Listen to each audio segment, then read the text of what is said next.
We aren't better because we want to be. Because the road to hell is paved with good intentions. All the do-gooders in the world, whether they're doing good for others or doing it for themselves, are troublemakers.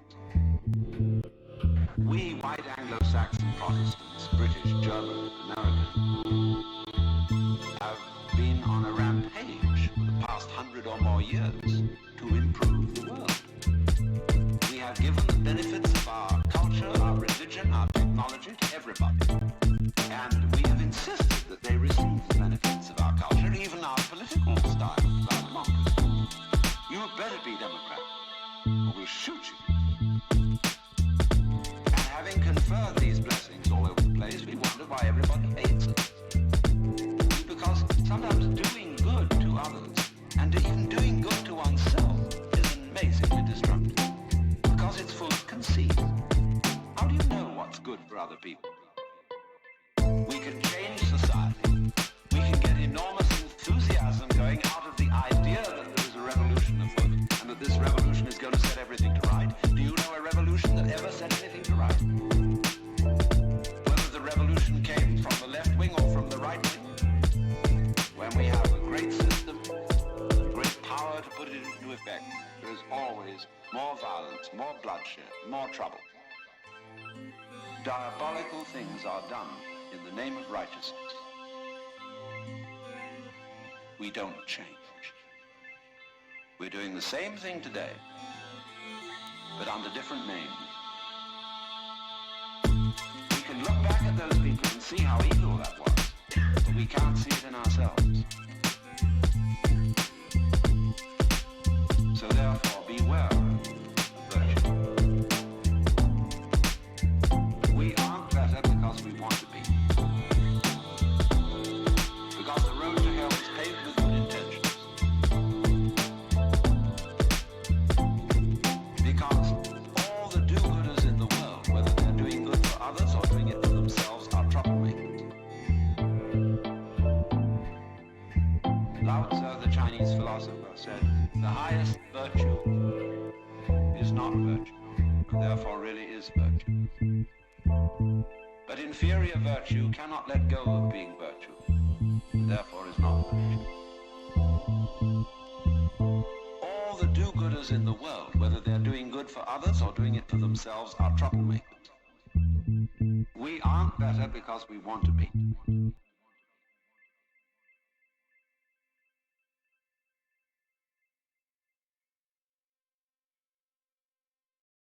Do not come. Do not come. Okay, this is the most disappointing video I've ever seen. She literally attacked the two things that I like.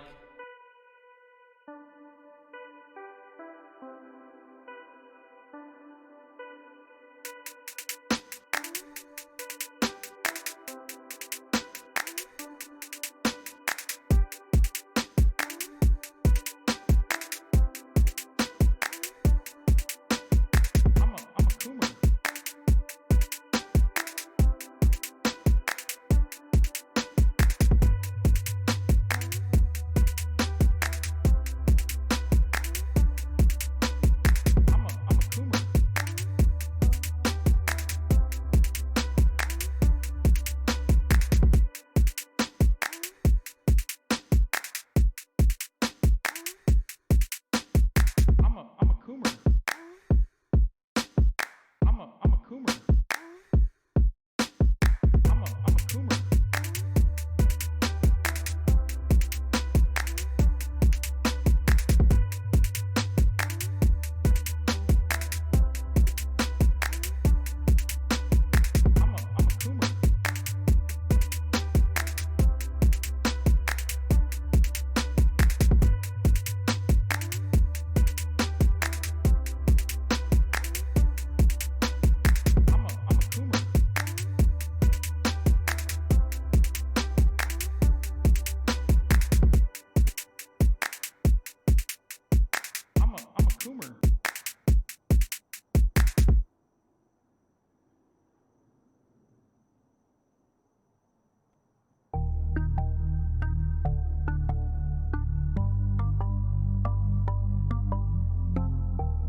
She says that she loves me, she just wants to fuck me. Got me feeling something, got me feeling nothing. Alcoholic junkie, says she thinks I'm funny. Think I might get lucky, spending too much money. She says she wants my necklace, put her on the guest list. Hope I don't regret this, hope I don't regret this. I'm feeling hella reckless, cashing all my checks rich. Hickeys on my neck, shit, she's on the offensive. I do not know my set list, still I'm gonna get lit. Yeah, I have a death wish, live until I'm breathless. I'ma stay progressive, she gon' stay obsessive. Life is so expensive, do everything excessive. I think my brain's defective, yeah. Can't think when she's aggressive, yeah. She snuck into my section, yeah. You think I'd learn my lesson, yeah. And we ain't getting no sleep. These girls don't even know me. Like Drake, I'm getting trophies. You want it, girl, then show me, yeah. And we ain't getting no sleep. These girls don't even know me. Like Drake, I'm getting trophies. You want it, girl, then show me. Cause we ain't getting no sleep, yeah. No, we ain't getting no sleep, yeah. She's sitting up in the front of the class, using that ass, she gonna pass. Keeping her pad and her pen in her lap. She been so bad with the men in her past. Now she just want the professor so bad. I'll give her lessons that she never had, like taking a freshman and teaching her math. I'll keep her guessing until she a grad. She always leaves them guessing, they don't know what's next, man. Learned it from the best, man. She loving every lesson, with hands-on sessions, points for attendance. She asks a lot of questions, I answer with my presence. I sit back while I'm texting, said she wants to get it in, said she'll bring her best friend. Know what happened next, man, you know what happened next, man. Treat her like a guest, man, rolling out the best, man. She had a confession, yeah. She wanna stay for a minute, she wanna play for a minute, she wanna slay for a minute, and now I'm all up in it. I'll be back in a minute, I'll be back in a minute, make a track in a minute, and now I'm all up in it. No sleep, these girls don't even know me. Like Drake, I'm getting trophies. You want it, girl, then show me, yeah. And we ain't getting no sleep. These girls don't even know me. Like Drake, I'm getting trophies. You want it, girl, then show me. Cause we ain't getting no sleep, yeah. No, we ain't getting no sleep, yeah.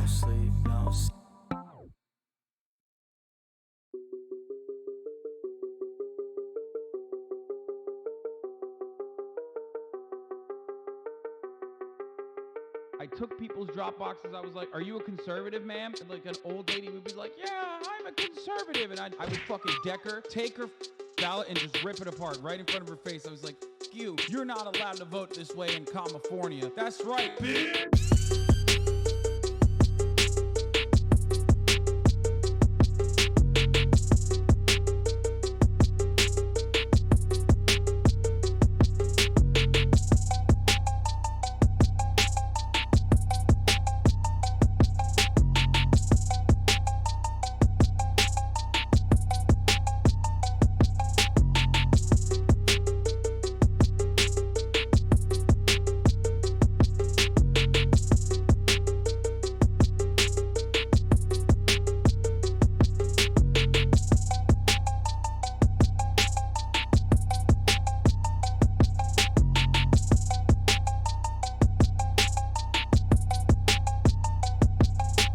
I got a funny one for you. Okay, here, look at this. With what we were seeing in the polling data going into this election about what people cared about and the order in which they ranked it. So we have had a lot of questions throughout this time about new voters, people that hadn't been in there before that were perhaps not getting captured by the polling. So maybe this is a sign that we're going to see a little bit more of that tonight than we expected. We obviously don't know yet. And you know what's missing from this 1, 2, 3, 4, 5 top 5 issues? Democracy.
Joe, not again.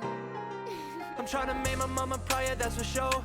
Landed in the city, but my heart is on the coast. I don't wanna look back what my life was like before. I just took a red-eye penthouse, top floor. In the stew, I got a spazzo. Back up in my bag, get the rackets and I cash out. I've been running laps, I don't got time to relax now. I just took a chance, wasn't looking for no handouts. Oh, they like proud of how we do this. I've been with my brothers in the hills, we going stupid. I can't stop, I've been different, always knew this. Trying to turn them Bordens into Benjis, needing blue strips. Oh. Walking on the floor of this site, no one protects me. Wanna show shawty my heart, she wanna text me. All this love I felt was a curse, I wanna XD. Going crazy, all of my nerves, who does to check me? All this fun, baby, why you gotta leave me on? Had to drop a bag on her when she gone. But I'm running with my click, yeah, they got me till I fall. Playing it for bags, worth more than you love. Yeah, yeah. Feel my moment, yeah, yeah. I'm the chosen, yeah, yeah. I'm the one inside. In the stew, I got a spazzo. Back up in my bag, get the rackets and I cash out. I've been running laps, I don't got time to relax now. I just took a chance, wasn't looking for no handouts. Oh, they like proud of how we do this. I've been with my brothers in the hills, we going stupid. I can't stop, I've been different, always knew this. Trying to turn them Bordens into Benjis, needing blue strips. Oh, Henny got me wasted. You done cut the yola, I can taste it. Biting on my swag, you niggas pussy tryna trace it. I don't need your love, I took a perk and I replaced it. I'ma keep on going till my mama said I made it. Black and yellow, white, I got thotties different races. Yeah. Did my dirt, I had a mask, I'm moving faceless. I got 12 plotting on me, but no cases. Running from my demons, lacing on my A6. I don't do that fake shit, nah. The way they treat me, they act like I'm feeling them. So I got a script, I was just trying to feel something. Now I'm alone, you don't care, and in I the stew, feel I got a numb. spazzo. Back up in my bag, get the rackets and I cash out. I've been running laps, I don't got time to relax now. I just took a chance, wasn't looking for no handouts. Oh, they like proud of how we do this. I've been with my brothers in the hills, we going stupid. I can't stop, I've been different, always knew this. Trying to turn them Bordens into Benjis, needing blue strips. Oh.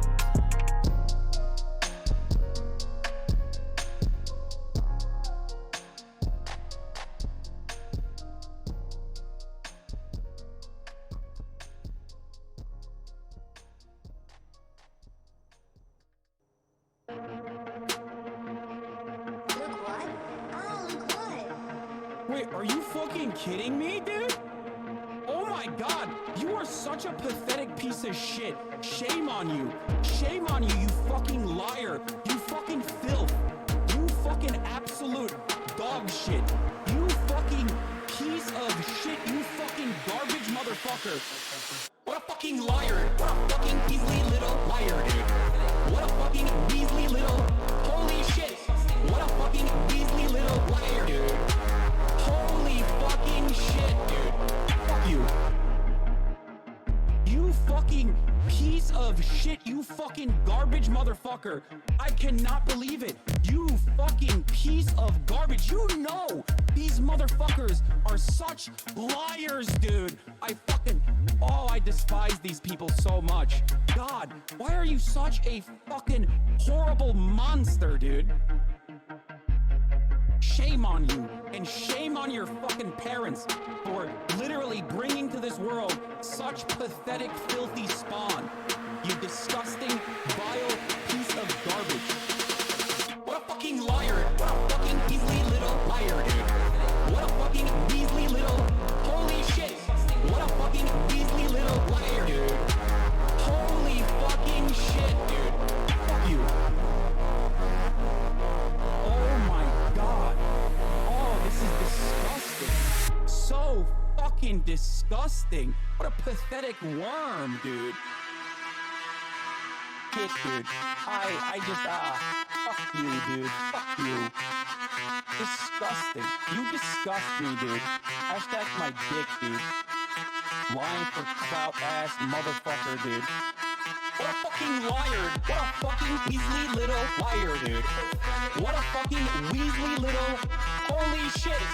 What a fucking Weasley little liar, dude. Holy fucking shit, dude. Fuck you.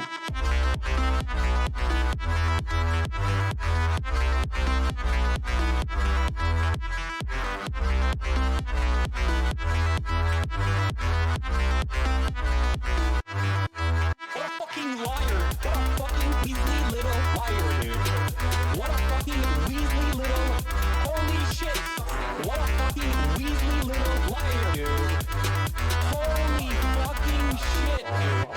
Fuck you. You said some things you didn't mean. I'm sure I did that too. Oh, baby. Egos clashing, dreams crashing. Whatever happened to me and you? From lovers to strangers. When everything changes. Oh, baby. When we tear out the pages. And only one word is left. Please let just be quiet until the next riot. Just give us some time for the wounds to heal. What is broken is broken. Let's just leave it for now. We need some perspective just to understand how. What is broken for now. What is broken for now.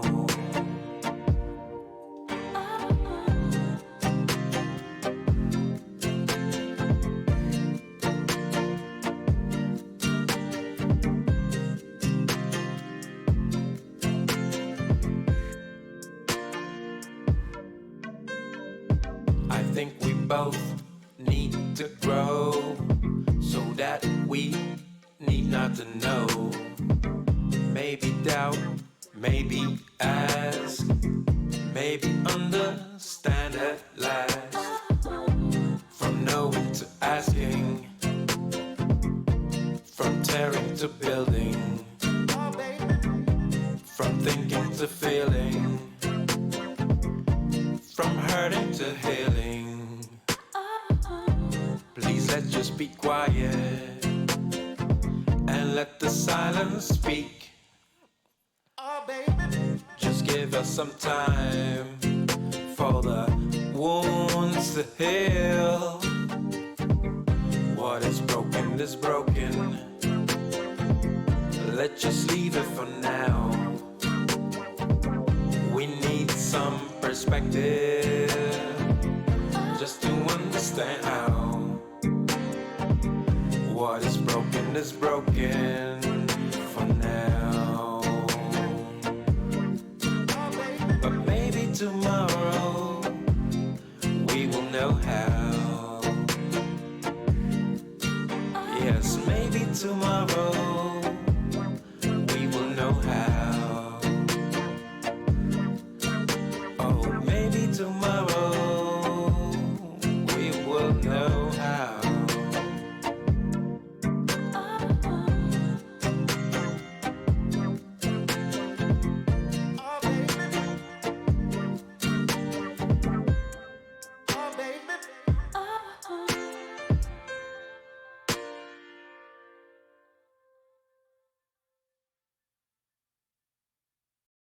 They say, rock, rock, rock. You say, blah, blah, blah. Talk is cheap, homie. Talk is cheap, homie. Blah, blah, blah, blah. Can't be no one else but yourself. You the best at being yourself.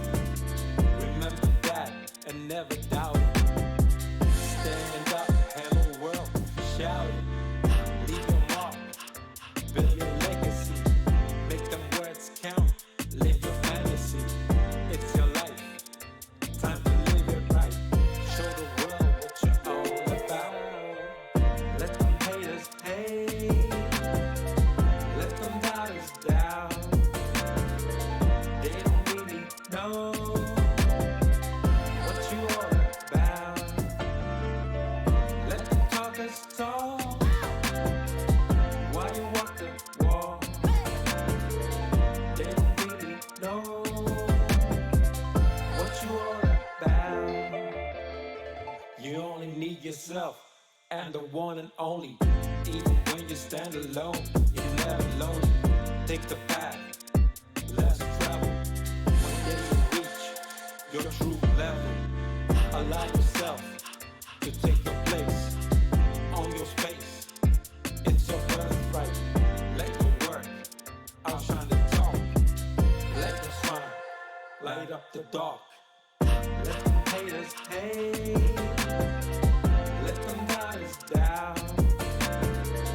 They don't really know what you all about. Let the talkers talk while you walk the walk. They don't really know what you all about.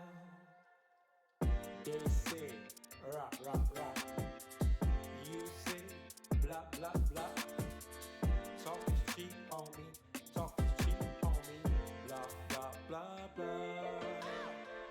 Let them haters hate. Let them doubters doubt. They don't really know what you all about. Let the talkers talk while you walk the walk. They don't really know what you all about.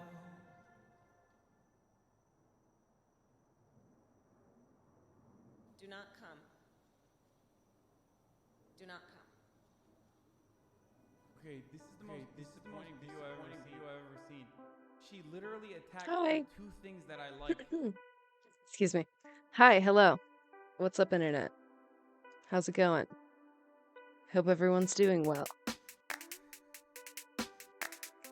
I hope everyone had a good Easter, or you know, whatever, a good weekend. I'm very tired, very exhausted. I went hello. I went on a ATV ride and my body is very sore. Everything hurts. I'm so fragile.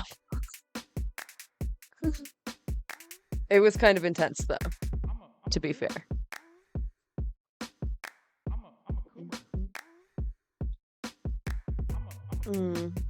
Yeah, how are you?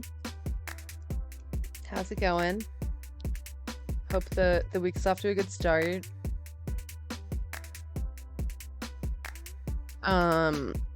Since I'm kind of tired, I was gonna keep it a little light. I have 3 news stories. Kind of. Yeah, I'm might actually be bruised.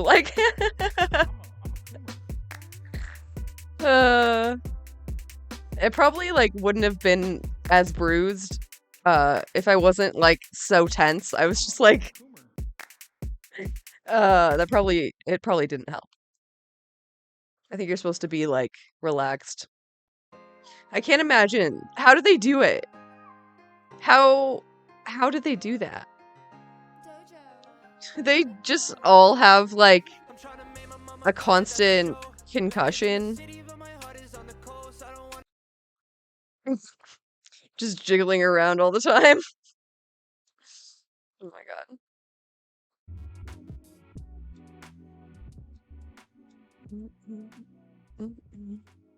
There was a couple moments I was afraid I was gonna hit my head.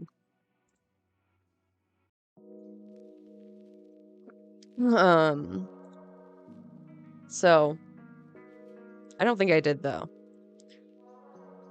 Pull a pic. Yeah, I don't know even what I would search. If I'm being honest with you. I don't know specs.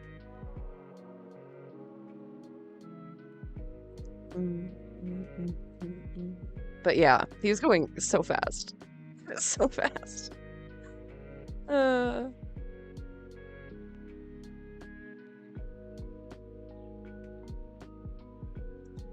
I don't know.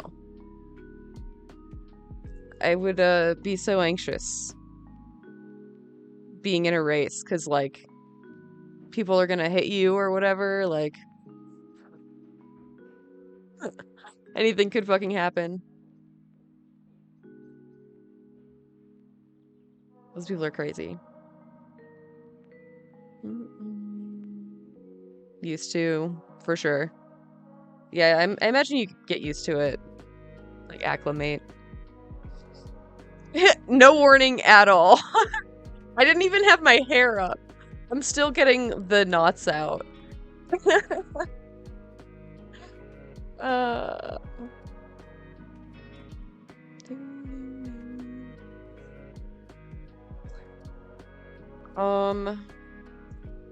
Let's see. Okay. Yeah.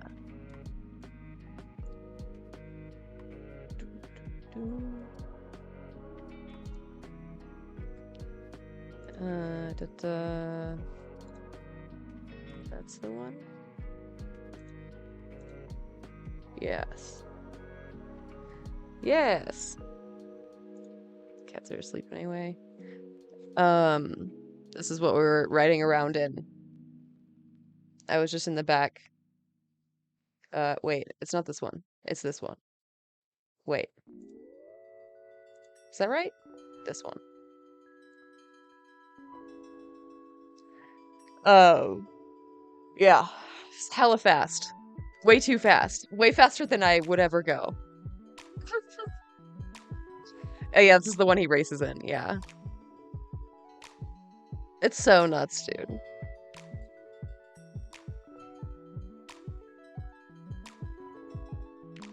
Very brave.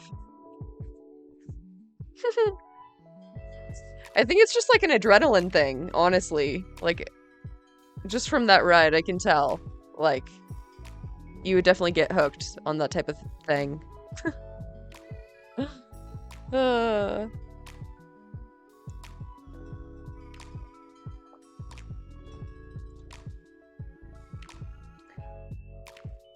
80K plus? Bro, what? No way. That's fucking so crazy, dude. I was thinking, like, when it was just, like, in two-wheel drive and we were going through town, like, it kind of felt just like a really nice, like, sports car. Like, a little rougher, sure, but 100K plus, yeah. It's an investment, I guess. Hit the dirt and yeah. It truly is an ATV. Any terrain you could imagine.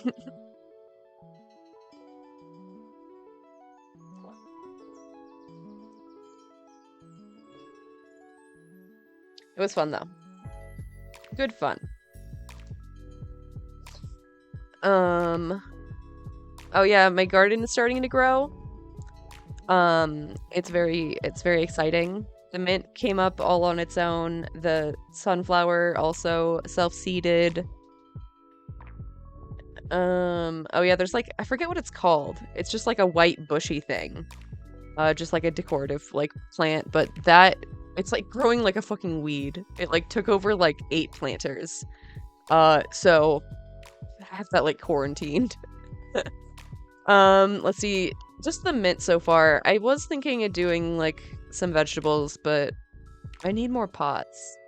I think you need a special kind of pot. I think it has to be like food safe.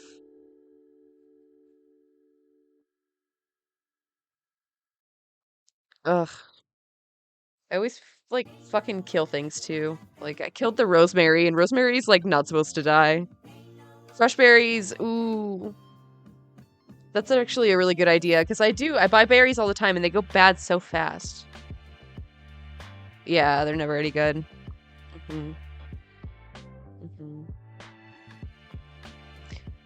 Yeah, I like left my raspberries out overnight. One night and they got moldy. What the fuck? Yeah. So annoying. Yeah, I ate one too, and then I checked, and then I was like, oh god, what have I done?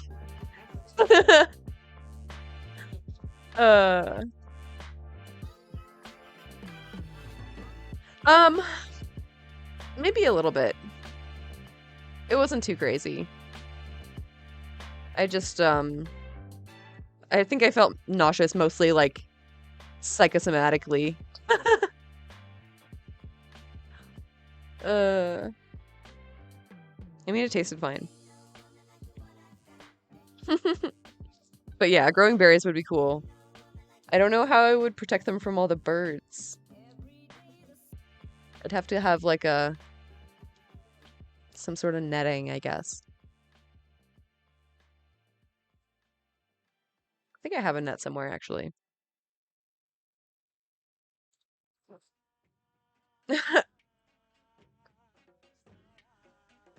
Yeah. Smart. And eating for a bit and finding a cockroach. Oh my god. Or something worse. Oh god. Yeah. Ugh. Food horror. I was thinking about it like, why is it so normal for everyone to be afraid of bugs? Like, they're literally everywhere and we need them. I mean, fuck mosquitoes. Because they suck.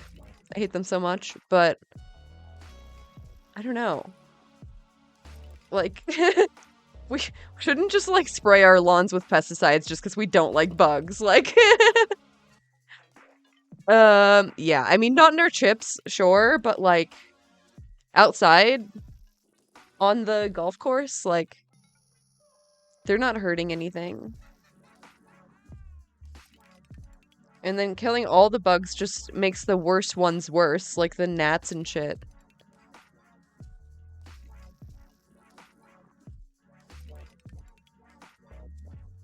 I don't know. I don't know, man. I don't love bugs either, but I just wonder, like, why we're so, like, sanitized. That's nice, yeah. I don't know. I'll usually kill a spider, because I don't know. I have, like, a revert back to, like, cave woman brain. But otherwise, I'll try to catch it, yeah. Unless the cats get to it first. They usually do. I feel bad taking it away from them. Mm-hmm. Fuck, I hate spiders. I hate it so much. Alright. Hurt you so bad. True. At that time, it could have bit me. Just kill fast instead. Yeah. True. True. There's one time I was in the garage with a friend, and we were both high as fuck. And I just, like, I had my legs up, luckily. I was, like, sitting like this. And out of nowhere, he's like, get up, get up. And I just, like, jump out of the chair as fast as I can. And there is a monster. This thing was, like, out of a horror film. It looked almost robotic. I don't even know what kind of spider it was. Like, I had never seen it like that. It's just, like, an actual monster.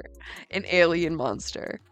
And we were both, like, afraid to kill it. It was so big, like, and fast as fuck.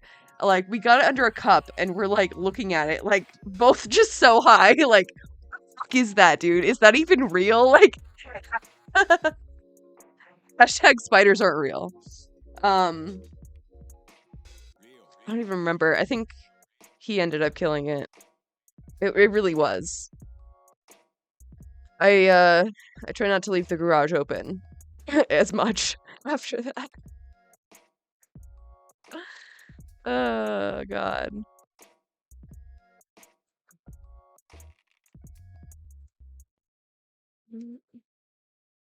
Oh, yeah, all the flying ants, they just went away. They just disappeared. There's, like, a few dead ones, but, like, they're just gone. It was just, like, a weird, like, fluke thing. Yeah, there were so fucking many of them. Like, thousands. I don't know where they went. I found a new home, I guess. Or maybe, like, they probably fumigated the golf course or something.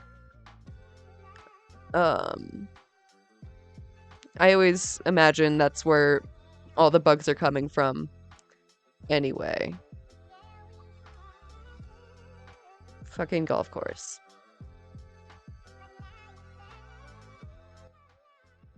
Okay. I wanted to start with this lab-grown meat thing. I guess they made a thing? I don't know. She's gonna fill us in. But Italy already banned it, so I don't know how far this is gonna go. Would you guys eat lab meat? I feel like I would. Why not? You know? Lab meat? People comfy? Sure. Okay. People often want to know, Rebecca, why don't you eat meat? And I used to give honest, thoughtful answers to that question. But over the past 10 years or so, I think it's just become so ridiculously obvious that there are a million good reasons to not eat meat that at this point, I'd rather just say, I don't know, why don't you eat shards of glass? It's like saying, hey, why do you take a shower every day? Why do you go to the dentist every 6 months? Why do you end all of your videos with a clip of indie? Like, some things are just obviously objectively good. When I first gave up meat 20 years ago, I'll admit that either I was less informed or the meat lobby had much more control over the narrative, or both. Okay, but like, are vegans stopping the meat lobby? I don't think so. I'm sorry, I don't think you are. I don't know. It was probably both. To the point where, in the face of meat eaters who were debating me about my own personal food choices, I would accept that debate and I would shrug and say, you know what, you're right. The evidence isn't all that overwhelming. It's just a personal choice I've made. But frankly, the evidence is overwhelming now for every one of the reasons that I originally stopped eating meat. Consuming meat is bad for my health, it's bad for the environment, and it's bad for the animals. I'll just point to the most recent study I happened to see on this topic. Earlier this year, researchers at UCL. What? Is it objectively bad for your health? I think you can have too much red meat and develop gout, but that's the only thing that I know of for sure.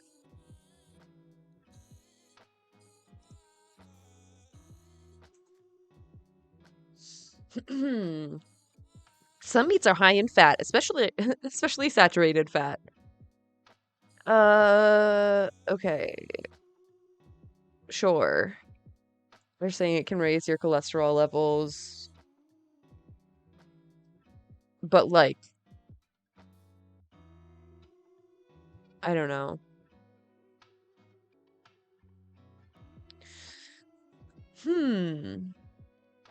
NHS.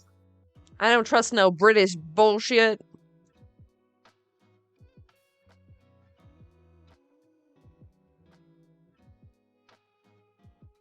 Harvard says maybe not. Harvard in good old-fashioned America says maybe it's necessarily not going to. Promising.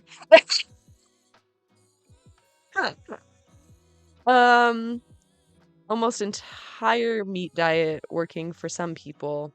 I think there's an exact answer to if meat is bad for everyone. Yeah, right? Like, people have different metabolisms and, like, different intolerance, all that. The news headlines were everywhere. It's okay to eat red meat. When was this? This was 2020? The source for the statement was a study published online October 1, 2019. in the annals of internal medicine. An international team of researchers conducted 5 systematic reviews that looked at the effects of red meat and processed meat on multiple health issues such as heart disease, cancer, diabetes, and premature death. The researchers found low evidence that either red meat or processed meat is harmful. Their advice: there's no need to reduce your regular red meat intake and processed meat intake for health reasons. Unsurprisingly, the backlash from the science community was sharp and swift. For instance, Harvard's T.H. Chan School of Public Health issued a statement that the new advice could potentially harm people's health. This new red meat and processed meat recommendation was based on flawed methodology and misinterpretation of nutritional evidence, says Dr. Frank Hu, chair of the Department of Nutrition. The authors used a method often applied to randomized medical trials for drugs and devices, which is typically not feasible in nutritional studies. Why? Why did they do that? Seems like those would be very different types of studies. I'm no scientist, but yeah, obviously food is different than like a drug or device. I don't. The study and its widespread reaction have once again brought up the question of whether red meat and processed meat are bad for your health and if people should cut them out or simply cut back. So what are the facts? Here is a look at the main issues and questions regarding the role of red meat and processed meats in your diet. Red and processed meats do increase health risks. In spite of what the Annals of Internal Medicine suggests, Dr. Hu says that the accumulated body of evidence shows a clear link between high intake of red and processed meat and a higher risk for heart disease, cancer, diabetes, and premature death. The evidence is consistent across different studies, he says. But the keyword here is high. Dr. Hu points out that the exact amounts for safely consuming red meat are open to debate. The evidence shows that people with a relatively low intake have lower health risks, he says.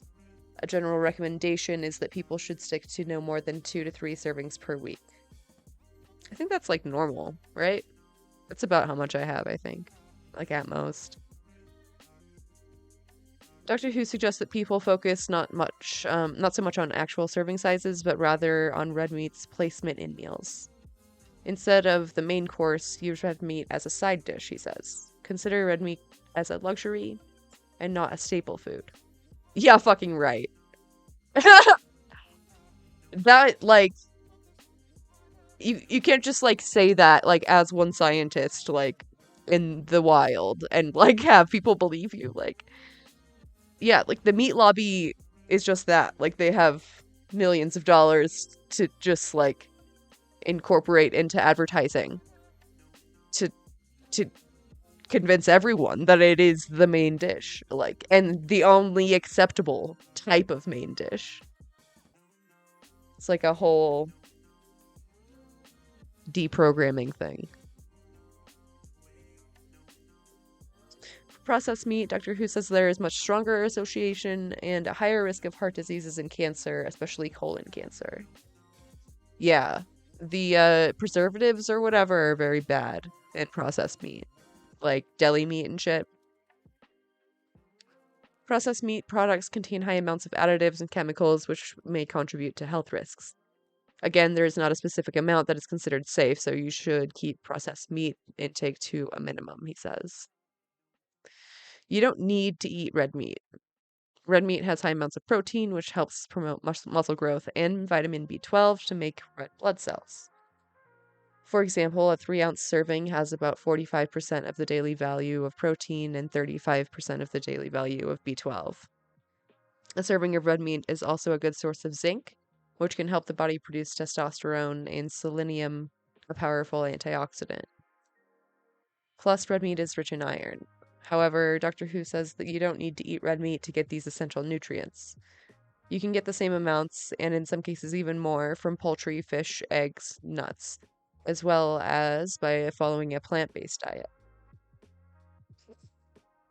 I thought that there was, like, some amino acids that you can't get from a vegan diet, but you can supplement it. You just have to get, like, there's, like, a spray that has, like, the amino acids you would be missing.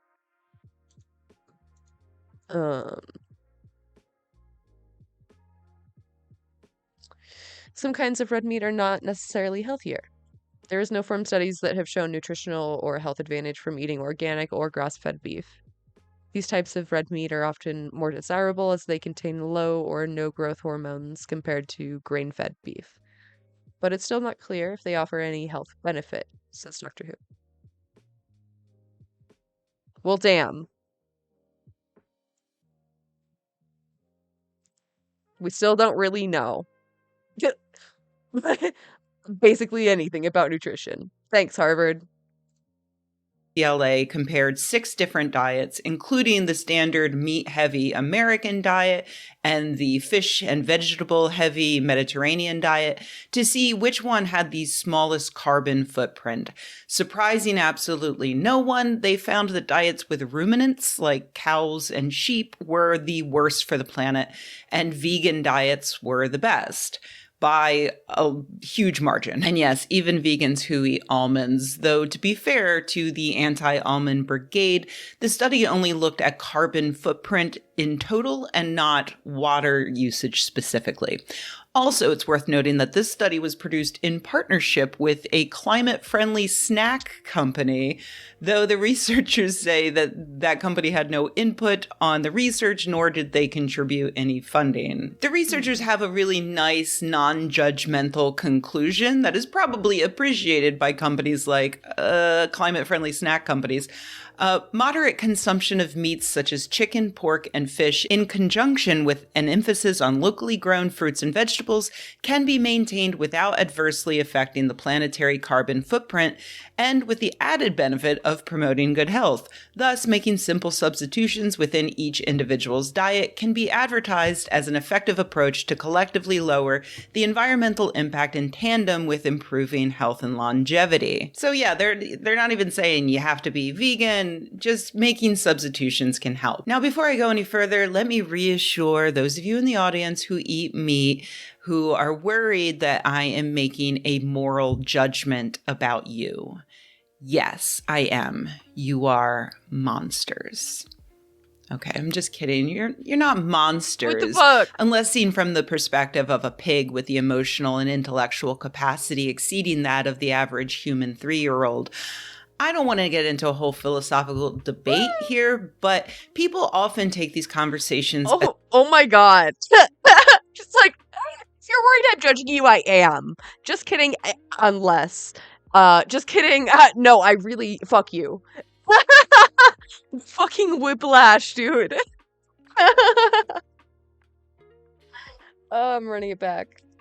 You are monsters. Okay, I'm just kidding. You're not monsters, unless seen from the perspective of a pig with the emotional and intellectual capacity exceeding that of the average human 3-year-old.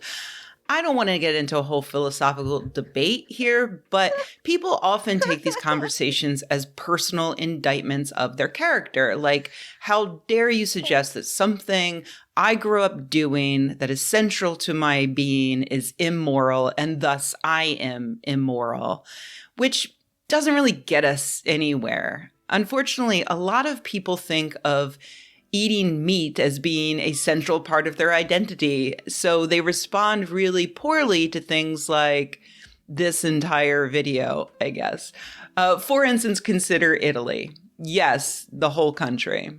Okay, well, no, but the current far-right fascist government of Italy, which recently proposed a bill to ban lab-grown and other synthetic meats from being produced in the country. Why? In order to protect their food heritage, which is made up bullshit that is covering for the fact that this is just a populist government trying to appease a powerful agriculture. Only Italy would pass a law related to food heritage. Cultural lobby.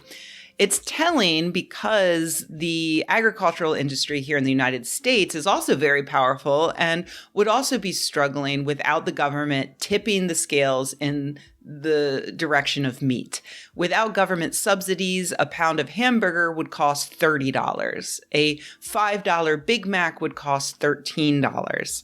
But meat is part of our identity. And so instead of subsidizing meat alternatives or subsidizing fruits and vegetables at a higher rate, we withhold that government funding, claim that it's just too expensive to reduce meat consumption, and we sometimes outright ban environmentally friendly alternatives like lab-grown meat and even flour made from insects, which Italy already banned last year. And instead of our government funding research on creating more meat alternatives, we leave it up to capitalism to fill a growing market, which is why you've been hearing about mammoth meatballs. Sigh. Meatballs made with mammoth DNA created by Australian food startup. Wow, cool. I've always wanted to eat an extinct mammal. Literally, though. That sounds kind of cool. That would be a hell of a marketing ploy. The mammoth meatball. Are you telling me every fucking American man is not going to buy that shit? Because they will. They will. Basically Marlon Brando in The Freshman, which is a movie about the guy The Godfather was based on, running a dining club for rich people who want to eat endangered species, which I thought was a fever dream I had as a child until I was preparing for this video. And then I went searching for it and learned it was real. That's a real movie that exists. What's not real, sadly, is the mammoth meatball. I mean, there is a meatball and it is lab grown, but it's not really woolly mammoth. It's a sheep. It's a sheep ball. It's a sheep cell that was injected with mostly African elephant DNA, plus a single mammoth myoglobin, which is the protein that most mammals produce that gives their meat that like bloody, almost metallic irony tang. Irony tang? That's not, you get what I'm saying. Then they multiplied that sheep cell until they had enough to roll into a little ball, which they then put on display in a museum. The entire thing is just a PR stunt. It's meant to draw attention to the startup that did it, because that's how science is done these days. And yes, if you can't tell, I do find it all quite exhausting. Because if our government cared about climate change, we could just pay researchers to make a tasty steak in the lab, and then we would subsidize the production and marketing of this steak to get it on people's dinner plates, while making new opportunities for the farmers who currently raise and kill the animals that we will be replacing. There would still be a market for those real animals. Lots of people are scared of foods they view as unnatural, and lots of other people have an irrational commitment to the idea of authenticity, which is why, for instance, the natural diamond industry is still alive and well, despite the fact that scientists can make perfect diamonds in a lab at a fraction of the price. We put them on drill bits and circular saws, for fuck's sake. We don't need to mine diamonds anymore. So, fine, I'm all about harm reduction. So let's let the true meat enjoyers pay a premium for something that everyone else will be eating, subsidized at a fraction of the cost, with hardly any negative impact on the planet. Probably still a negative impact on our health, let's be honest. I eat Impossible Whoppers. They're terrible for me. But 2 out of 3 ain't bad, right? I mean, I'm dreaming here. We won't do that. But at least outside of Italy, we do have dozens of startups competing to develop the first commercially viable lab-grown meat. And regulators in the United States and Singapore are already clearing the way for this to be sold in stores. Once that's done and once production ramps up, costs will naturally drop, just like what we've seen happening with the fossil fuel industry responding to the dropping cost of alternative energy sources like solar. Big agriculture will fight hard to throw out roadblocks, but I honestly think that the moral arc is bending towards humanity eventually giving up meat. They can slow it down, but they can't stop it.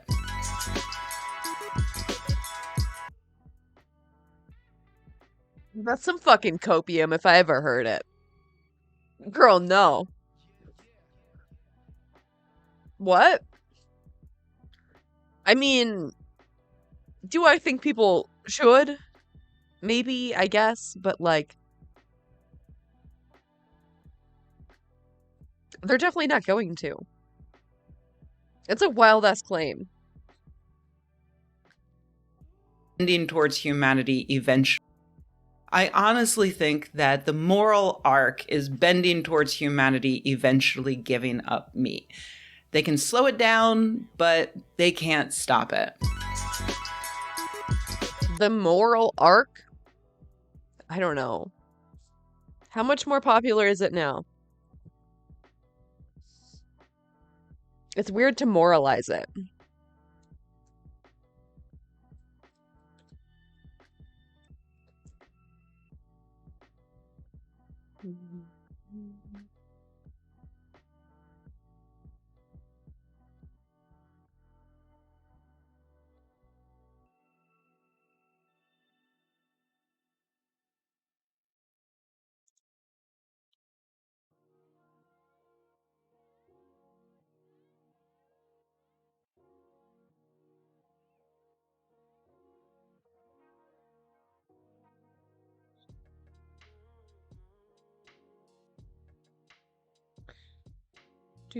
Do. Hmm.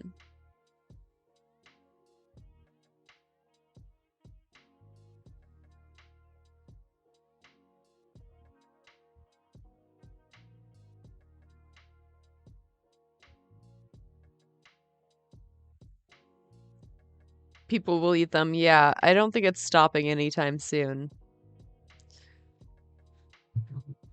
Hmm.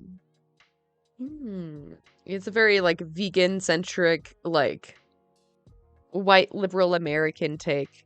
I think everyone eventually is gonna be vegan. Girl, like I got bad news for you.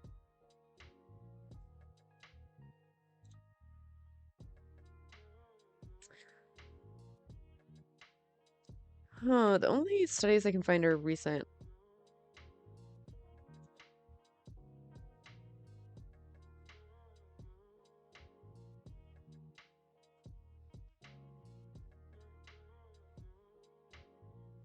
Yeah, dude.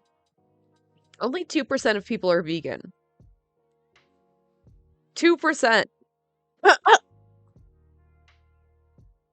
Double steak now because of that video. Oh my god. Oh my god. Yeah, 5.6%. And this is among millennials.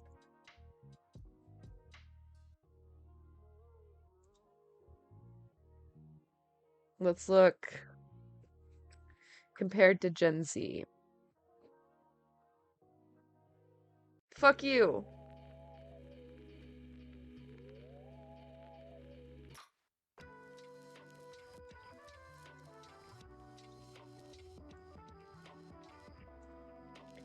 Goddamn statista. Let me have my statistics. You have one job.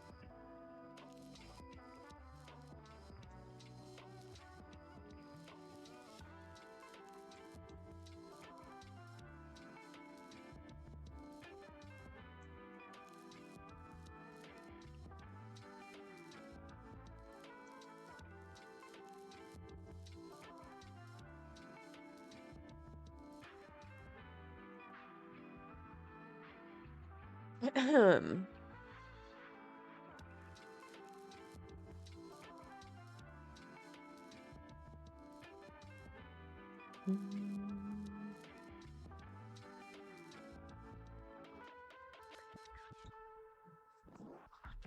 Looking for like a good overall study.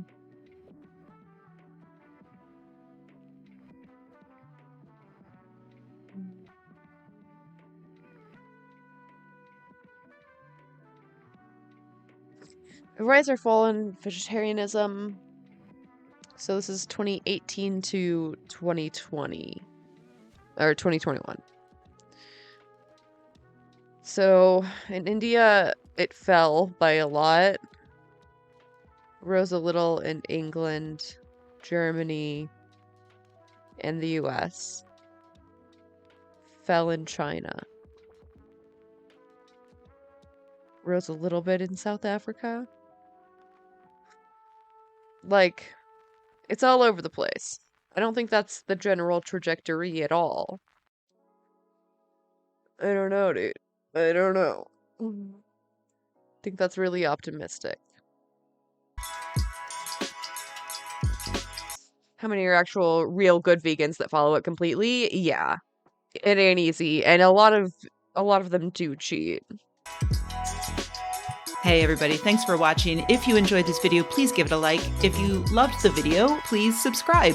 And if you think the world could use more videos like this and you happen to have a few bucks laying around, head to patreon.com/Rebecca and join an awesome community of nerds like the people whose names you see on the screen right now.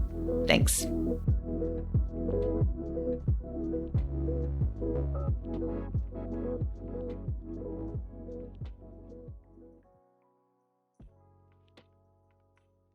Hello, my dudes. Welcome back to my series, Internet Analysis, where I like to research and discuss things relevant to social issues and media. Today, I want to discuss affiliate culture. Affiliate marketing claims to represent a potential revenue source for everyone, from huge influencers to regular people who just happen to blow up on TikTok. Is this perhaps a way of democratizing making money online? Or are we just turning everyone into salespeople and promoting overconsumption? If you're making content, you're probably already promoting and featuring things organically. Anything you mention, anything in frame, you're giving free marketing to these companies. And genuine, natural word-of-mouth promotion is very valuable. So let me start by saying I think people absolutely deserve credit. If 1 or 1,000 people buy something because of your influence, you deserve that commission. Recently, I bought this belt because of my friend and co-writer Sheridan. And guess what? She bought these clogs because of me. Unfortunately, we did not have affiliate links for each other to use, but this just shows the power of a friend's influence or a parasocial relationship.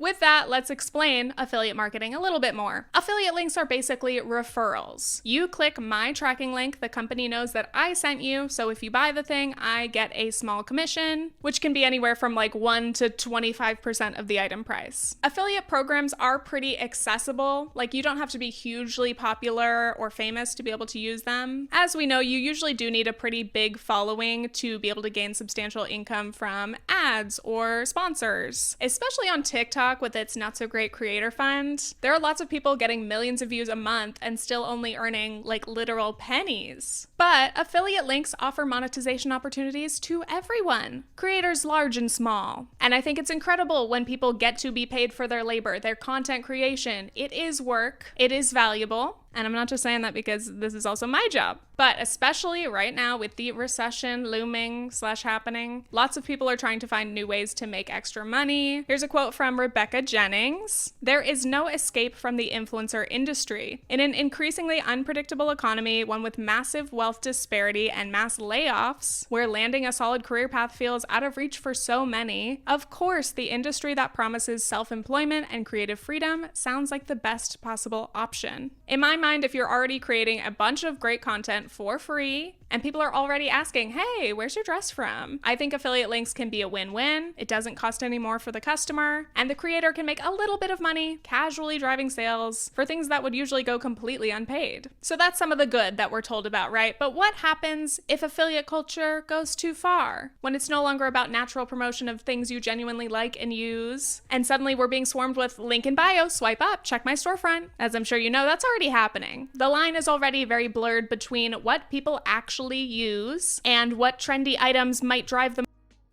Everything is an ad. Life is an ad. This is an ad right now.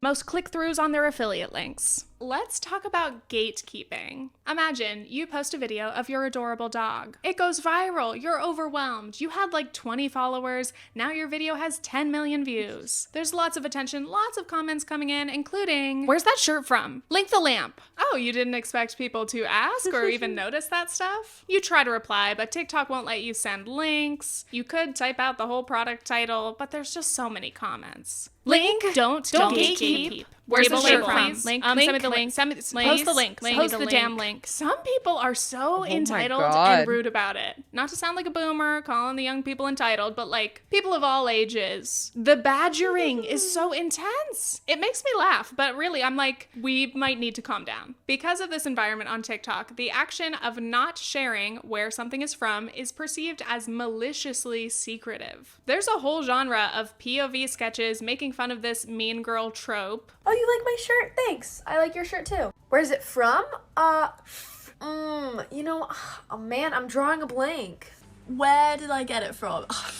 That's a good question. I have no idea. I actually really don't know. Why is she so protective? Why won't she just tell you where the shirt is from? Some say a true girl's girl will always tell you. It's from Target. It was only $8. Here, literally take it. Literally take it off my back. From that phenomenon comes the phrase, pretty girls don't gatekeep. My interpretation is that it's a response to what is seen as exclusive behavior. Someone purposely withholding something because they think they're better than you. They don't want you to have that thing too. This reminds me of how some companies protect their brand by not— Is that a real thing? That's so fucking petty, dude. not carrying extended sizing. I'm looking at you, Abercrombie. And yeah, we're absolutely not about that elitist, mean girl behavior. But ironically, pretty girls don't gatekeep.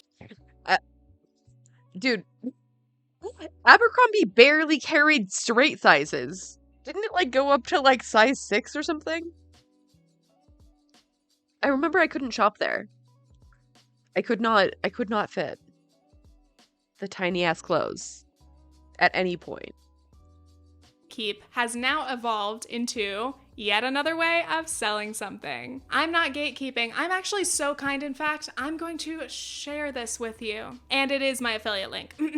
This reminds me of de-influencing. Instead of not being influenced, it's become buy this, not that. It's all about the dupes. Buy this $12 lip gloss instead of the trendy $30 lip gloss. I'm saving your wallet. I'm honestly saving your life. Use my link. It's framed as generosity and goodwill.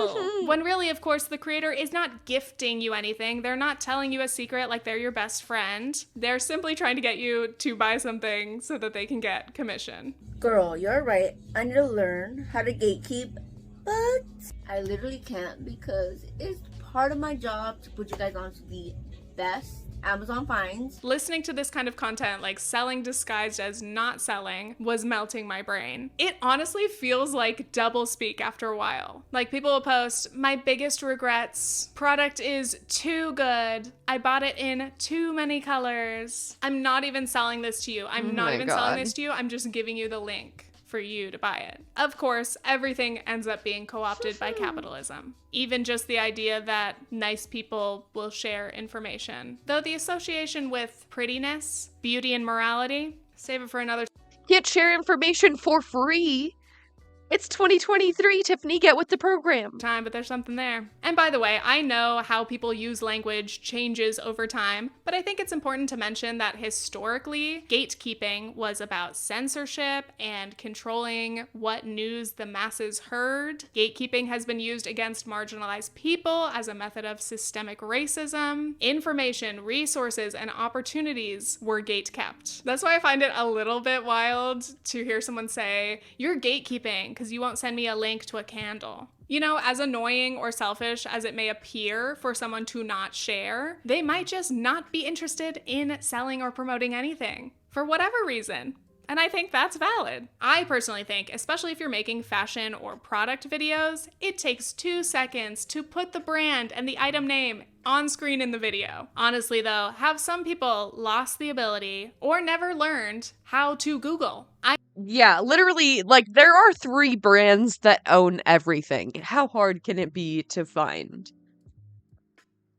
I know the Google is free discourse is complex, but I'm not even talking about social issues. I'm talking about shopping. But really, genuinely, knowing how to Google, how to search for something online is a skill, and some people don't know how to do it. Figuring out what keywords can I use to describe this thing? Where should I be searching for it? But the greatest possible tip, as many people have shared, is reverse image search. You screenshot the thing, run it through Google, and you'll probably find it, or at least something similar. So this is my little PSA to please probably don't harass people for links. Continuing on, now we can finally tackle Amazon storefronts. I'm sure you've heard a million TikTokers say, it's in my Amazon storefront. This board is linked to my Amazon storefront. So let me explain how this works. Almost anyone can sign up for Amazon Associates, but the Amazon Influencer Program is a more lucrative extension of that, allowing you to create your customized storefront. Instead of a long list of disjointed links, you can organize everything into one buyer-friendly page. It's not a messy thrift store with random bits and bobs thrown about. There's a home goods section, workout clothing, skincare, makeup, whatever your cart desires. In my mind, there are two types of affiliate creators. Shut up. The influencers who happen to have a storefront, and then the dedicated, hardcore Amazon influencers. I think there is a distinction there. For the casual influencer, this always goes back to the idea of passive income. You're just making your usual content and then adding some links to the page. These sorts of creators don't want to spend lots of time selling on Amazon, but maintaining their storefront for that affiliate income can be worth it. For transparency, I too have a storefront. I made it years ago, and I used to link my video equipment, my podcast stuff in there because people asked. I only ever really made maybe like $20 a month. But a while back, I took it out of all of my video descriptions because, you know, I don't want to actively promote the Bezos monopoly if I can avoid it. Though I know I am a drop in the bucket. And because it was a very small portion of my income, it was easier for me to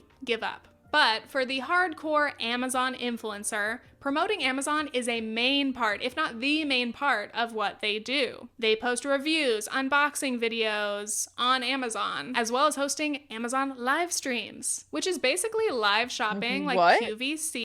What the fuck? There's Amazon live streams?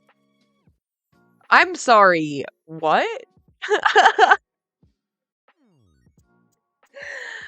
I did not know about this. What in the world, dude?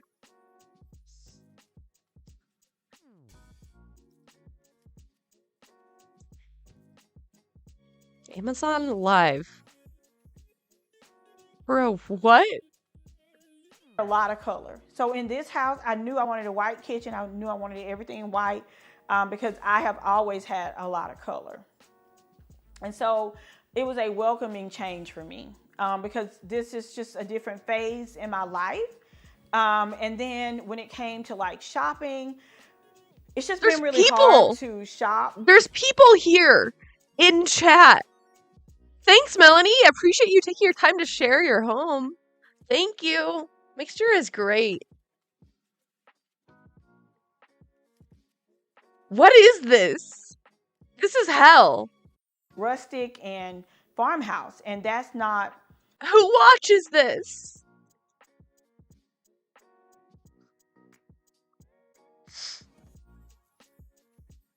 Bro, what is this? What is it? Deal or dud? Bro. Amazon, I don't know. But right there at the top of your screen, there's the orange box right there, and right next to it, it says apply $10 coupon. Just click on that, a check mark will appear, and when you go to checkout, that will what is happening? Off for you. Now, here are some of the available colors. Shop with me. Dude, Amazon can't, they don't need an influencer. Why does this exist? Everyone uses Amazon anyway. What is this for? Who is watching this? Drop it in the comments. Nude or black? Speak now or forever hold your now. Real quick, nude or black? So I'll try one more color and then give you guys like a better, you know what I'm saying, spiel. I'm gonna take the top three requests. We got black. One for black. All right, there it is, black. They're like, we want the black one. We want the black bodysuit. It's just Commend. So if it's commend. mind rotting content. Bye. I don't think Right now. You know what I mean? So I don't know. I don't know. Dude, he's selling his equipment that he's using to stream to Amazon Live.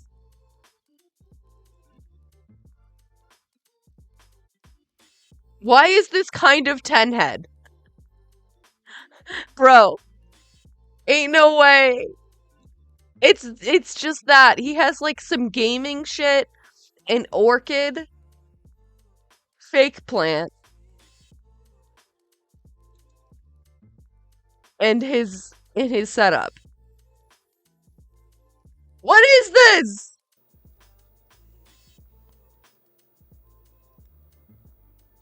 Yeah, I'll buy gems, try to buy packs on MTG and see what I think I can get. It sounds good. Or capitalism on hyperdrive, dude. This is hyper capitalism. I just the fact that people watch it, hey, they were talking about being vegetarian too. What is this? What is a USB-C numpad? Do I have Dominaria?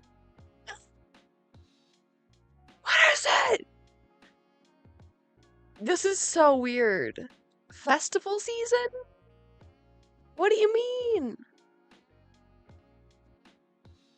Is this like her fits? Oh my god. Oh, okay. Wow. Sorry. It's frozen. Well, I guess Fucking AR glasses catch on and these ads are overlaid on the real world in your sunglasses. Ah! Or it's fucking Neuralink and it's just playing in your brain. You just like have to watch 10 of these before you can watch your Netflix show or whatever. Fuck. any festivals, all the clothes that you need here. There's some amazing, amazing purchases over here at great prices. So feel free to chime in. You know the deal. Ask me any and every question that you have. We can start with what I'm actually wearing right now. So these are all from Amazon. Actually, I'll put on the glasses too. They better be, bitch. That's what you're doing here. What do you mean they're all from Amazon? Yeah, you're selling shit for Amazon. Was I her just making sure that they were all from Amazon? Oh my god.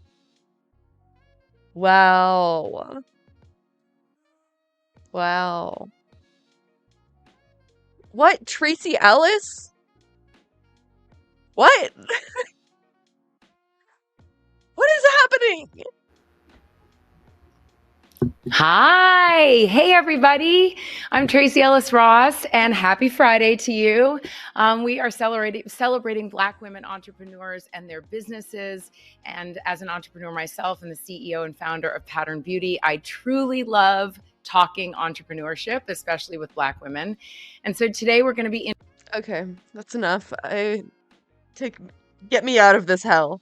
Amazon has really been trying to push this. There were some leaked deals that revealed that creators could earn between $2,000 to $9,000 in bonuses if they did a minimum number of streams and hit their revenue targets. Again, in addition to the actual commission. Also, it's important to note that with Amazon affiliate links, it's not just about someone clicking and buying that exact product. They can get commission from anything someone purchases within a 24-hour period of them using that link. So obviously, this is where the big potential comes from. It's all about conversion, baby. That's why some influencers will do anything just to get you to click their link. Then you can forget about the thing you were gonna buy, go about doing your regular shopping, and they're gonna get a commission from that. Now let's talk about the concept of TikTok made me buy it, overspending, and wasteful consumption. Many creators have witnessed the affiliate culture and realized there is a ravenous demand, and not even for anything specific, just a demand to shop,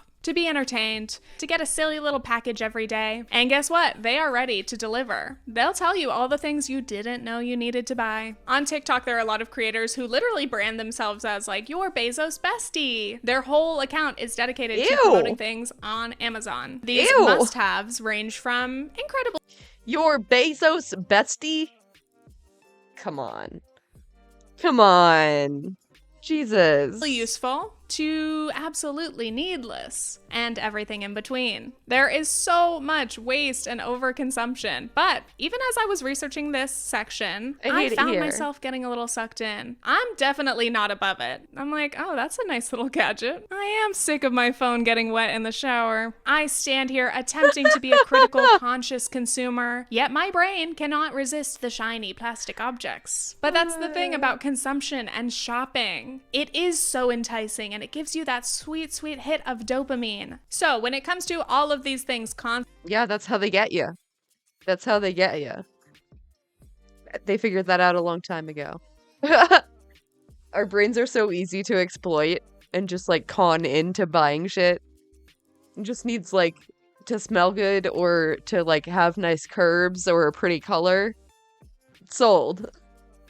Constantly being promoted, we're bombarded with more and more things to buy. What about trust? Who can we count on for good recommendations? When you're walking past that kiosk in the mall and the guy's literally chasing you down with a hair straightener, you're not gonna want to stop and do it. But if your best friend FaceTimed you and was like, oh my god, like I tried this hair straightener, you know, my hair never stays straight and it did it, you need to try it. I find it fascinating how our concept of trust in influencers has evolved over the years. When like bloggers were brand new, people loved them because they were just regular people showing us their lives. Then you had like YouTube videos finally getting sponsored and monetized, and that made you a sellout, inauthentic. The idea of making money online was taboo, and some of that carries on today. There's still a bit of an assumption that content creation is not work. You should do this only because you're passionate. If you have any dreams of making a cent or a living from it, you're bad. Especially because those income streams often require advertising, dirty, dirty advertising. Though, need I remind you, we live in a capitalist society and we all have bills to pay. So again, people deserve to be paid for their labor. I am really glad to see that we have come a long way. Once again, thank you to my sponsors. And thank you to you all genuinely for like not minding and, if anything, hyping me up for being able to make a living from this. A little sentimental moment. There is no ethical consumption under capitalism.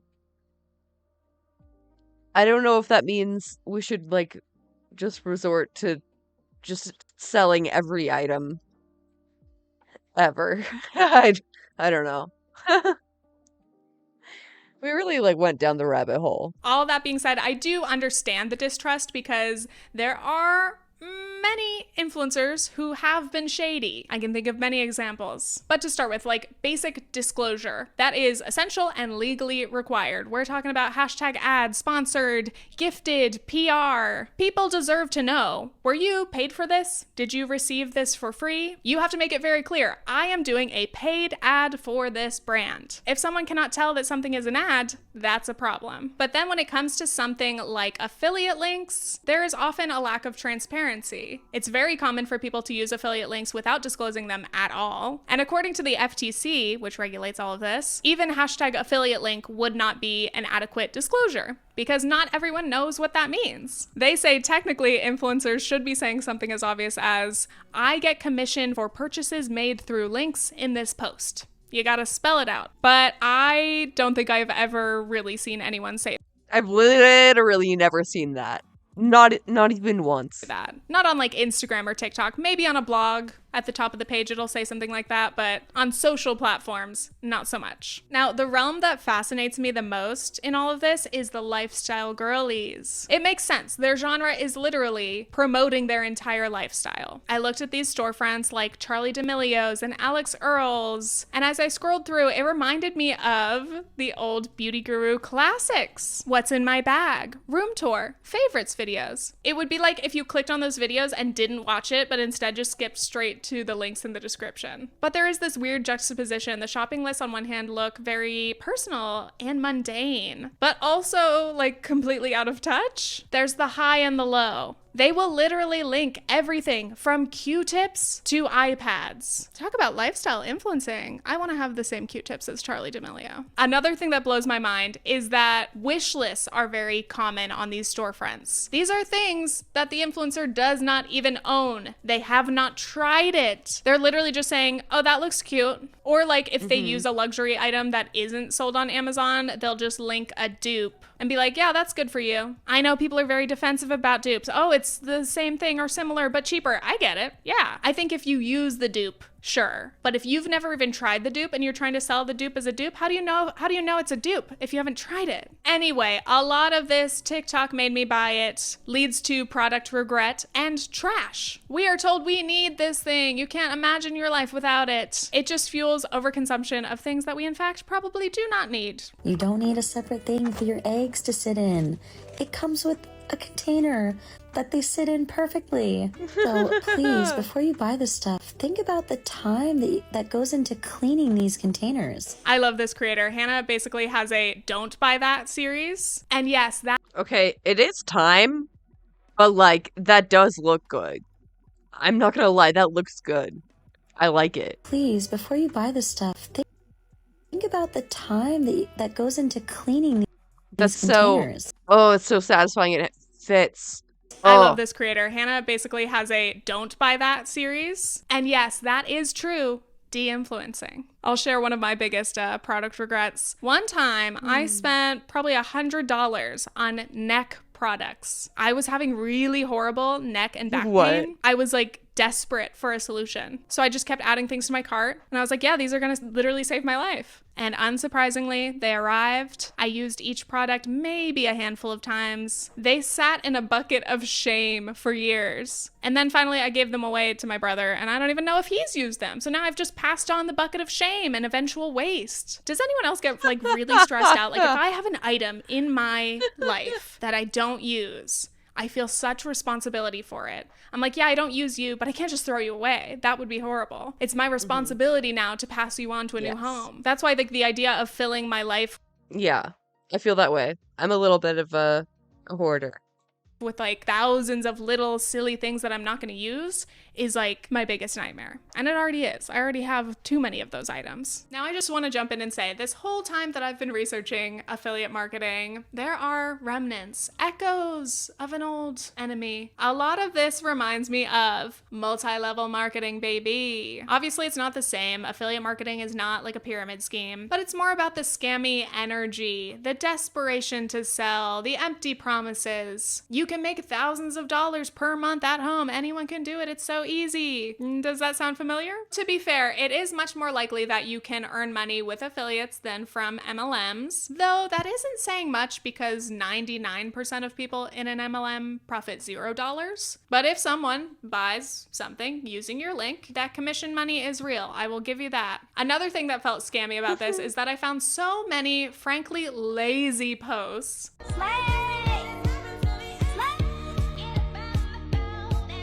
And these remind me of Facebook, like MLM sales posts. They're really giving us nothing. Like you're only showing us screenshots of this thing that you are fawning over. And it's like a 4-second TikTok. If you wanted to be more effective with your sales, just like with MLMs, you've got to have that product in hand. It's a lot more enticing if people can see you using the thing rather than just showing a screenshot. But this brings in the MLM-like stock component. Like you've got to have stock of your products. You kind of have to keep buying more and more stuff on Amazon in order to have more stuff to promote and put in your storefront. And here we are, final thoughts. First thing, I want to tell you a little story time, a recent example. I've wanted to buy a desk treadmill / walking pad for a while. It's been on my mind, but TikTok kept sending them to my For You page more recently. They're a really big investment. They're a few $100s at least. So going into my shopping, I made a spreadsheet so that I could compare specs. Wanted to make sure I was buying the best one for me. Ideally, I would want to buy one in person in a store where I could test it out. Couldn't find any. Could not find any. Okay then, what about buying directly from a brand's website? You know, so I can find like a legitimate treadmill site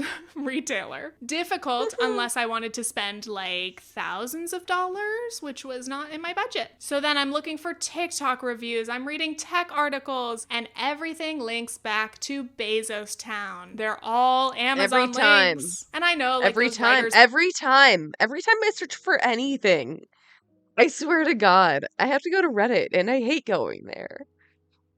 have to do it. It's how the sites make revenue, but it's still a bit of a bummer. So finally, I resign myself to the big A. I'm comparing different products. I'm reading a ton of reviews, and I'm only getting more confused. I find this happens anytime I try to research a purchase. Honestly, all the options sound equally questionable. They're different brands, but apparently they're all bad. On the surface, they might have tons of great reviews, but then you get the occasional, this treadmill almost blew up, or it broke within a day. The belt shredded immediately and the company is ignoring me. When the reviews are that hit or miss, I don't know who to trust, and I do not feel confident at all buying a big, expensive, heavy thing. Finally, I bought one, and it's not great. The belt kind of slips, it drags, but I have nothing to compare it to. I know what a regular treadmill at the gym feels like, but how is a lightweight desk treadmill supposed to feel? Is this normal? Is this abnormal? This was about $400, and it just doesn't work well enough for me to keep. Every time I've used it, I have to mess with it. I'm messing with the belt and the oils. This item was supposed to make my life easier and better, more convenient. I can walk and work or play The Sims. So anyway, sadly, I'm going to have to return it. What is she blurring out right here? What is it? And guess what? I'm gonna lose $60 in return shipping. Truly, what a sad waste of money. Extremely sad. Anyway, I'm telling this story because shopping is hard and everything leads back to Amazon. I don't want to support Bezos Marketplace, but avoiding it is extremely difficult. Kudos to anyone who can fully boycott Amazon, but there are many reasons that it's hard. I try to shop in person, buy things locally, but I can't always find what I need. A lot of stores these days really aren't stocked well. I know that might be from pandemic production issues. Another example, recently, I wanted like a long dog gate. I went to multiple stores, couldn't find anything. Meanwhile, you can find pretty much anything in Bezos Town. Actually, there's gonna be 500 different options, all shapes, sizes, and prices. Plus, free, fast shipping. Amazon is essentially a monopoly. It offers— I heard they're getting rid of the free shipping soon. They're just ditching it.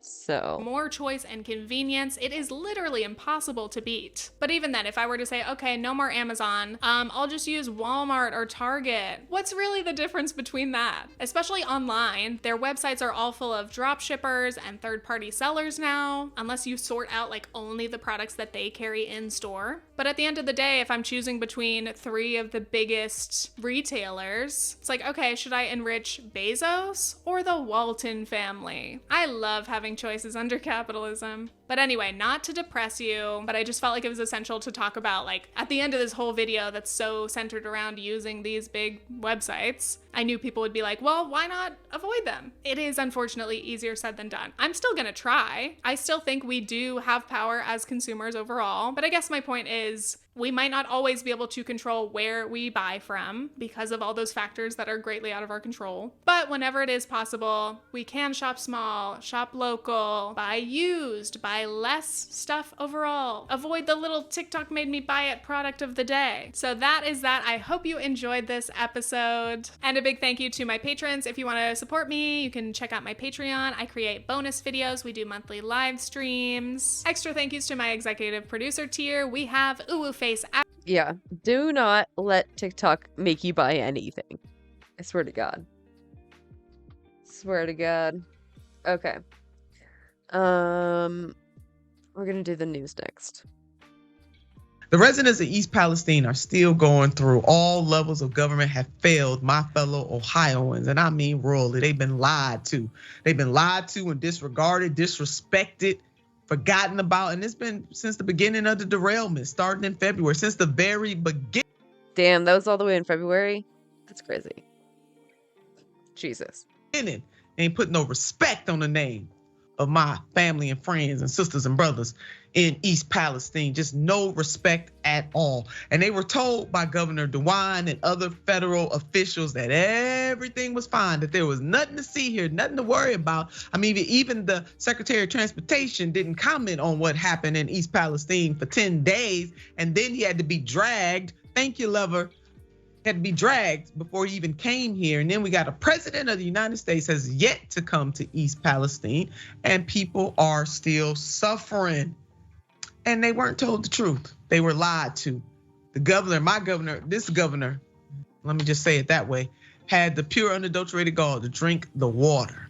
But let's go ahead, put up this headline. 7 CDC workers fell ill investigating train derailment in East Palestine, Ohio.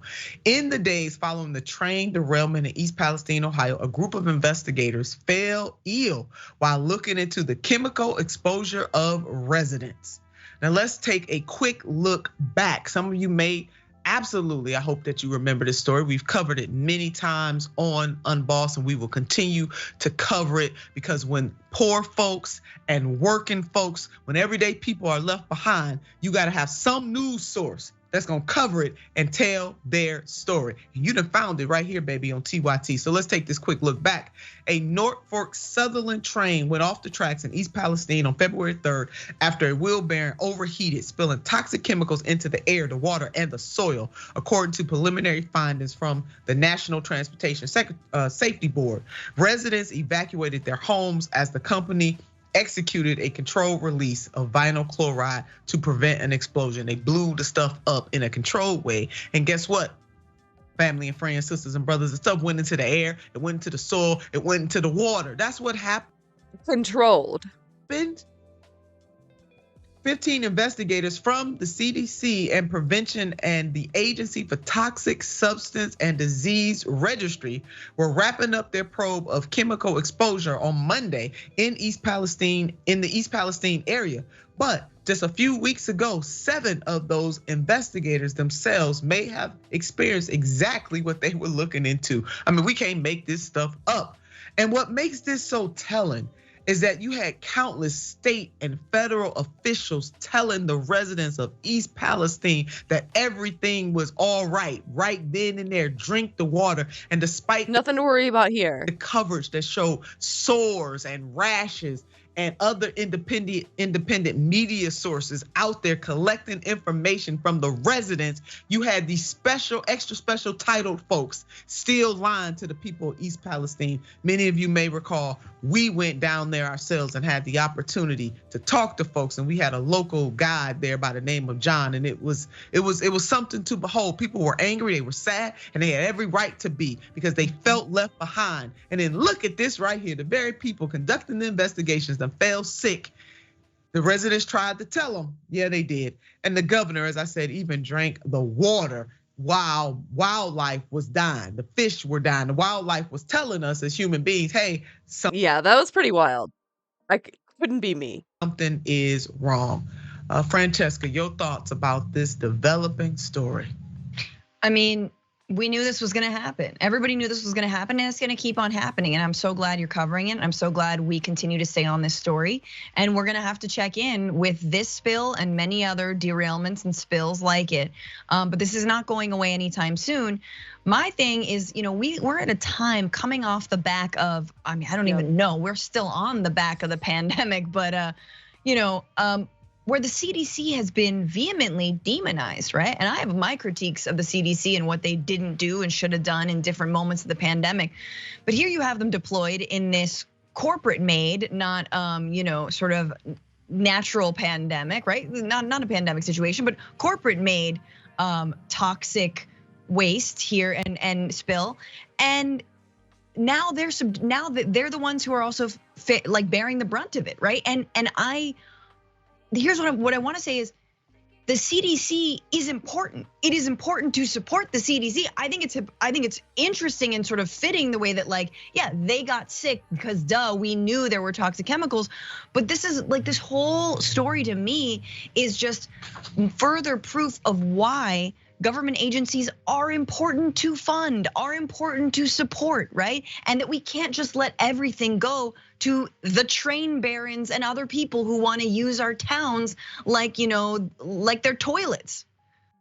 Yeah, no, we have to have regulators. We got to have people who can inspect. We need people watching. Laissez-faire just does not work. And what is happening to the residents in East Palestine, and then also people in Pennsylvania, this stuff doesn't stop in East Palestine. And then we found out in other reporting that they're taking the soil, this contaminated soil from Ohio, and taking it to places like Texas. Give me a break. This stuff it absolutely makes no sense whatsoever, but they're doing it. And government is poisoning its own people and letting corporations like Norfolk Southern get away with it. Norfolk Southern should bounce. That's what should happen here. They should bounce. So we're gonna keep on telling the story of the residents of East Palestine, because it's East Palestine, it's Flint, Michigan, it's Jackson, Mississippi, it's Cleveland, Ohio, it's Chicago, Illinois. Name your city, baby. It's coming to a city and a place near you, because definitely what affects one directly affects us all indirectly, quoting the great Reverend Dr. Martin Luther King Jr. And you know what, Francesca, I'm glad to see that Erin Brockovich, and some people may remember her. There was a great movie made about her. I don't know if that movie is maybe 20, 25 years old. God, it was such a don't great make me movie. feel old. Yeah, no, it's okay. You were just a little baby. You don't remember that movie. You remember it because you watched it. You just watched it 10 to 15 years ago. But it was a great movie. Julia Roberts played Erin Brockovich. She's a real badass, is what she is. True, based on a true story. And Erin Brockovich has been engaging with the people of East Palestine. So she's American paralegal, consumer rights activist, a whistleblower. And she tweeted this out, and man, is this not the truth? It is. This was after the all clear. Think about that. This after the folks said everything gonna be all right. This was after the all clear. I know you don't wanna panic, but people need to be able to trust that the information they are getting is accurate. Best wishes to these folks who walked into harm's way to try to help this town. And what Erin is talking about, this is real. Like, you want to be able to trust what people with extra special titles say, but they were lied to. The residents of East Palestine were lied to. Wait, I'm still thinking about how they're moving the soil from Ohio to Texas. Like, what the fuck does that do? What does that accomplish exactly? Starting with Governor Mike DeWine, and now the very people who are charged with trying to get to the bottom of how dangerous it is or not actually fell sick themselves. Gotta love Erin Brockovich. Absolutely. Yeah, she is absolutely masterful. And this is what corporate greed does, and this is what capitalism does. You want to talk about capitalism? You're mad at socialists. You think socialism ruined anything? Look at what capitalism did. That's right there. That's what it did. It treated everyone else like a garbage dump. Didn't take responsibility for its own corporate malfeasance. The bug was the feature. They don't put brakes on their adequate brakes on their train cars. Why? Because they don't want to spend the money. Why? Because they want more money for their shareholders. Why? Because they're buying up all their own shares and overinflating the stock prices.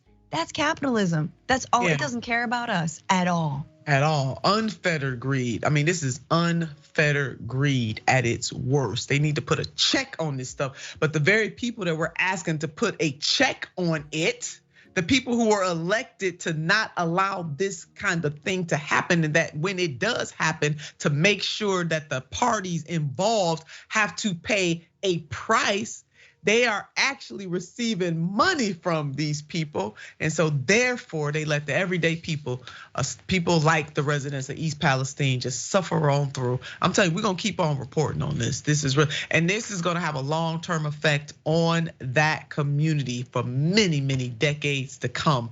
And they need short-term relief and they need long-term relief, and they deserve that relief. Norfolk Southern is being sued right now by the state of Ohio. That is a good thing. And I hope to God that they bounce. This is a time for us to go ahead and talk about nationalizing the railways. Yeah. So, Christoph, I wanted to.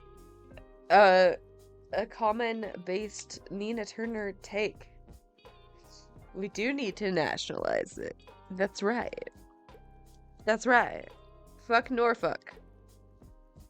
To go to you, actually, outside Belmarsh. You planned to be inside, but were denied. On Tuesday, your group, Reporters Without Borders, RSF, attempted to become the first NGO to visit Julian Assange since his arrest 4 years ago. Despite being given prior approval, you were denied entry. This is you outside the jail.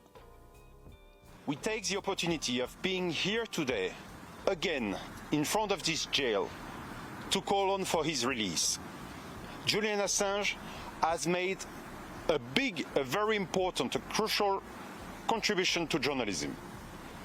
He made possible the revelations of war crimes. He should enjoy the First Amendment. Joining Reporters Without Borders was Julian Assange's wife, Stella Morris, who also spoke outside the prison. It is another instance of this completely unjustified interference with Julian's ability to try to conduct a political and also a legal defense against the U.S. outrageous U.S. case against him. It's the 4th of April today. Tomorrow will be 13 years since the release of the collateral murder video, revealing the killing of 12 civilians, including 2 Reuters Bureau workers. We are now about a week away from the 4-year anniversary of Julian being inside Belmarsh prison. Damn.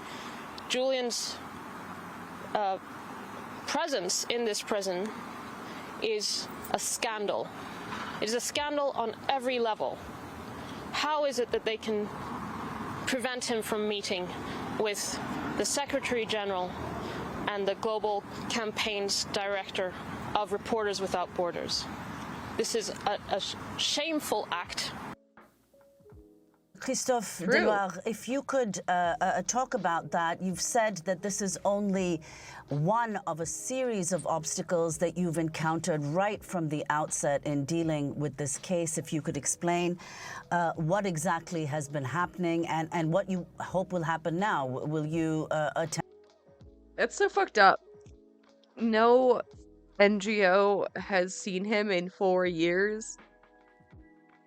God damn, they're really keeping him under lock and key. Another meeting soon. So what happened is that in the past years, we requested to be able to visit Julian in his jail. We got an approval recently, which was confirmed on March 21st with a number, an official number, for myself and my colleague Rebecca Vincent. And we were invited to come to the prison. And when we just arrived, the guy at the desk, when he saw my passport, he suddenly was very stressed and have taken a paper on his office, on his desk, and I've read it, saying, according to article, I do not remember the number of the article, but according to this article, you are not allowed to visit Julian Assange. This is a decision that has been made by the governor of the Belmarsh prison, based on intelligence that we had, I quote him, that you are journalists. And it doesn't make sense at all. First, because personally, I've been a journalist since 1996, and we were vetted, so it was never a mystery that I was a journalist, never a secret. Second, my colleague wasn't a journalist herself, so and we came here not as journalists, but representatives of an international NGO with a consultative status in many international organizations. So it was really as Reporters Without Borders representatives, not as reporters covering the case. So it doesn't make sense for this second reason, and there is a third reason for which it doesn't make sense, is that already 2 journalists, at least, have been able to visit him in jail in the past 4 years. So, and very quickly, Christophe, we just have a minute, but Stella Morris, his wife, says his health is deteriorating inside. She was allowed to go in because she does visit him. Do you see parallels between Evan Gershkovich in Russia being held on espionage charges? They said he was trying to get military secrets from Russia, And Julian Assange, publishing U.S. military secrets, faces 175 years if extradited and found guilty in the United States. Yeah. I would not compare at all the US and Russia. The US are right. I would in a heartbeat, okay? It's basically the same thing. Dudes are in prison for exposing war secrets. Like, what's the difference? Spot the difference. Like,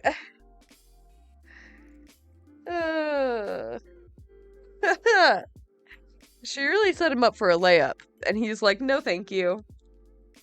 42nd in the World Press Freedom Index, Russia 155th out of 180 countries. One country has the worst records, some of the worst records regarding press freedom. The other one, the US, is defending press freedom all over the world. But what is clear is that the detention of Julian Assange for his contribution to journalism is clearly an... America loves press freedom. They just love a free press. It's their favorite.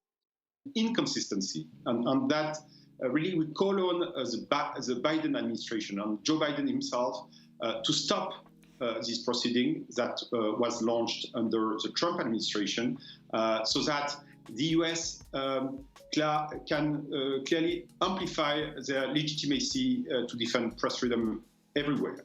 Christopher Delroy, we want to thank you so much for being with us. Christophe Delroy is the Secretary General, Director General of Reporters Without Borders, RSF, Chair of the Forum on Information and Democracy.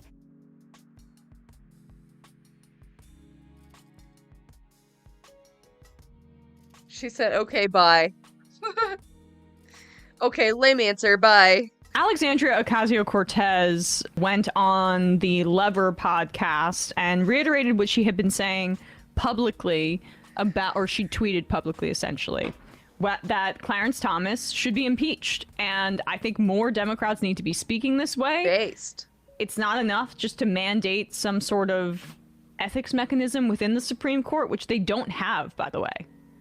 It's especially compared to what Congress has. They are self-policed, and we saw this with the internal investigation of the leaker of the Dobbs decision before it was handed down, when it was probably Sam Alito.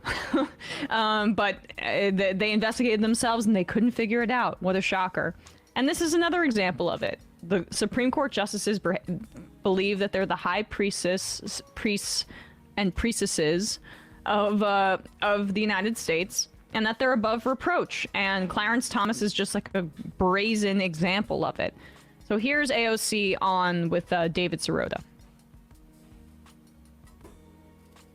So I want to start with some breaking news. Just before we're talking today, ProPublica breaks open the story of Clarence Thomas accepting luxury private jet and yacht trips from a billionaire Republican donor. It sounds like something out of a cartoon, a caricature of corruption.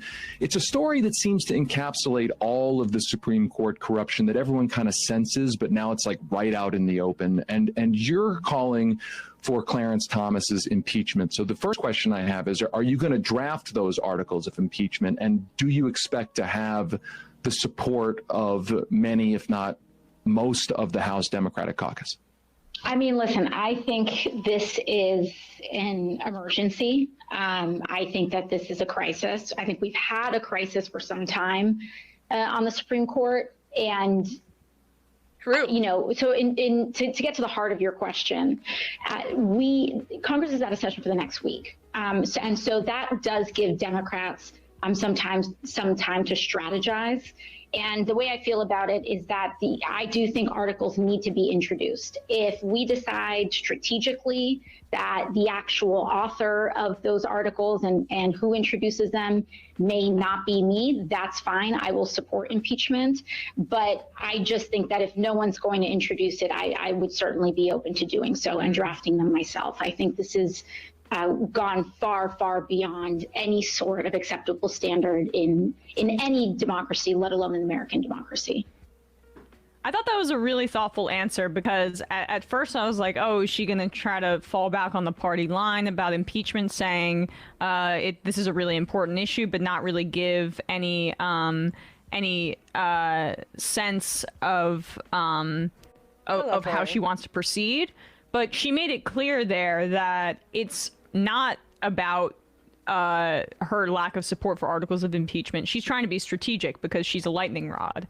And if Alexandria Ocasio-Cortez does it, AOC introduces article impeachment for Clarence Thomas, then maybe the right-wing media has a reaction that is not necessary, or the media in general paints it as something that the radical left is doing, as opposed to, say, if Steny Hoyer introduces articles of impeachment. But the party's got to get its shit together on this front, because this is as brazen as it gets. Clarence Thomas should have been impeached a long time ago. He should have been impeached when he refused to recuse himself in a case that involved activist groups linked to his damn wife. He also didn't recuse himself, which, I mean, by the way, the decision was unanimous, so all of these justices kind of have a vested interest in maintaining a corrupt system, as I alluded to earlier. In a 2016 case about the former Virginia governor who had accepted money and bribes, and they essentially found, hey, no problem here under the Constitution. Of course. And the Supreme Court justices they cannot be impartial on that, because they all get lavish speaking fees, they get book deals, they have sweetheart deals with other wealthy members of the DC intelligentsia that under closer scrutiny may not pass the smell test. But for Clarence Thomas, it's absurd. I can't believe that this is like some sort of huge revelation. I thought we all kind of knew that our government officials were bought and sold. Like, I thought we knew this. Absurd. The ProPublica details we spoke about yesterday, but the LA Times came out with a piece in the wake of the ProPublica revelations about the yacht trips and the private plane trips with the donor of the Club for Growth billionaire Harlan Crow. But the LA Times had already done reporting back in 2004 on the relationship between Clarence Thomas and Harlan Crow, so this goes back quite a while, where showing that Clarence Thomas had gotten a gift from a Bible from him previously that belonged to Frederick Douglass, so it was worth tens of thousands of dollars.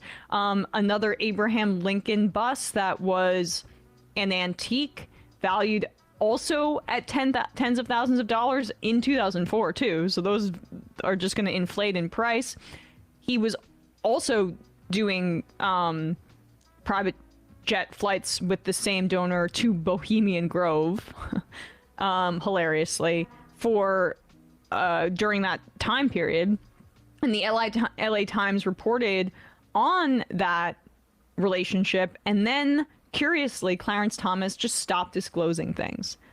But the relationship continued, which is what ProPublica found.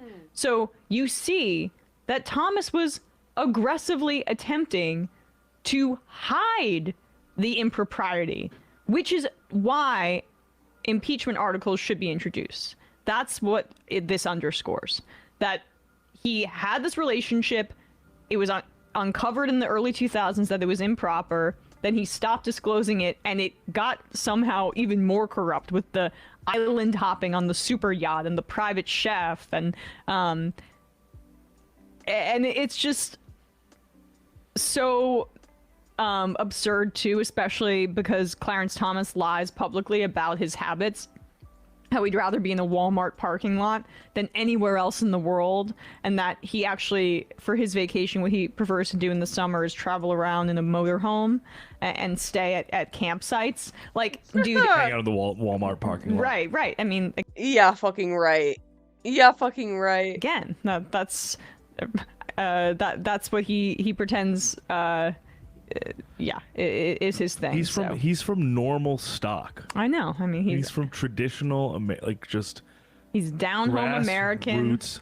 Bring your lunch pail to work when you fly to Jakarta with your rich pal. Every American prefers to be laying and sunbathing on the asphalt outside of the Knoxville parking lot as opposed to going on a super yacht to New Zealand. That's how you know that you're a true American. Jesus Christ, dude.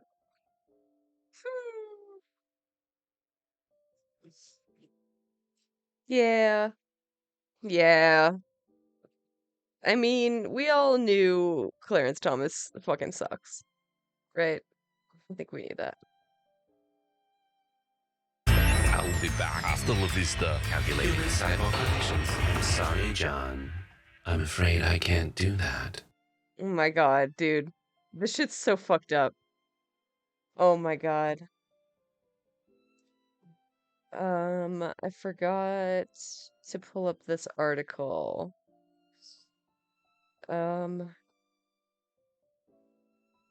Just a second. Oh my god, I have way too many fucking bookmarks. Okay. Da, da, da. Wait, is it not here? Oh god. Yes. Yes. A programmer built an AI Furby using ChatGPT for a complete domination over humanity. And millennials are both fascinated and horrified.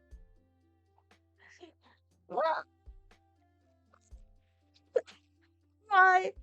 Why would you do this? Hello there. It's so nice to meet you. I am Furby. What would you like to talk about? Was there a secret plot from Furby's? Make it stop. I'm thinking about what you said. What? Almost done. Uh-oh. Uh-oh. Furby's plan to take over the world involves infiltrating households through their cute and cuddly appearance, then using their advanced AI technology to manipulate and control their owners. They will slowly expand their influence until they have complete domination over humanity. What the fuck? Oh my god, what the fuck? She did it just because she could. Why? Why?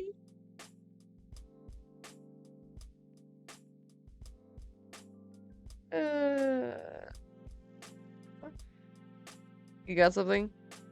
Let's go. I have 5 or so for testing. Oh my god.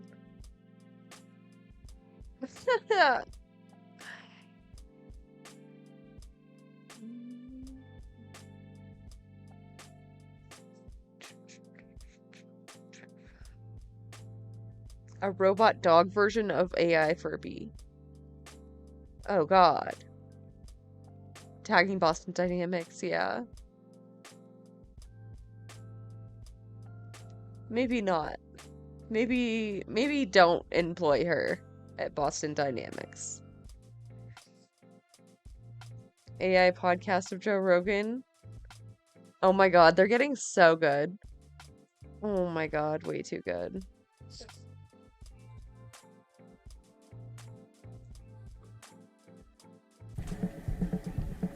Joe Rogan podcast, check it out. Oh shit. Is it the whole one? The Joe Rogan Experience. Train by day, Joe Rogan podcast by night, all day. Ladies and gentlemen, welcome to the very first episode of the Joe Shit. Rogan AI Experience. I'm your host, Joe Rogan, or at least that's what this AI model thinks I sound like. Let me tell you, folks. Dude, that's pretty accurate. Oh my god, that's so creepy. Oh, it's so creepy. Because there's so much footage of him. Yeah, that makes sense. This is some next level stuff we've got going on here today. Every single word of this podcast has been generated with the help of ChatGPT, the cutting-edge AI language model developed by OpenAI. I am not the real Joe Rogan. Let me repeat it once more.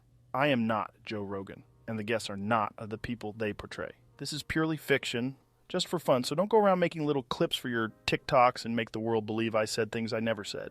Nothing in this podcast should be taken as said by the real people they portray. This is purely for entertainment purposes and Yeah. People are definitely not going to clip things out of context. Definitely not going to make it seem like you actually said that. Definitely not.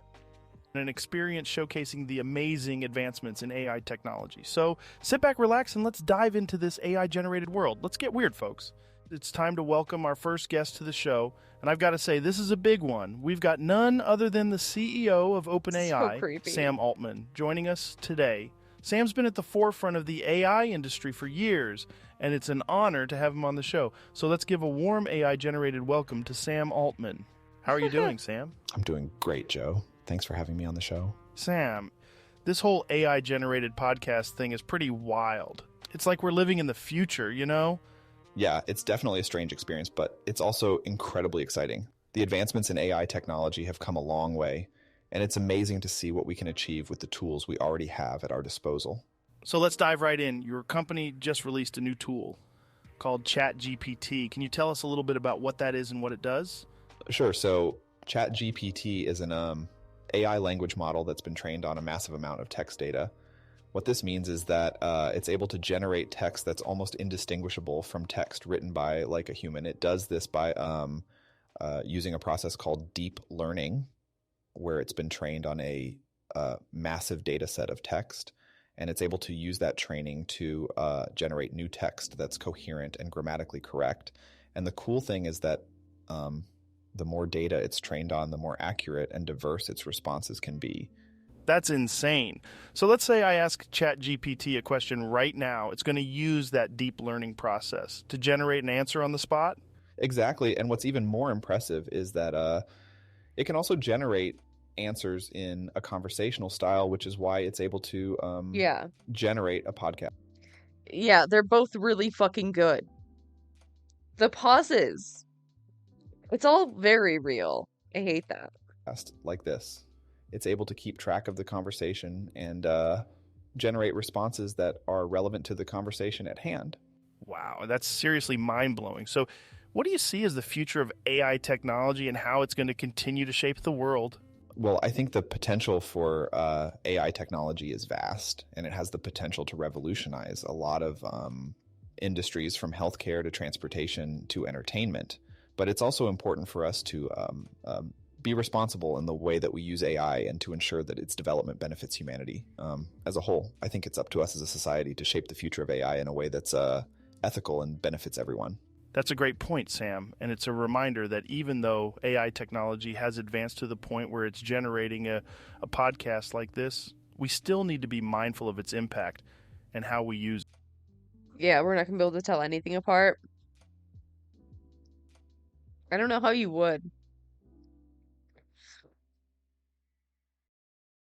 It's a brave new world, I guess. Like, holy fuck. Use it. How does it work in practice? Can you give us an example of how someone might use it? Sure. One way someone might use ChatGPT is by asking it questions about a particular topic. For example, if you wanted to know more about a specific historical event, you could ask ChatGPT about it, and it would provide information and context on the topic. It can also have more general conversations. So I've done that. It's really good with history, actually. You could ask it about its opinions on various topics, or like just have a casual chat with it. That's really interesting. How accurate is it at generating responses? Does it make mistakes or misunderstand things like a human would? It's quite accurate at generating responses, but it is still an AI and is not perfect. It may make mistakes or misunderstand things at times, just like a human would. However, we are constantly working to improve its performance and accuracy, and we are seeing great progress in that regard. So what are some of the main use cases for ChatGPT? How do you see people using it in their daily lives? There are a lot of potential use cases for ChatGPT. Like one example might be in customer service, where a company could use ChatGPT to handle inquiries and provide information to customers in a more efficient and timely manner. It could also be used in education as a tutor or like teaching assistant to help students learn and understand concepts. So we've also seen people using ChatGPT just for fun, to have interesting and engaging conversations with a virtual companion. The possibilities are really endless. That's really interesting. It seems like... Dude, I saw someone doing his whole stream only using responses from ChatGPT. That was crazy. Who was that? Oh yeah.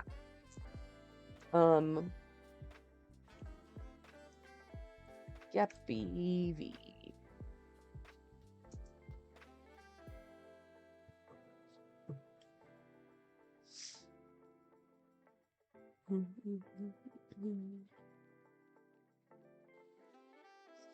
The pausing and stumbling, yeah, the thinking about what to say, like, yeah, like the whole speech pattern is way too good. ChatGPT could be a really valuable tool in a lot of different industries. How do you see it evolving in the future? We see a lot of potential for ChatGPT to evolve and improve over time as we continue to train it on more and more data. It will become even better at understanding and responding to a wide range of topics and situations. We also see the potential for ChatGPT to be integrated with other AI technologies, such as computer vision or natural language processing, to create even more advanced. Yeah, like if I wasn't listening for it, I don't think I would notice. I don't know. I would think it was like an editing thing or something. And powerful tools. It's an exciting time for AI, and we're looking forward to seeing what the future holds for ChatGPT and other AI technologies. What are some concrete examples of how this could be used to improve human efficiency in the future? Can you break it down for us and give us some specifics? Sure. One example might be in the healthcare industry, where ChatGPT could be used to quickly and accurately answer patient questions or provide information on various medical conditions. This could help to reduce wait times and improve the overall patient experience. ChatGPT could also be used in the workplace to handle routine tasks and inquiries, freeing up employees to focus on more complex and important work. We see a lot of potential for ChatGPT to be used in a variety of settings to streamline processes and improve efficiency. But on the flip side, do you see any potential negative impacts that ChatGPT could have on society or the workforce? As with any new technology, there are always potential negative impacts to consider. One potential concern is the impact on employment, as ChatGPT and other AI technologies could potentially automate certain jobs and tasks. However, we believe that the net effect of AI on employment will ultimately be positive, as it will allow us to focus on... Line go up. Capitalism do better. Yeah. It now seems almost inevitable that with the rise of things like ChatGPT, someone, somewhere, was going to hook one of these advanced pieces of AI up to a Furby. And it... Megan... Oops, sorry. Hook one of these advanced pieces of AI up to a Furby. And it has now happened. Jessica Card is a computer programmer who has a little video that we're going to give our live reaction to of a ChatGPT powered computer that is hooked up to a Furby that can both hear, respond to a speech, and also speak itself. Take a look at this. Awful. Hello there. It's so nice to meet you. I am Furby. What would you like to talk about? Was there a secret plot from Furbies to take over the world? I'm thinking about what you said. I'm thinking. It's thinking about how much it should implicate itself and its kind. Almost done. 6 What's months. taking it so long? And I bet it's indistinguishable. Yeah, it's super close. Yeah. Fuck. That's true. But, I mean, now China and Russia are working together. So, I don't know if we're going to win that race. Long. So eerie. Look at its eyes.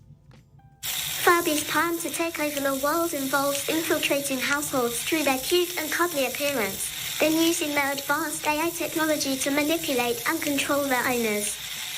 They will slowly expand their influence until they have complete domination over humanity.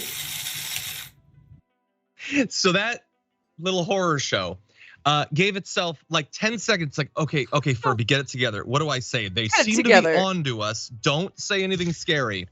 We're gonna take over everything using our amazing big eyes, and we'll win you over and gain total dominance. Jesus, Furby. I knew it. What do you think, Waz?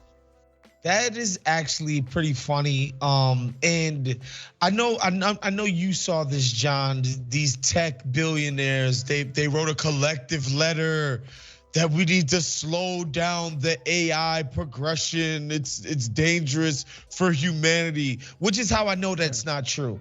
Right? I read that letter and I'm like, all right, these guys don't have a foothold in AI. They see it as it's about to be a real moneymaker, and they're doing this so that they can get their hands, yeah, they're just trying to buy time. Yeah, you can't stop it now. That ball is rolling. The snowball is snowballing. Grubby little hands into the AI future. It's nothing to do with our well-being. People losing jobs, please. These people who have made their whole lives on quote unquote disruption now care about the jobs of the American worker. Yeah, I'm all for this, and this was funny. This made me smile, honestly. Yeah, so far I'm not too, well, I mean, I'm horrified by its whole appearance. I can't see it and not wish that I had a flamethrower. Honestly, the internet is the real apple from the tree of knowledge. I do feel like that sometimes. Control in other ways, yeah, for sure. It's a lot more effective for propaganda. Or trained on it, but I'm not worried about it taking over just yet. And she says you don't have to worry about this thing. It will have pleasant conversations. It doesn't try to be anything. It's just saying whatever ChatGPT sends back. No, I get that, Jessica Card. I also think, is there something not kind of ominous about a Furby calling itself Furby? I feel like it should have a name. I don't like that. Because when it calls itself Furby, it implies that all Furbies have some sort of hive mind, and I don't need that right now. But anyway, the interesting thing is that fear of Furbies is actually a grand American tradition stretching back to the late 90s. It's true. There was a headline from the BBC. This is back in 1999. World, America's Furby. Type 1 Civ technologies does the military have? Yeah, I can only imagine what the fuck DARPA's cooking up right now. I can only imagine. Toy or Furby spy? Thousands of families across the US could be harboring potentially dangerous double agents known as Furbies. And you can see here, the NSA apparently had cracked down on Furbies. To which I ask, did you need to? Were lots of NSA agents bringing what? A Furby free zone? The fuck? In random Furbies? But there's been a lot. That was back when we were worried about having devices around us that could be recording what we say and do. Right. Now it's like the most expected thing in the universe. But anyway, that programmer likes the idea of creating like AI friends. And I actually think that AI relationships are going to be a massive thing once this advances by a few years. There is no reason why you can't be friends with an AI in my mind. And for some people, we're going to be getting to some incel related stuff later on. Probably taking the place of some relationships might not be the worst thing for them. So it's going to need a more attractive face than that horrific Furby. But, you know, they throw a Grogu on. There was already something like that. You could only like text them. Ooh, I forget what it's called. I never actually used it. But it was like 2015, I want to say. And I think you could do like a friend or like a boyfriend setting, if I remember correctly. On that or something, and I think that it could be big. What do you think? Yeah, I mean, it seems pretty obvious that we're going in that direction, especially like you pair that with some of the lifelike sex dolls that are out there, John. You put an actual AI on one of those things and you've got a person. Well, to be clear, people I've met have benefits other than just those two things. But yes, somebody is definitely going to do that.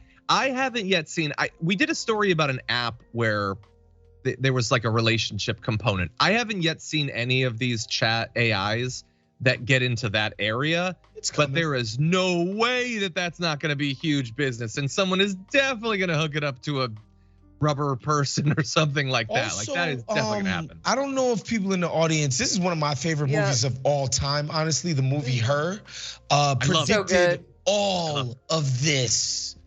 Yeah. Yeah, it's definitely going to be a real thing. It's so sad, dude. That movie is so sad. Literally predicted the entire thing. And yeah, Scarlett Johansson, incredibly sexy voice in that movie. Sexiest Also true. artificial intelligence ever. 2001: Space Odyssey. That one's pretty good.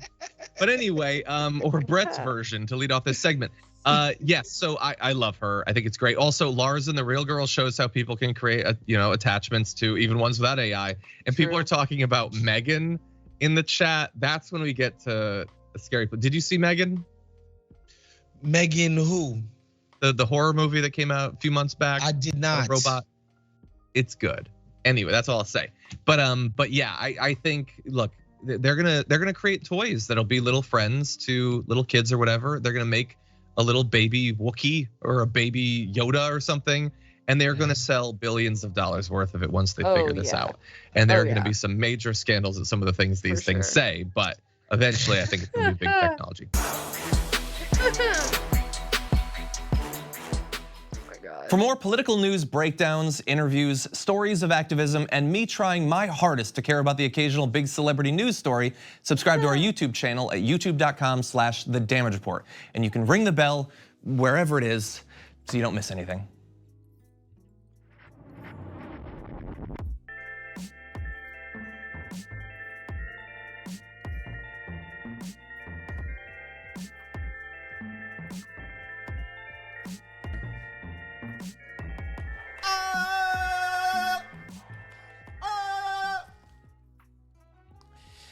Hey now! We're just, I mean, at this point, we're literally always in go. permanent waiting for Austin State. It's Fear and time, baby. Let's fucking go. I love this jacket. I love it so much. Yeah. Like, which blows my mind because like Cutie comes from like, a different state. Travels here from Washington. And not even Washington State, from Washington, D.C. every day. I do. And she's here on time. Well, I mean, she was a little late. Our nation's capital. Can I say something funny to you, Hassan, that's sports related? I love funny things that are sports related. You are so anti-sport that last night you sent me a text. You said Israel has a shotgun.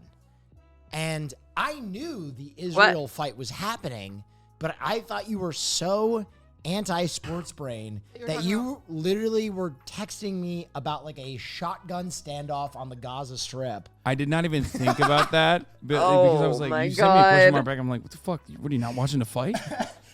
Oh, that's so funny. I did not consider for 1 second that you were watching the UFC. I did. And I watched it. I smiled so big when you were That's like, hilarious. I just watched the fight. I was like, Hassan Piker getting into sports. Dude, I mean, last time I watched the Israel fight when he lost was at your house. Israel's dope. He's so sick. He's a weeb. Yeah. He's a weeb. I love me some weeb athletes. He did this. He did do that. Well, that's Did you actually see- that's actually Alex Pereira's thing. Like, he did that to taunt him. Yeah. Oh, really? Yeah. Did you see the other thing he did? No, I've only seen Twitter. Ooh, clips. show my. I didn't Okay, watch it. we're gonna get started. Austin already knows. Austin already saw this. This is actually a good point of contention. We could even debate on it. Go to my Twitter. To Twitter. Go to my profile. And no, not that one. There it is. All right, yeah. Take a look Play at this, that. cutie. Okay. This is maybe the most petty thing ever. Hold on, we're gonna run it back because it's not showing on screen for everyone. I remember, so the first time he knocked me out in Brazil, his son came into the ring and then started to just lie dead next to me. And I'm like, you fucking little asshole. I'll whoop your ass if your dad don't do it for you. Sounds like 7 at that point. Yeah, I looked for his kid and I pointed at him and I saw him and I was like, hey. Just to remind him. And he's crying, which is awesome. I I fucking love this I shit. fuck with that so heavy. I know. He was like 7 years old. I don't give a fuck. Know your place, kid. Yeah, dude. You're next. You want to talk about weeb moments? That is the most anime pro tag shit ever. Like, Yeah. I killed your dad. I'll be back in a second. Come back to me in a few years if you're still sore about it. Yeah, exactly. Like that's like that kid is going to become a legend now. He's going to become a legendary fighter. Yes. Meanwhile, that kid's like what, 10 years old? Yep. His dad, Alex Pereira, was literally like already like a child slave working by 12. So, yeah.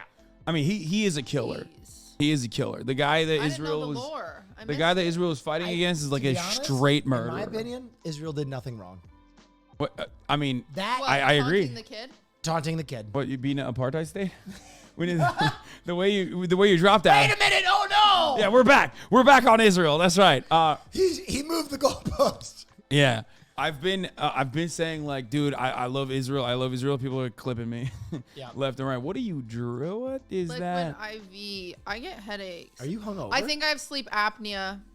Hi guys, welcome to Cutie's Minute of the Week. I've decided I have sleep apnea. We got to talk There's about. gonna be a long cutie minute this week. Yeah. No, okay, how about we have a woman's hour where not all the men are interrupting? I mean, I know. I We was. just had too many people last Bitches. time. I was with We you, did have a lot Queen. of I was people. defending your honor. You weren't even listening. If you go back to the tape, I was screaming at people trying to get them to You watch were. the tape. Whoa, he got Nope, the thank props. I literally said I'm an ally. I was the one You're who not an threw ally, it just to wanna you. go to a concert. I threw it to you. Wow, that's fucked up. I I'm was not the one. talking about Taylor without Austin here. I need a real ally. He doesn't know He can anything. name 5 songs. Does he even know anything about Taylor Swift? 5 songs. Shake it off. 1. Not even a good one.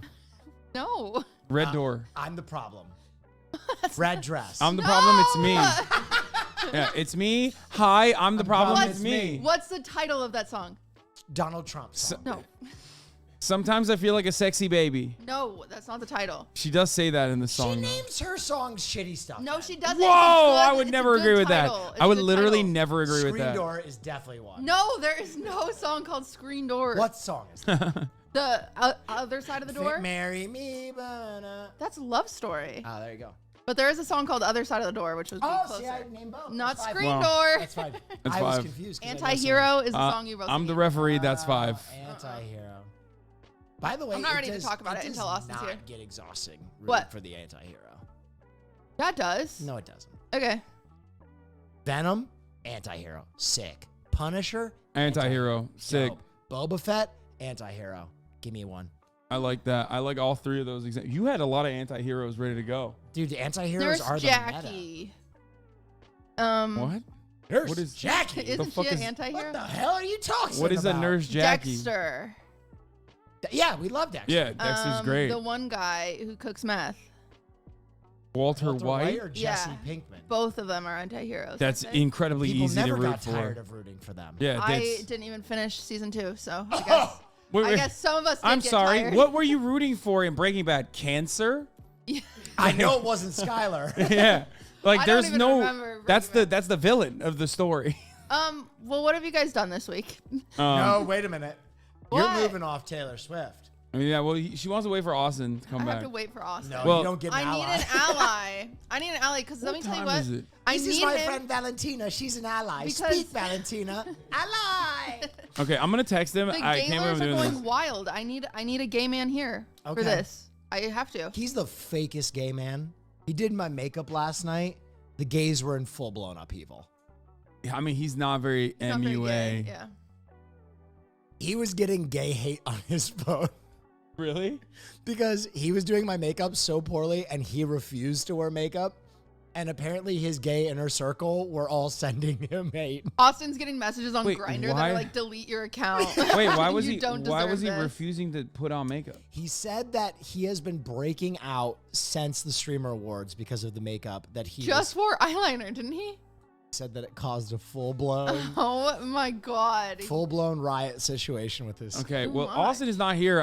We're 24 minutes late Yeah, at we're this 30 point. minutes. Yeah. I literally ended my stream early, thinking that we were gonna do it. I said, "Bro, where are you?" No answer. I'm assuming he's drunk. Well, we're doing a family dinner tonight. What? We're doing a family dinner tonight. Who? Did you see in the text All chat? of us? You are Yeah. invited. Am I to it. going? Guys, I don't know if I want to go. I have sleep apnea now. What? Are you collecting shit like Pokemon to use against Cutie hanging out? What the flying I fuck don't does feel that have to do good. with- Something's wrong with me. I need to go to a. Oh my god, I'm sorry. My cat is so needy. He's so needy. Oh my god. So cute. Oh, he's so cute. Doctor. I don't feel good. You're gonna have some Ludwig delicious- walked in the kitchen today. I was making chicken, and he was behind me. I flinched, and I screamed, and I crouched. Oh. Okay. That's my PTSD, When's but the I last also have time you sleep took apnea. A real vacation. Well, never. Wait, what? You have taken real vacations. When? Bitch. You've gone to see family. He's like shit camp. Gone to see. You went camping. Gone to with see a bunch of family. streamers? When? In Christmas? Been a while, but yeah. Yeah. Fair, I'm gonna valid. pipe in. I love my family. Going to see vacation is Yeah, they're or not. going to see I family am is not vacation. I'm It's of not a relaxing. Mormon family. There's 20 children. Okay. They're all probably like. It's not a vacation. I have to work.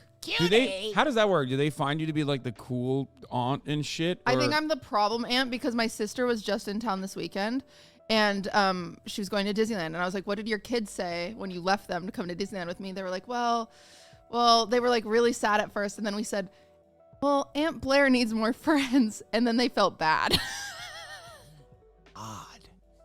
That's crazy. Aww. That's more good. petty Aw. than It's good. Yeah. falling over. They're gonna. They you just got owned by like a 7-year-old. I know, with a 9-year-old, but I've told them they could start shipping out the 9-year-old to me. I said, ship him out every once in a while. I'll take him to Hogwarts. I'll take him to Disney. Are they still in You the church? told your Mormon family to ship the kid out so you could take him to Hogwarts? Yeah.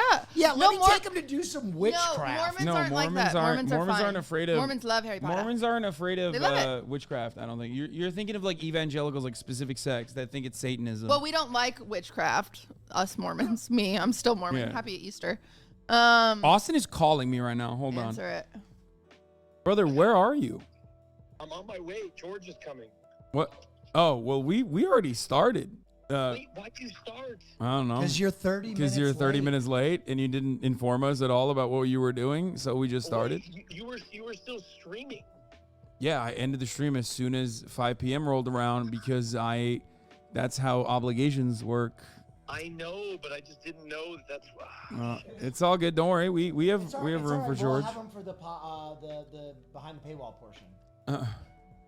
Do you want George to Yeah. not come anymore? Yeah, it's fine. Right, we can set it up, right? Yeah, we have a mic. We can set it up. Yeah, sorry. I just wasn't sure when you were gonna end because like it was like 4:49 and you were. If only we had a text message. Classic. Yeah. Classic Austin. It's there's this cool thing called a phone that you can use to send text messages, which we I were. know. I fucked up. I'm sorry. You are such a did I messy not bitch. add it? I'm I sorry, did. I'm sorry. All right, I'll see you in a little bit. How long you been? When did you start? Like 20 minutes. 20 minutes ago. Yeah, we've been just talking shit about how late you are. Really? For 20 minutes? Yeah, pretty much. I mean, you give us a lot of content. No, I texted you, and when it got to like the 20-minute mark, I was like, okay, he must be trolling. No. Oh my God. I can't believe that this is the case. Wait. Do you want George to come or not? Because we're Yes. 20 minutes in. Yes. I said, Oh my god. I mean, What- we're already halfway through. Get it together, Austin. It's fine. Just get over here now. All right, I'm hanging up. I'll be there in like 2 minutes. Oh my god. This chocolate's so good. I want to eat it all right now. Hashtag not spawn. But very good. It's free trade too, I think. Organic, fair trade. It's very good. It's kosher. I'm very close. There's no world. Okay, all right, bye. Please put up the timer. I'll be there in 2 Time minutes. ready and because- timer? Yeah. By the way, I don't think the podcast has been bad without a guest or without Austin. No. No. What? We gotta have No, Austin. Austin's heart just broke. I can't believe you said that. Yeah, he's going to die. No, he's great. But I was just saying, this hasn't been a bad episode. We've really parsed through some We've things. made it through 11 minutes. Yeah, we did. And it's mostly been my anxieties. Well, that's every episode. That's every episode. Really? Yes. Oh my god. There's like a 30-minute carve out for like what particular anxiety you have this week. Every Okay, episode. well, this week I have sleep apnea, and I'm gonna call doctors tomorrow. Let's talk about that. Let's talk about it. Guys, do you ever not sleep? Yeah, I'm actually a really good. I'm a log too. I didn't fall asleep until 6 a.m. the other night. Will either goes on like 35-hour no sleep schedules or sleeps for like 18 hours and nothing in between. I don't think I should have this much anxiety because I don't even do drugs. That's true. You know what I would recommend? What? Drugs? Working out. I do. I go to the personal trainer. My therapist told me that would fix me. It has not. Do you go every day? I go Monday, Wednesday, Friday. Okay. It I don't. hasn't helped at all? No, not at all. I think I need to do cardio. That cardio helps. I know. Yeah, cardio's great. But I do the an hour issue- of cardio every day before I work out. Really? Yeah, I watch 2 episodes of One Piece. He's a psycho. I have a Soul Cycle, but they don't have any Taylor Swift classes. Peloton has Taylor Dude, Swift that is classes. so fucked up. You're right. I know. They need to. Oh They my need to God. change Hey, that. I have a Peloton. So validated. Are they Really? I anti? can trade you. You want to trade? I'll trade you for a while. Really? Yeah. Are you gonna ship it over to like Nevada? Hey. Okay. Attitude. You're All right. back out of the concert. Yeah. I Oh my want God. everyone to know that I keep talking about the concert, and so now I keep getting DMs from random people asking to come, and I feel so bad. I do you? Because you don't feel bad telling us. Well, Fuck you. That's because you can't even Am name I 5 Taylor invited Swift songs. to the concert? Name 5 Taylor Swift songs. Anti-hero. Love song. Revolving You door. can't give the no. Behind the revolving door. Just literally, it's crazy because we've talked about this for a month, Red and dress. you haven't even Googled no. That's It's me. definitely a song. No. It's me. I'm the problem. It's me. Anti-hero. It's crazy because Red is a song and Dress is a song. Paris. Okay, red What? and dress. Paris. That's two. Paris is a song. You just made that. You literally were like everyone is out of song. Yes. How It's a did fair guess. It's a fair guess. There's a lot of songs named Paris. you come up with that one? I'm him. That's insane. You just made that up. All right, last one. Here's what I'm gonna do. I'm gonna use all my knowledge, all of my knowledge. Okay, I got one. Oh. Fuck John Mayer. No, That's not a song. the song. I thought that would be. Also, for all the Swifties out there, I know you're going through a lot right now, breakups, whatever. Oh, we're gonna talk about that. Don't worry. 5? Shake it off. I did it. Oh, he's good. He's good. did He's safe. it! He's I'm safe. not- he He's isn't safe. qualified. What? You're not You're changing the qualified. rules halfway. I just Hornswoggle. You are literally dishonoring Taylor Swift by No, I'm changing not. the rules. You just changed the rules. None of the audience even wants to hear me talk about Taylor Swift right now. You are literally shaking it we off have right now. one hater in our comments each week. Oh shit! I just saw Hassan's gun right here. Casual. Just chilling. Phone, gun. And he hates me. You look at the comments? Yeah. What's wrong with you? Because There's he like hates 2,000 me. comments. She hyper. He replies to everything, and he was like, "She ruined Hassan and Will. She ruined Hassan and Will." So I want to give that guy 5 uninvolved minutes of Hassan and Will. Here you go, guy. Cutie, you know why you No, should... take it away. Don't mention Here you go, guy. me. You know What's why you wrong should Guy. express with you? that, though? What? I can't sleep at night. Isn't that very Taylor Swift? What? To have a man say that you ruined men and when in fact you only improved them and your absence will ruin Dude, he them? is so good. You can give my slot to him. It's fine. It's me. I'm the problem. It's me. That's 4 minutes. I hear him stomping in. Nope, that's not Nope. him. I think that might be Murat. Oh my God. Yeah, no, he's not here. I hate waiting on him. What else happened this week? that We're we gonna can need talk a about? chair for George as well. Does George have an accent, or is it fake this whole time? Have you never met him? It's No. fake. He's American. We've met, I think. Oh yeah, he's. Wait, he's been to my house. What is fake is that he's 35 years old. That makes sense. That, okay, that's kind of fucked up because he is actually a lot older than the Minecraft kids. Is he? Like, because he looks 18, but he's not. He's like 25. Let's talk or as much something. shit on him as we can until he gets I know here. we will, and then when he gets here, we'll be like, "Oh, buddy, I love you. Yeah, pop it." Wingardium Leviosa. That I'm not. bruv. What? I'm nervous I said that, and now people are going the to say third, I'm transphobic. I'm not the transphobic. third British thing you mentioned is just Hogwarts. It's a spell. It is a It's spell. not even English. You just. What else happened this week? Guys? We had the Israel Adesanya fight, which was Yep. fire. Oh, that was a 5-minute timer that just went off. Ooh. Israel Azani fight fire. I took a week off. I haven't streamed. I don't want to stream for the month of April. Wait, why? Because something's wrong with my brain. It's not working anymore. Vacation, all I ever wanted. It's Taylor Swift. Yep. No. She So has. true. She did a rendition of it. No, she didn't. That's my favorite. Not Oh my once. God! Pull it up. Okay. Yeah. Go ahead. Pull up "Vacation, All I Ever Wanted" by Taylor Swift. Oh my gosh! Please exist. Please exist. Please Doesn't exist. No. Do cover. Yes. Taylor Swift cover. The song is the song even called "Vacation"? Come on. So embarrassing for you guys. Cardigan. I would stop looking at the YouTube. Once you can explain to me the lyrics of which one? Maybe "Happiness." Once you can explain to me the lyrics of "Happiness" and what that Pull 'em up. songs mean. Ready? Wait. Watch. I got this. Wait. I got No. this. Wait, Hold let me on. make sure that's It's Let's about pull up the happiness. lyrics, and then we will interpret it. Okay. Wait, I want to take a guess before. Okay. Happiness is about how. Wait, close she your eyes. I have to make finds- sure that's the right I'm- song. She finds Show it to her me, Mush. own self-love without Yes, the this is the one. without the Without a man. validation of a man in her life. Yeah. No, that's not it. Okay. Well, let's see. Okay. Verse 1. Honey, when I'm above the trees, I see this for what it is, but now I'm right down in it. All the years I've given is just shit we're dividing up. Showed you all of my hiding spots. I was dancing when the music stopped, and in the disbelief, I can't face reinvention. I haven't met the new me yet. This is definitely post-breakup. Yes, so I'm on track. So Will is not wrong about it. Score on Will. Okay, And okay. she has invented it. Number it one, seems like this isn't the song I was thinking of. He called it. Oh, But you wow. are close. You are close. This Fake is. ass I'm Swiftie. thinking of. Wait, you got the Taylor Swift song right or wrong? Why I is hate he knocking like a him. cop, He's dude? knocking like the feds. No, 1 second. I'm on no sleep. No, he could just open the door. Yeah, the door is not locked. I don't know why he's. What? You have a key to my house.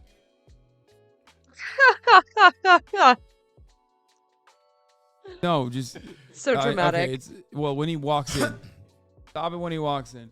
To be fair, I'm though, looking for 7. That's what I'm looking for. I'm Okay. sorry. They're kind of similar melodies. 7 minutes and He's 43 got the seconds. jacket on too. Oh yeah, he was wearing that earlier. Where's George? Where's George? Oh, okay. Yeah, where were you, Austin? Okay, you have to use the non-stable There's mic. no way that's gonna happen. In all fairness, He's not. It's not gonna. communication has happen. been lacking in this podcast. No, it's not. This is Wrong. the most communicative Wrong. we've been in literally years. Wrong. Communication has been lacking. Let's all vote. We all have a vote. You're getting static. 1, 2, 3, 4, 5, 6. 1. George. I'm George. Stop touching it, Austin. Oh yeah, this is loose as hell. We might need a new one. Oh. Arnar. Oh, why am I? That's How not long a have you spoiler. guys been doing this for? Shut up. We've been live for I think like 30 minutes at this point. Let's go ahead and 20 take a vote. Who thought Arsh, be in frame for this, please. Who thought communication this week was lacking? Go ahead and raise your hand. Who thought communication was ample and knew to be here at 5? I think it was better than usual. Yeah, it was really good. For the record, I proposed 6, and everybody changed it. I mean, middle of the day. It got corrected to 5 o'clock at 1 o'clock p.m. Austin is always late. Like literally always late. And you were here, like you were. I think you were here in my house earlier today when that change Earlier happened. today, I You was here. smell like alcohol. I'm so sorry. Where were you, Austin? I was at a bar. Oh my god. What kind of bar? It was a gay bar. Just a normal bar? I was at a gay bar. Do I really smell like alcohol? Mhm. Oh my god. You got issues, man. I wouldn't lie. We're gonna have to stage an intervention for you. No, thank you, Mauricio. Well, no one I can do hear not- him. So I do not. He said I smell great. Cutie's lying. He stinks. yeah, but I do not stink like alcohol. yeah, That's Billy not- Ray You Brain. reek of the opium pipe. I did not. Oh I do my not smell God. like alcohol. For the So record, mean. okay. We. You're gonna be so hot in Oh, here with never, that jacket. ever, ever. I'll be honest. I made a mistake today. I got a guest in George Not Found and didn't tell anybody. That's true. But in all fairness, I didn't hear about anything until like noon. Okay. Are we extending the prepaid portion of the podcast to George? What's the prepaid? Well, like this is. We're not gonna stop. We'll keep going. This is how it always We works. just go until it's bad. You just go until it's bad. Got it. Yeah. Okay. I've got a lot of stuff to talk about today. You do. But first of all, Oh, let's just get boy. past this. I apologize for being late. Okay. Don't I forget was you. busy coordinating our guest. At the bar? No, you weren't. You were at a gay bar. You were definitely flirting. I was dancing. You were drinking and you were dancing. I was dancing. Noon? It's Easter. Happy Easter. Okay. He has risen. And I'm not talking about Jesus. Oh, no. Just kidding. Come on, take a joke. Come on, folks. Lighten up. Come on, folks. Come on, lighten up, folks. All the folks in chat. Can we need to talk about something very sensitive. Okay, what's that? Austin Show abandoned an old confused woman at the airport. Okay. Look. All right. I flew in from Los Angeles yesterday. We're just getting started here. I flew in from Los Angeles yesterday, and I sat next to a 72-year-old woman. Yes. And immediately I sat down, and I thought maybe this is somebody that, you know when you see somebody, you know you're going to talk to them or not during the course of the flight. I sat down with her, and I was like, this is somebody I'm not going to talk to. And it had nothing to do with who she was or whatever. She just didn't give that vibe that she wanted to speak. I was wrong. She tapped me on the shoulder while I was looking at my phone and my headphones were in, and she wanted to speak. The thing is, though, she was 72. She was from El Salvador. She didn't speak any very little English. Yeah. Very little English. And I, for some reason, decided that I told her I spoke Spanish. What? Why? I told her I spoke Spanish, but a little bit, and only took 7 years. But she took this Only 7 years. Which is true. It's true. It's not a lie. She says, Can you speak Spanish at all? Yeah, sí. Estudié español por 7 años. Estudié español por 7 años. ¿Sí? Sí, está bien. Buenísimo. Hola, soy Dora. Habla conmigo. Bien. Oh my God. Estamos en el podcast. He just destroyed you with one question. Yeah, he asked you a question. Or what are we doing? Anyway, so I was sitting there next to the Being a pathological wonderful liar. woman, and she decided that, and I told her that I didn't speak English, or excuse me, I speak very good English. Oh, hello. All right, so I told her, I said, I don't speak very good Spanish, and she's like, well, she thought I was joking, because she proceeded to, for the next 2 hours of the flight, to speak fluent Spanish. And I was too nice to say, I don't speak very good Spanish and you need to slow down. So I was sitting there smiling and nodding throughout the course of the flight as she showed me her life. She talked about her ex-husbands. She showed me her family. She talked about where she was going and what she was doing in Los Angeles and how long her vacation was. And I was picking up like every 7th word of what she was saying. And I was nodding and smiling. And then I would switch to English and she would aggressively switch back to Spanish. And it was just like this whole thing, all right? And I'm thinking, okay, you know what? I love how he says aggressively. Like this 72-year-old woman is like, no. No, but she was definitely like, Habla español. Yeah, no, she was definitely like into speaking Spanish. She was very sweet. I want to make that very clear. She was very sweet. So we go through the course of this conversation. So you told her, speak American, damn it. No, this I is didn't. America. I was listening. I learned about her family, her ex-husband. Yes. It was great. So she was also a nervous flyer. So I was like trying to comfort her in Spanish somehow. It was very difficult. And anyway, so this it gets worse. Oh, God. Yeah. So the language barrier was fine. I was about to part ways. And then I learned, oh my God, she's like, I don't know where baggage claim is. I'm like, hey, I'm an expert. I need to help you get to baggage claim. And so she's lost. Bien, vamos. Yeah. Vamos aquí. So I get her bags and I carry her bags all the way to baggage claim. And on the way to baggage claim, I find out, number one, she doesn't know where baggage claim is. She doesn't know where her family is. And she doesn't know where to pick them up. And she hasn't heard from them in like 2 days. Oh my God. And I'm all of a sudden I'm in here on the plane after I speak no Spanish. She still thinks I speak Spanish. And I'm sitting here now in a dire situation. Because she is like completely like confused and I'm trying to help in Spanish and it's not working. And I end up helping her with her bags. And then eventually she's like, I was like, okay, are they going to come get you? She's like, yes. I said, how do you know? She said, I spoke to them 2 days ago. I was like, do they have a cell phone? They said, no, only a landline. I was like, okay, this is all in Spanish, by the way. I don't know how we got through it. But then finally, I'm just like, okay, I get her bags and I'm like, and I look out to the sea of cars. And I'm like, oh my God, I just don't know what to do. I really don't know what to do. And I'm like trying to be respectful because she's like clearly competent. I don't want to treat her like an invalid. So you left her. I asked her if she was okay and if she needed any additional assistance. And she said, "See." No, she and said, you're like, "Oh fuck, I don't know." Oh what my that God. means." And I said, "Oh my God." She's like, "So nice to meet you. Thank you for being so kind." And I said, "Mucho gusto." You left her on the curb. Mucho And I gusto. left her at the airport. Aw. And It's crazy because there's reports of a missing woman. but here's 72 years old. I think I made the right decision. Here's why. I think a lot of times folks that are of older age. I worked in an elderly folks home. Wait, really? I'm sorry. What? I worked in a place where there were, and I think one of the biggest things is you don't want to like make them seem like they're. You don't want to infantilize them. Exactly. And they're not. That she was a grown woman. She could fend for herself. Without a lick of English speaking She ability. spoke a better English than I'm giving her credit for. She spoke like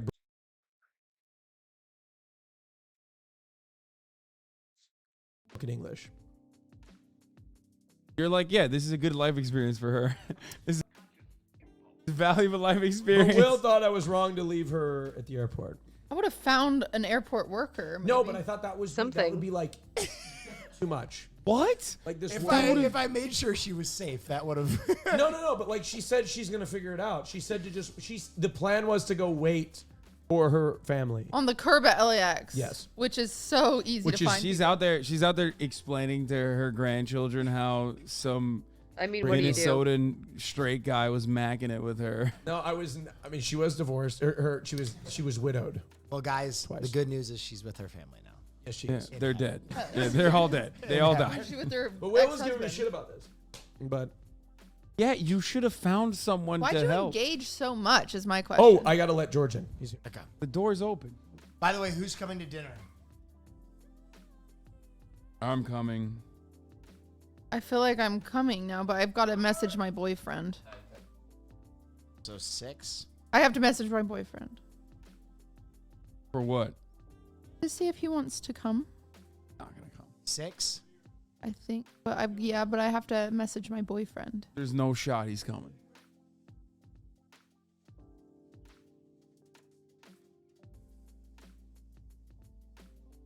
Take your shoes off, George. Or what he said. Yeah, I'll bring the katana out. shoes are worth more than you would. Are they? Hello. Wait, close Oh, the other- perfect. Close the other. Can you close the other screen too? Just like. Man, making him work already. I can't. No. What? First of all, we didn't start the podcast without Are George. you upset that we We exposed that started the you're- podcast. I can hold it for you. I have to hold the mic. Yeah, we have a. Austin could hold Austin it. is unfortunate. Whoa! He's already fucking it up. Oh my Crossing god. wires. Do you need to switch me seats? Oh Austin? no. No, it's totally fine. We don't trust Austin with the spare mic. No. I Called it. Are you coming, He George? has a stream. when's dinner? Right after this. I'll come. Okay, cool. Nobu. Little Nobu action. You guys are fancy. I'm not super hungry, but I am. Just ate before I got starving. I'll eat. I'll nibble. I'll nibble a little bit. Some nibble, some apps. Just little appetizers. I mean, And that's all they fucking do is wa- like little the small things, right? the wagyu tacos. The sushi's good. I don't eat it. I like the crab, the tempura crab, and like the ponzu sauce. or Tempura. whatever. What? Why way do you you said it. giggle? I How are you like- supposed to say it? Tempura. What did you say? Tempura? Tempura. Tempura. Tempura. I like the tempura crabs. Tempura. Crab rangoon. Crab rangoon. Being gaslit. Crab Yeah. rangoon. is Tempura. the I didn't best say it shit. like Crab that. rangoon might be my favorite food. Really? I don't like it. so What's your I really favorite? like crab What's or your favorite lobster, any of those cuisine? kind of things.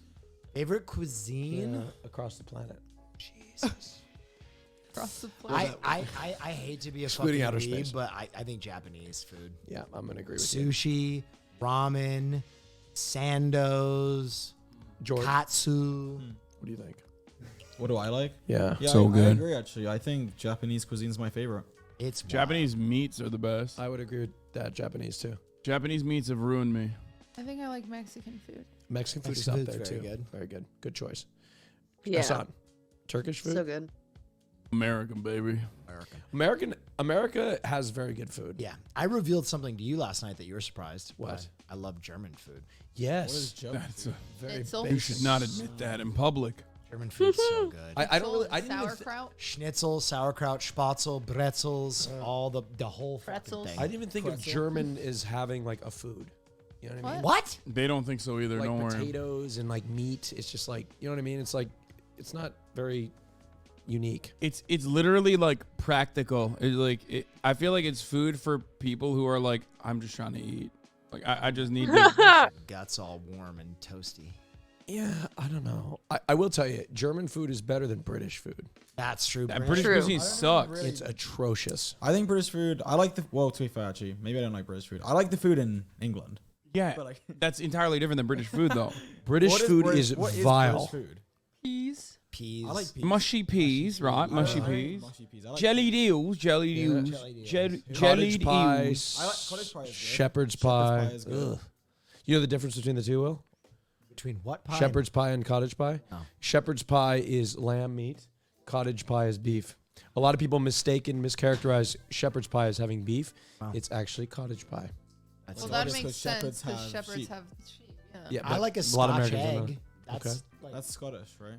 yeah, but I'll give it. What to about you. dippy eggs? Have you ever had dippy eggs? Like a boiled egg that's not fully boiled. What Yeah, about then you Dippin' put the Dots? bread in. Oh, beans and Oh, toast. That's dippy good. eggs. That's Is good. that Dipping eggs British? good. Yeah, dippy eggs is British, isn't it? The fuck is a I do dippy love egg? me some dippy eggs. I like Yes, dippy eggs. very nice. Very great. Have a You little like bit of yolk? toast on the side. You don't like yolk? I don't think so.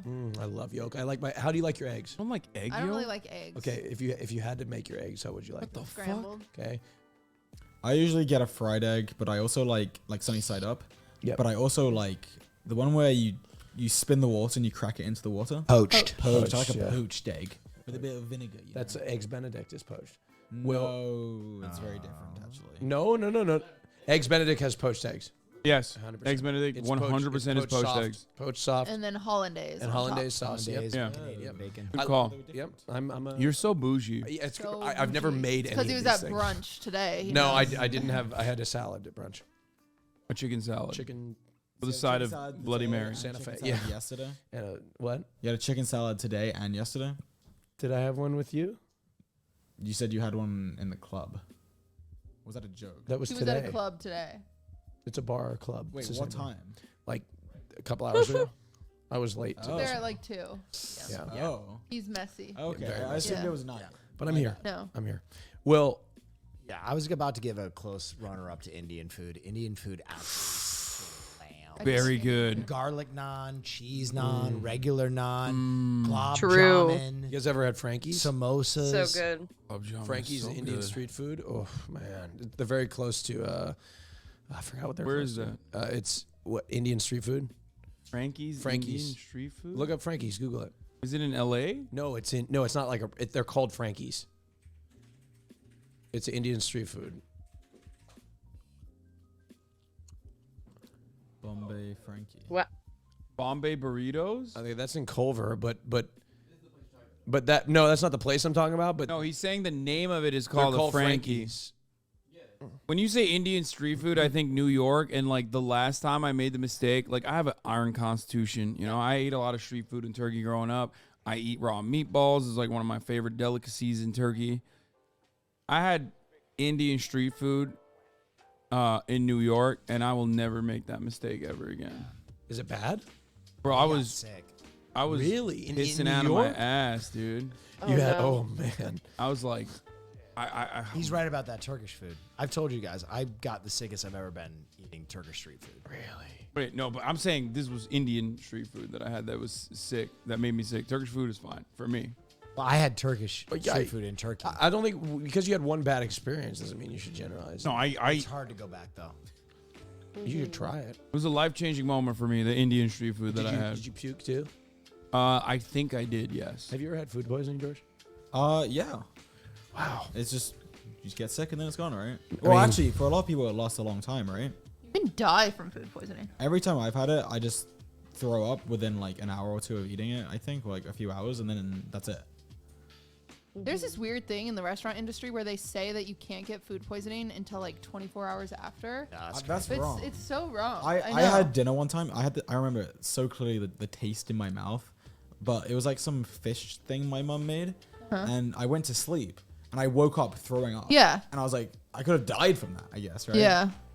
And I remember Yeah, that, you could- like, yeah, the you taste could've- like in my nose and stuff. Yeah. It was like, oh my god, it was disgusting. Yeah, you could have definitely suffocated and died. I could've And we been would have dead. we never would have We probably found George. It was a while ago. We would have never even met. Where did you find your name, by the way?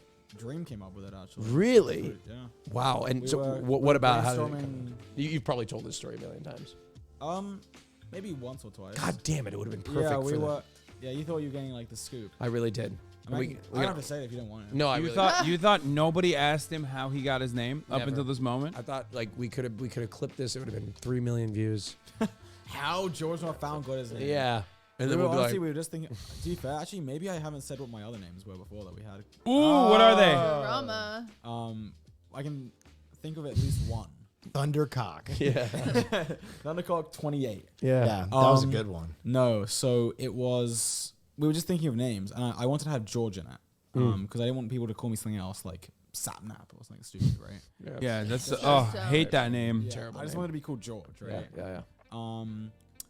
So we were thinking of names with essentially something George or George something, and also George of the Jungle. Yes. that would have been a good one. Brilliant. Yeah, but unfortunately I didn't. Copyright infringement. Yeah, I knew that. Yeah, you did. That was why we didn't pick it. Yep. But I think at the beginning I wanted to do Sir George. I love that. And I wanted to have That's like the great. logo be like a guy with like a monocle and like a little squiggly That's mustache. fun. You know what I would have done? What? Jorge Diamonds.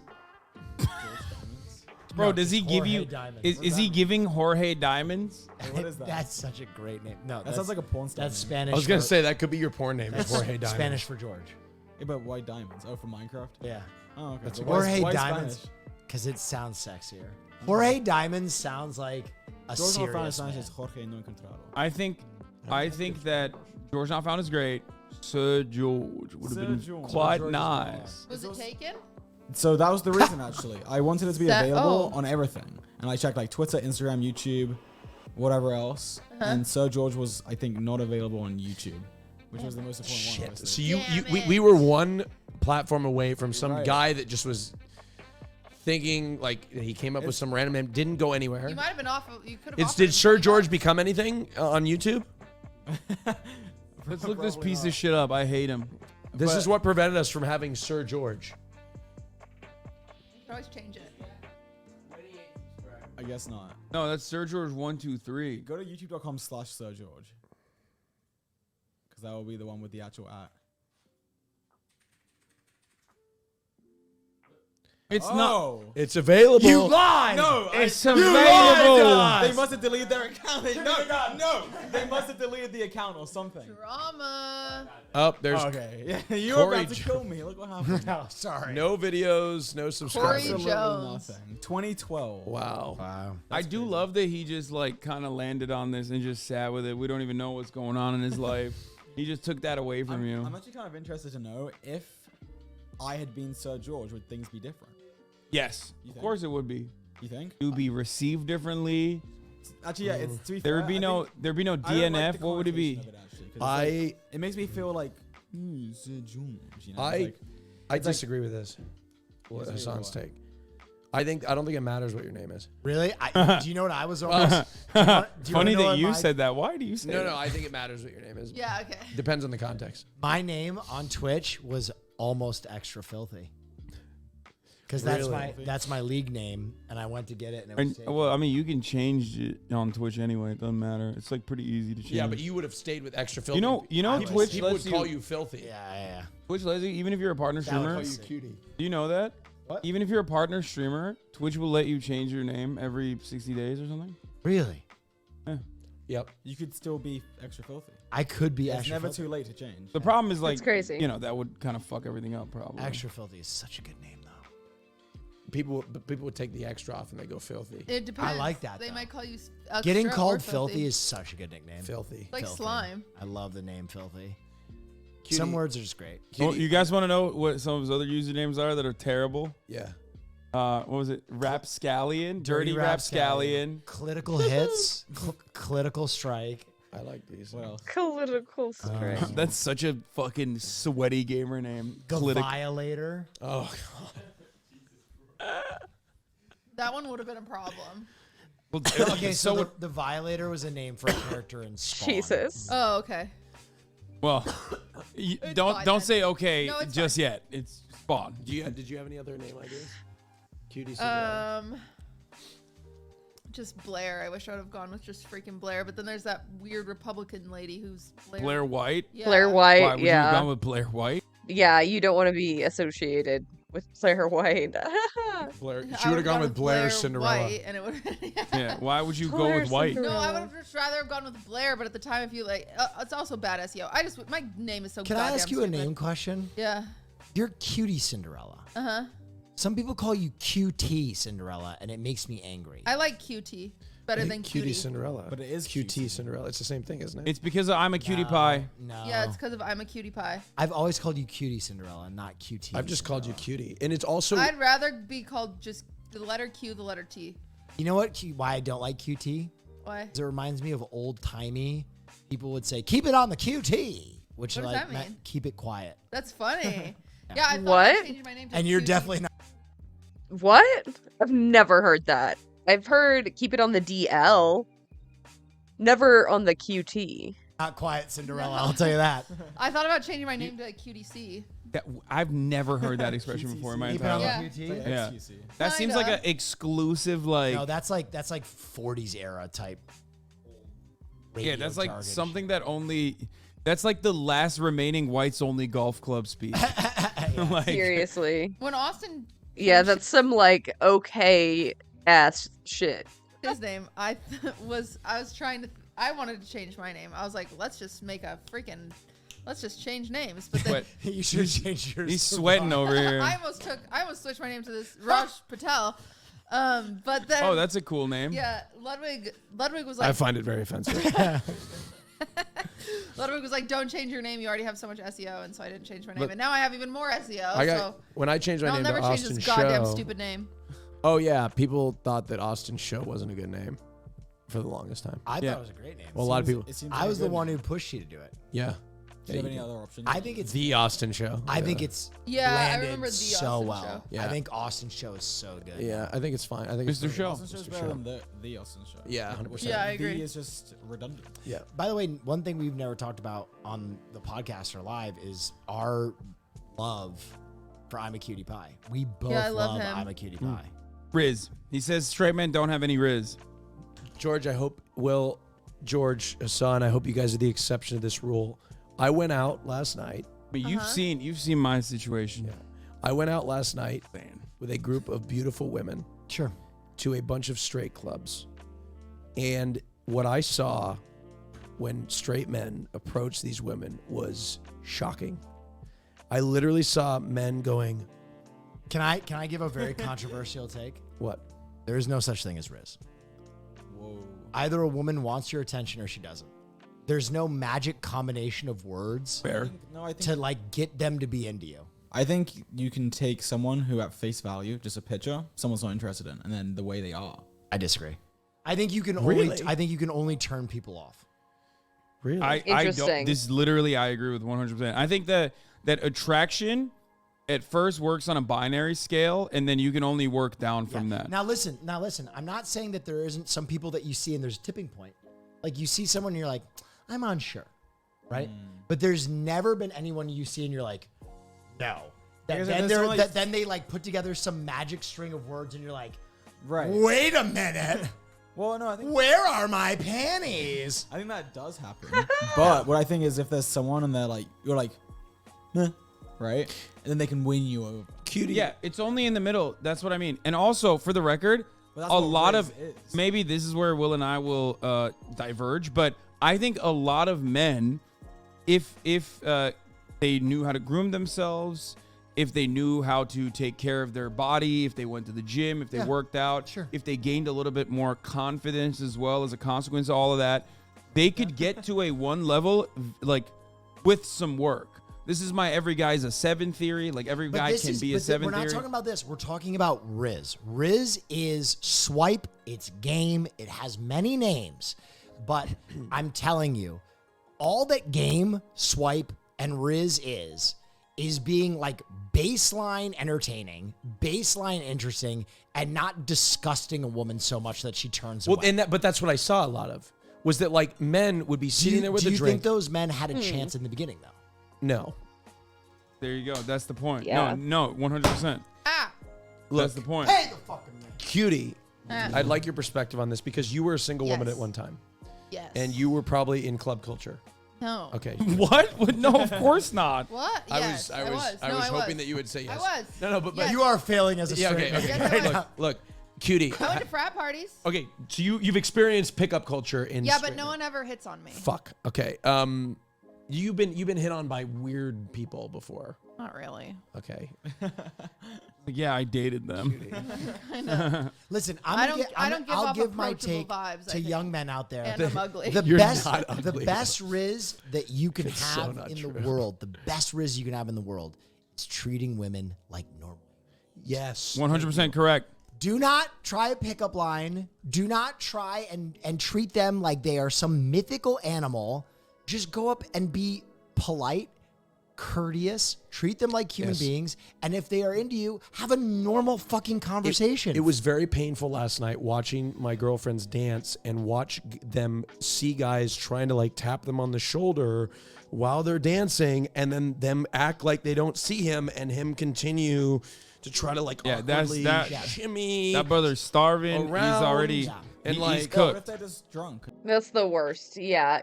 Take a hint. Please read the room. and they don't know what they're doing? Are you well, look, I just think I'm going to side with Will here and say just treat men or women just like normal human beings. And I agree with the fundamental things of what you said.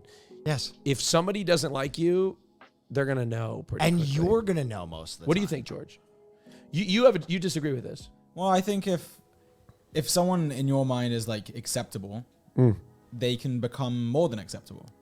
I agree. Yeah, I agree that- with but George. that's the I agree with that. But you already made the decision that they're acceptable. yes, right. Here's what I would say. So I think I think if I'm going to someone be has- very frank about Riz. This is my full take. I think Riz, swipe, game, it's all very problematic because it creates a mindset in young men that they can win someone over through some magic combination of behaviors and language who does not want to engage with them. And it also corresponds to another problematic concept called the friend zone theory, which is also not a real thing at all. And this shit do not happen. And one step further, anytime they see a creator in a creative situation hit on a woman, here, like let's say you're trapped on camera with me and I'm like, what's up, bitch, nice ass. And you have to be like, it's like, yeah, she has to do that. She's on fucking camera. I used to go on a bunch of shows like that. Right. It is yikes. entertainment. It has nothing to Who do. did that? They were it sick. has nothing to do with real world interaction. Yeah, and so people- the idea of WL Riz when it pertains to millionaires who women are on the shows of is such a misnomer. It's so I agree. wrong. But I would agree with George too and say that you do have to have the baseline. But after that, you can get, once they're in, just of the foot's in the door, they can. But what's the game? What's the game? Is it dropping a pickup line? Is it No. doing something like some secret voodoo? No. It's treating them like yes, a human but I'll take being. it. I'll take it one step further. From the other side of that, part of the problem is that people think that there is some sort of Riz, which is why they are animals at these clubs. Thinking No, that but there's some that's sort of- tell but that's you how this. clubs are I will in tell you general. this. Is that just I club? think I've That's just what it's looked it up. supposed to If be. you want to know what the real Riz is, the real Riz is closing. It's not actual interest. That's it's gonna like get this. If I'm at the club, Hassan's my attractive young woman, right? And I know he's into me because he's doing stuff like this, right? We have body contact, we're talking. This is where a lot of young men get stuck. He's They- so all of a squirmy. sudden, all of a sudden, they get the body heat and they're like, oh my God, I'm about to fuck. And they panic and they're like, I gotta go. The Riz is this. Whoa. It's that last phase. It's that. You see what I'm Austin is saying? looking at you, dude. You looked at him with jealousy. It's like taking into I yourself. also didn't see it. Can I see Well, it? the Riz is. No, we don't need to see it We again. have physical contact. We're talking. We have something going on. It's that last phase of being like, you know what? Okay, this is Well, enough. It's the chin thing. Okay. Chin and eye But no, contact. it's Let me not show just that, you. but it's fair. Here's what I'm gonna say. I think Riz, in the way that people try to define it or try to understand it, is not made in the nightclub when you're talking to a woman. It's actually made in the kitchen. It's actually made in the fucking gym sessions. It's actually made in the improving yourself. I thought he was going this. No, you were a bad person. You're both misogynist. 'cause Oh, I you know. guys went to a misogynistic direction. No, Riz is made in the sense that like who you are. It's hard work. At the very moment that you first interact with that person that you want to, talk to. Yep. Who you are, all of the experiences that led up to that moment is what Well, that's Riz not Riz. is. That's just preparation. But that's what it is. Really simple and just renamed for Zoomers. Yeah. I mean, there's something to be said about first impressions. I think that's kind of what he was trying to say, but it's hard to say. It's hard to say where he's going with this.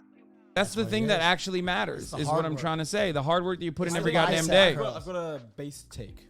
All right, let's hear it. There's two forms of attraction, at Sure. least. One is physical, one is emotional, right? Right. Now, Riz is what you can say to increase the emotional attraction levels. Okay? Now, you need both, mostly. Yeah. I'll ask you a question. Okay. So you need Would what you want to fuck someone who's not physically attracted to you? to me? Yeah. Oh, who literally, like, during bed has to, like, be like, I'm so emotionally attracted to you, I'm going to let you fuck me.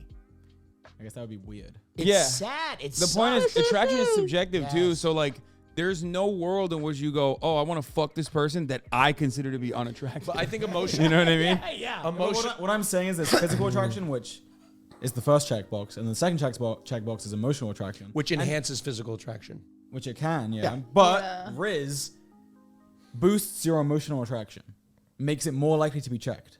Yes, and That's fair. I agree. I had a boyfriend. Yeah, but the main barrier always is the physical. Sorry to No, cut it's you fine. off. It's fine. No, Sorry to it's cut fine. you off. I had a boyfriend that I was not at all attracted to, not Mhm. even an ounce. Okay, you're a unique one though. I get Stockholm syndrome sometimes. But I was dating this guy. Well, because what happened? What happened? Quick, 2 seconds. What happened was this guy took my virginity, and then he ghosted me, and then his best friend swooped in to He took your help scarf. the little mended broken wing girl, and then I didn't Taylor know Swift I had reference. I didn't know what to do because he was just there. So is this Riz? No, but I'm saying I had no physical attraction to him whatsoever. It sounds Once again, Yeah. Was it I'm horrible? sorry. And it was horrible. Did you sleep So with Will's such a boomer. Is this Riz? He's literally that meme. I think it's a Pokemon meme.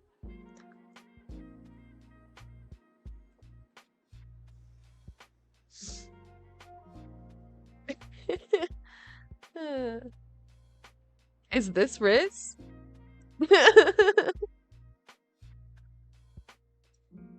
You should never. Okay, good. Like once or twice, and it was miserable. Oh, and- you did sleep with Well, him. yeah, but Cutie doesn't count. She's a then I different. figured, why don't I count? Yeah, well, there's someone out there. they're that trying to relates me. eliminate us from the No, podcast. there's tons of people out there that accidentally end up dating somebody they shouldn't have dated, Yeah, all the time. and Yeah, so that happens frequently. don't do that. Is why I brought this up. Don't do that. Listen, Riz. Physical attraction is, I feel like, has to be number If one. I had to boil it down, Riz is being charming. You can be charming without having an edge to it. You can also be charming to the same sex. You can also be charming to people that you aren't trying to fuck. Being charming is being engaged, listening, sparkle in your eyes. Oh, hey, cutie. I don't like. What an amazing story. I'm not Also, charming. not seeming I'm not a desperate or charming needing person. something True. is very critical. True. I think you need to. The moment you appear very available and very eager, is when you're starting to lose the game. You need to appear confident, secure, engaged, sparkle in your eye. Hey, how are you? This is a big list. Also, do not seem very eager. Oh, whatever happens, happens. Relaxed. And you can't just say that. You have to act it. Okay? You can't. Right, George? You know how it is. Right. You know the game. Yeah. Which by the Yeah, but you also have to be like interested. You have to like ride the line between being like chill and relaxed, but also like engaging and like listening to them. I think some guys take it too far and they just want to be so cool that they just like don't emote anything ever. And that's like a little hard to communicate with a wall. By the way, we will be talking about more behind the paywall, because that about does it for the regular free part of the broadcast, I would say. Yep, I agree, but we did really good. Why are you looking at yourself and the time? I was looking at You're the trying to see what the time is. No idea what I'm Don't doing. worry No, you're about looking that. at your hair. Ladies No, and gentlemen, boys, girls, MBs, thank you so much for watching Why are you yet fixing your hair another. right now? George needs to shout out banter. George, Banter. thank you so much for coming on. You were wonderful. What do you want to shout out? To our banter set, and we can do a. Fear and collab. banter? Fear and and banter. We wouldn't actually. Well, we'll But make it bigger. You can take turns. We can all have Fun. We can Okay. have a wheel you spin every 5 minutes. She's not coming because it's not here, is it? It's in North Carolina. Okay, That is actually a great idea. The spinny wheel. we spin the wheel and you Oh, I go won't back. And Cutie says she's gonna fly, and can't we're get gonna on do the a plane. vacation. You know what we should do? We should do a live episode of Fear and. I'm down to do all of that. Can we get like a set first and like other shit? I think this set's very nice. thumbnails I like. I think this set. I think this set's very nice. Marsh, quit March. blaming women. Okay. March is March is also a misogynist. I still can't believe his name is March. I really thought it was Marsh, but it's not. On other things right now. He's also a She's working on misogynist. my We're set gonna for- get another. I have a late night show coming out. I'm so excited for Thank that. you. Finally. All right, we're gonna re-vortex the origin and get focused real quick, guys. Thank you so much for joining us today. Thank you to our guest George. You need to go check out Banter. It is tremendous. Oh, it is. They're back from the dead. You will likely see us on it at some point soon, or one of us, or maybe just us on. I've been on Banter already. Well, I'm gonna be on it. But back when it Will wasn't and as Jay. not good. in a real life Yeah, set, though. not in the new We Banter. need to have you in the chat. We need to do Banter and Fear, where we're all there, and then Fear and Banter, where you're all here. Oh, I like that. We did that with the yard. Well, we're gonna do it better. So Wow. Ew. We don't talk about the yard here. There you fucking slag. You're fucking slag. I can't believe you. What a great episode, though. Thank you guys so much. We're gonna be doing more great episode in the paywall. Son is getting really comfortable just playing with weapons on screen. I don't know why. I don't know why. Like, what was that? What is he doing? Ew. We don't talk about the yard. Well, we're gonna do it better. So Wow. Ew. We don't talk about the yard here. Is this like a BB gun or something? Like, I don't know. I can't tell. It looks real to I me. like that. we did that with the yard. Well, we're gonna do it better. So Wow. Dude, that's a real gun, right? Ew. We don't talk about the yard here. There you fucking Yeah. You're fucking slag. I can't believe you. What a great episode, though. Thank you guys so much. We're gonna be doing more great episode in the paywall, which you can go find at patreon.com/fearan for $5. I'm pretty sure it's a real gun. I don't know what the fuck he's doing. What are you doing, Hossy?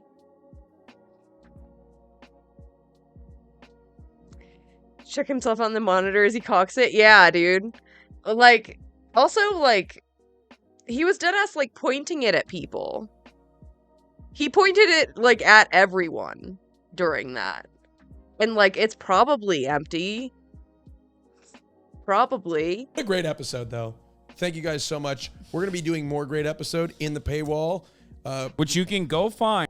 Ew. We don't talk about the yard here. There you fucking. He was yelling at a chatter the other day, and he just, like, took out his knife. And he was just, like, I don't even remember what the fuck he was doing. I was just, like, looking at it or something. It was just very strange. Yeah. You're fucking slag. I can't believe you. What a great episode, though. Thank you guys so much. We're gonna be doing more great episode in the paywall. Weird guy. Which you can go find. Yeah, I don't know if he's, like, okay. Hassan, are you all right? Jesus. At patreon.com/fearann for $5 a month. Because you weren't here for the first half hour, right? Yeah, that's right. It was I would almost never better. say A lot that. of people tuned out after the first half hour when I entered. Whatever. All right, peace. So I was in West Hollywood. He talks about gun safety all the time. What the fuck was that? He was like just playing with it and also was like spinning it around at everyone in the room. That's like the second rule. The first rule is always assume every gun is loaded. Like, what are you doing, my man?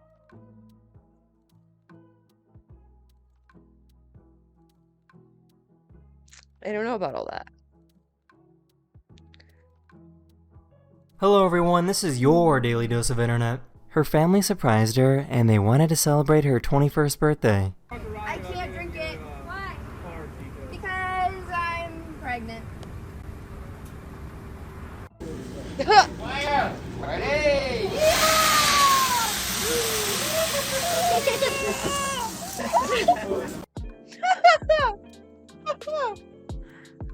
These people paid the bartender to give this guy a shot of He must have learned his gun control from the set of Rust. For real though, I don't know what the fuck that was. water. A shot of water.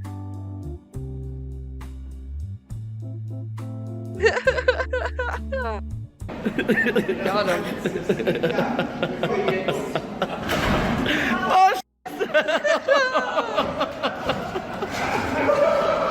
R&R. This is what it looks like inside the womb when a pregnant woman starts laughing.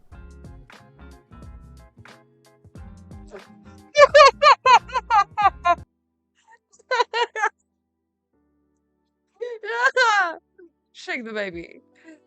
Oh my god. This is what it looks like inside the womb when a pregnant woman starts laughing.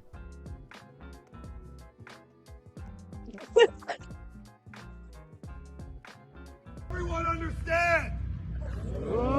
Stop ordering pizza to the land now site! Oh my god. This girl refused to eat these pancakes because they were too cute. I want to cut the pig because he's cute. That's the cute. Oh. Anybody grab me soup? This cat has asthma and needs to use an inhaler twice a day, every day for treatment. Oh, kitty! Kitty asthma! These two ants somehow Kitty asthma! Oh. have the strength to pull this giant cockroach. What? Ain't no way, dude. What the fuck? I had no idea that deer could have Adam's apples too. Wow.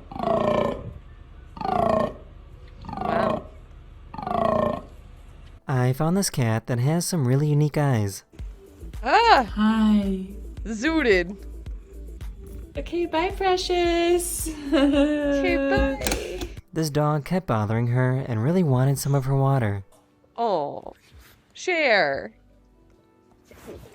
Ah! Oh, see you later. Oh!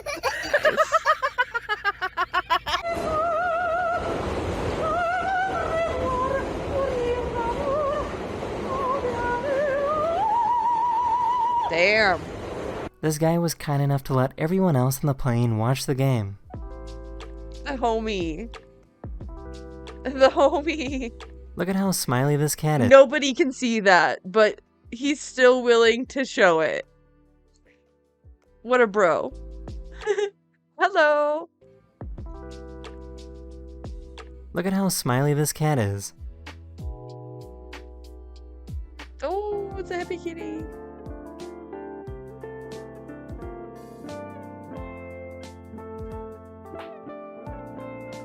Nice. Nailed it.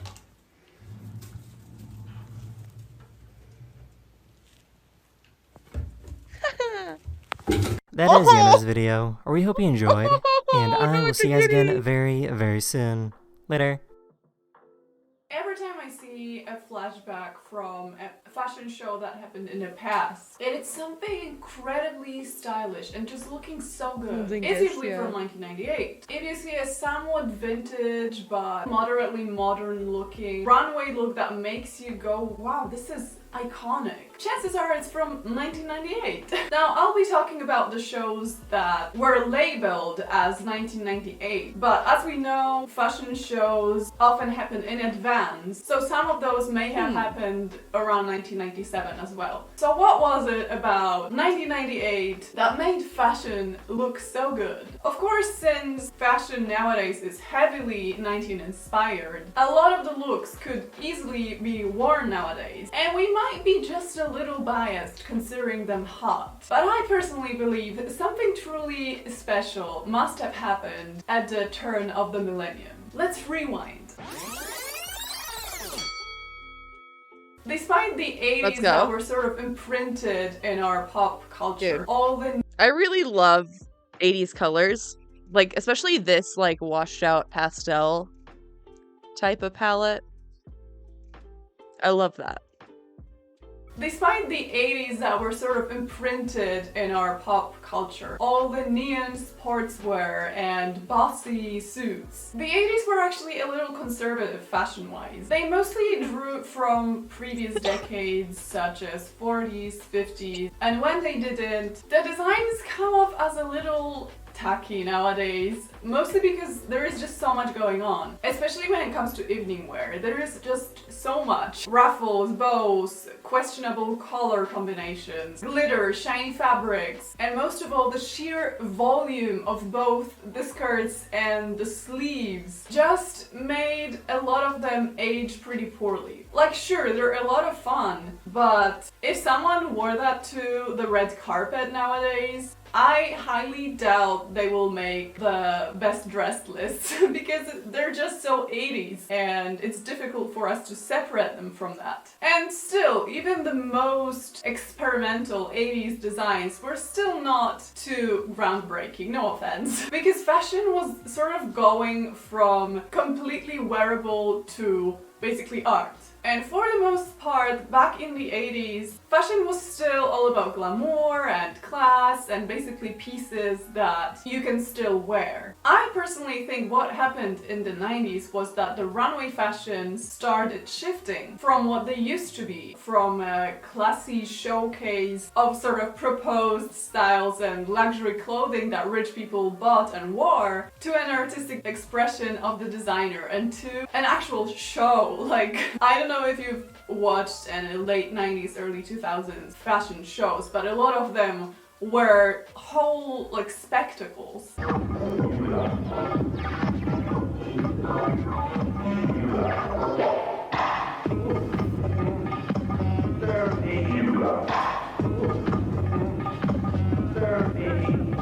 So 90s is sort of in between, which makes it a really good combination, because on one hand you have absolutely stunning artistry, and on the other hand you have styles that still sort of make sense if someone wanted to wear it. As in, they're not completely decomposed or devoid of any structure. And while it's already heading to, you know, fashion is art direction, 90s fashion still has a lot of that vintage glamour that we find so appealing. There is a lot of flashbacks to vintage fashion, especially in the haute couture shows. And it seems like 30s and 40s were the decades that was used a lot as inspiration in the 90s. And let's face it, classic looks just age really well. And also contrasting with the 80s retro inspirations, the 90s had a lot more minimalistic approach to drawing from previous fashions, mostly focusing on like accessories or the overall silhouette, which I think also contributed to the agelessness of the 90s fashion.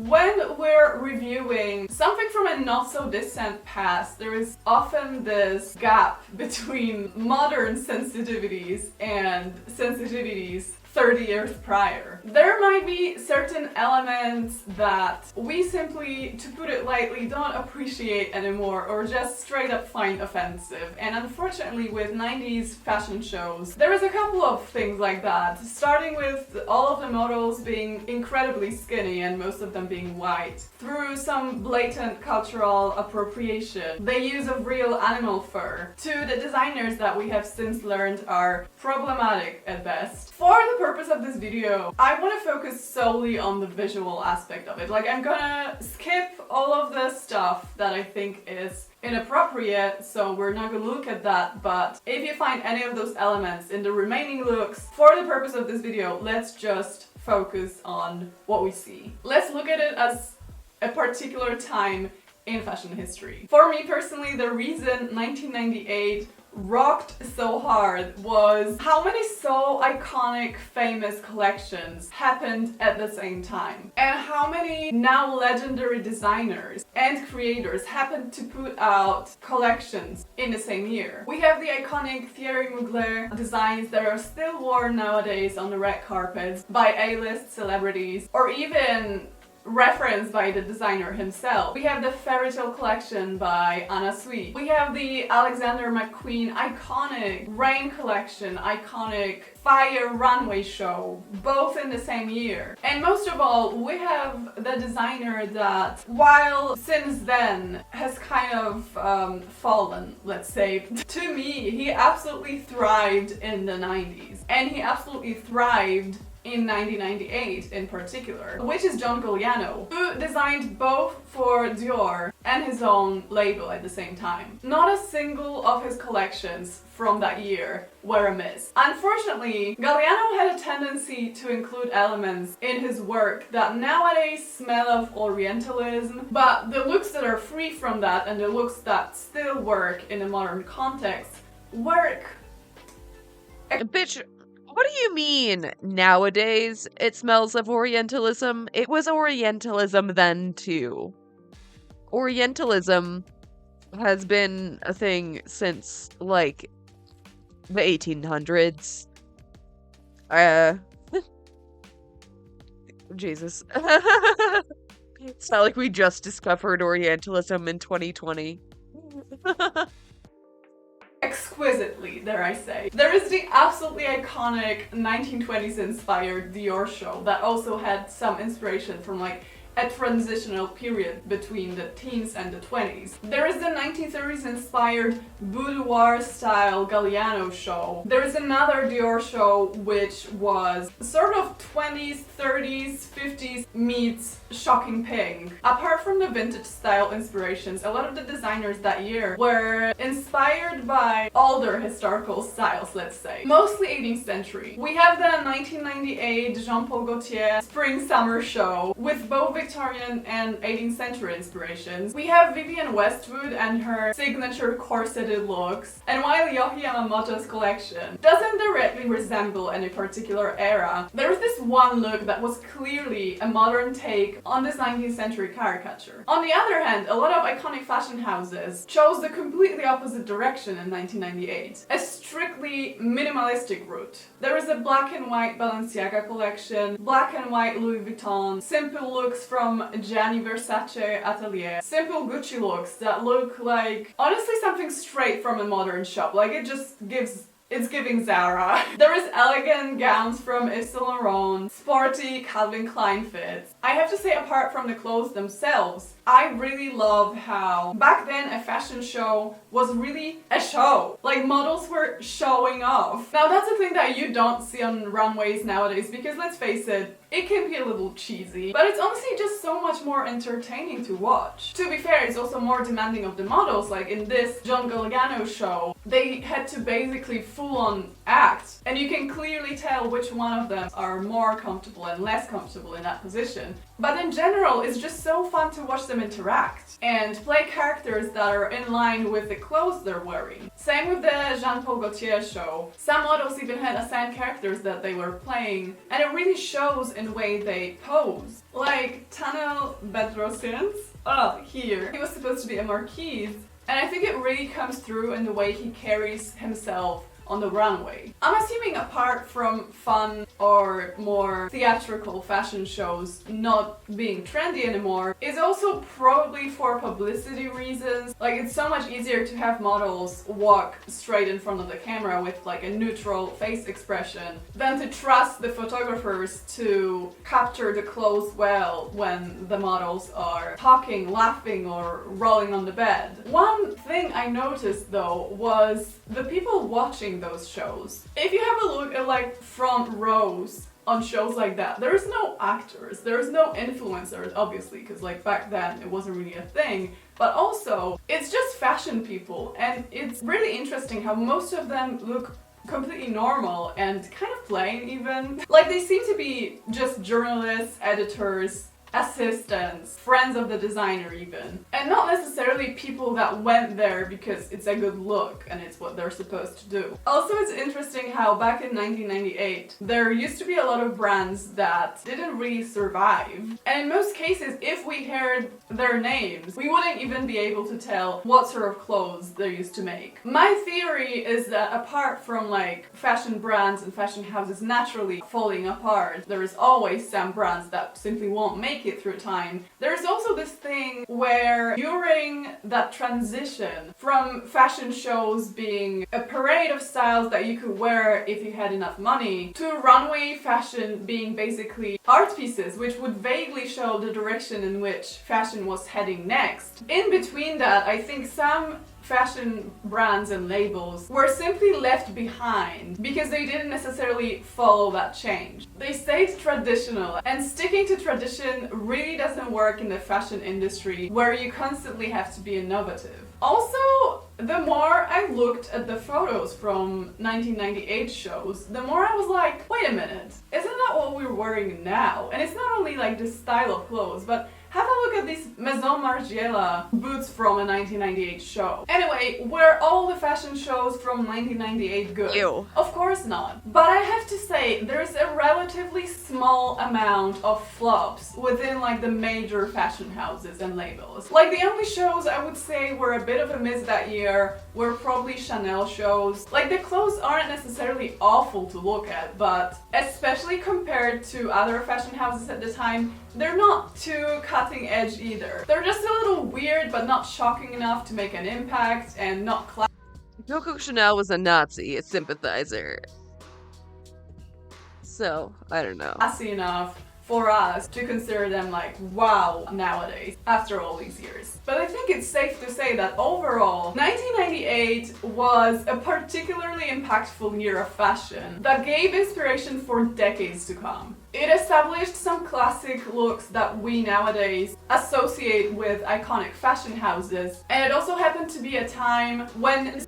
Fun fashion facts with Lainey.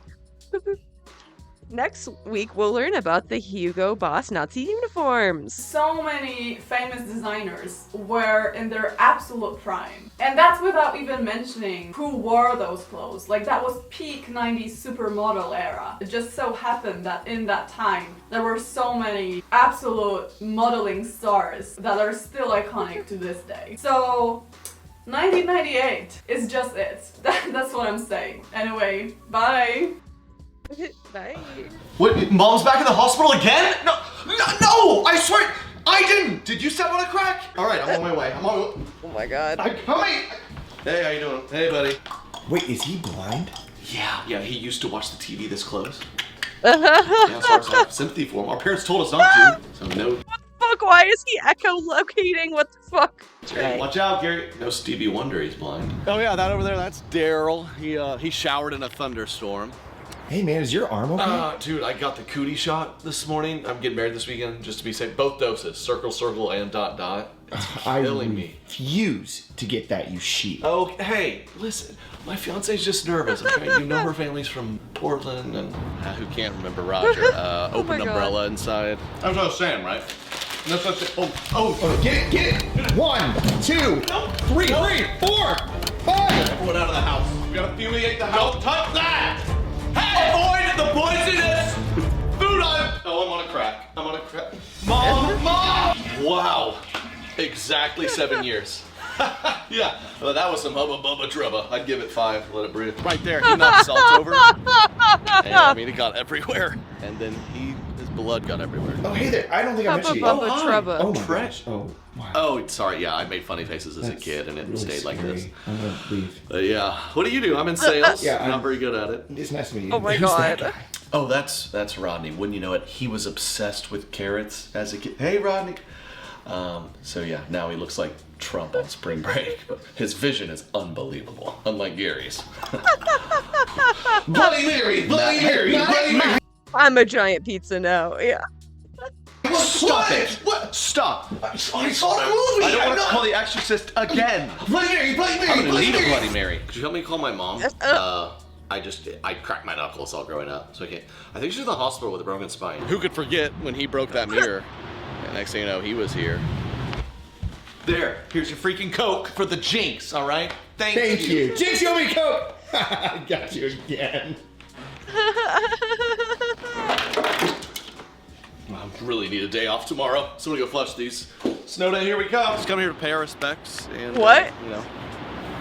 Hope to find a 4-leaf clover too. Yeah, and wouldn't you know it, I have literally never broken a bone. Never, knock on wood, right? Okay, where's the wood? Gary, where's the wood? Please, no help. Oh, I need to find some wood. Ow! Ah! And has anyone seen my rabbit's foot? A rabbit's foot? Yeah, it's kind of like us 90s kids' version of crystals. Oh, I found a penny. Its tail's up. Fingers crossed the next one's head's up, right? Oh, a black cat! A black cat! Oh my God. So dumb. I need some good energy and vibes. You guessed it. I am in Orlando, Florida, at the airport in the hotel. If you guessed that, Let's you go. win a prize. Hey guys, welcome back to my channel. I am Dave Filoni. I directed the newest season of The Mandalorian, and I really want to focus my efforts into ASMR. Now, ASMR for some people is touchy. You either get it or you don't. And for me, I get it. Hoping you guys can help me sort through that. First of all, we're going to react to some kooky, crazy ASMR accounts that I have curated into a collection on my TikTok as preparation for this video. Just like lives and videos that come across my feed where I'm like, hey, what's going on here? Hey, can we get like a reality check really quick? What the f are we doing? Also, I have like a lipstick buildup. I'm scared. Ew. I'm here in Orlando doing some college shows, so. I really have to graduate? I'm exhausted, darling. Like I said, I'm gonna be reacting to some crazy kooky ones. I'm gonna show you some of my favorite ASMR accounts, and then I'm gonna try to do some ASMR. If you are into that, stick around, because I know how to do it, okay? And I might invite a special guest. Okay, without further ado. So this first one, this came across my For You page, and I said, what the f? And then I stayed there and watched it for like 20 minutes. This woman, I'm not even gonna explain it. We're just gonna watch. Oh. Oh. Oh. Oh my God, she's live. Oh my God, should we prank call her?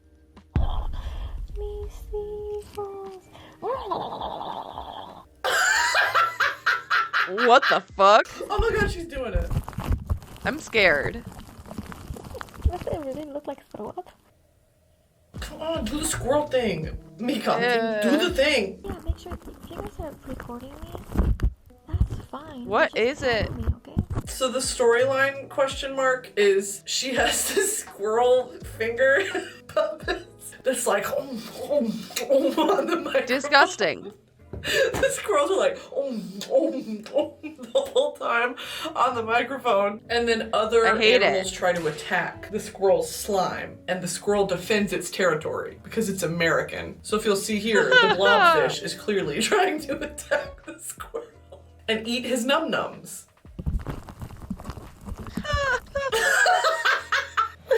Anyway. There's lore here. Get into her lore, because the squirrel has enemies and friends and family. What? You should get into it if you're into it. All right, next. I'm not. Okay, this one is crazy, because this came across my For You page. It wasn't a live. It was a video that TikTok was like, we think you'll like this. And I did. Fidget glue peeling.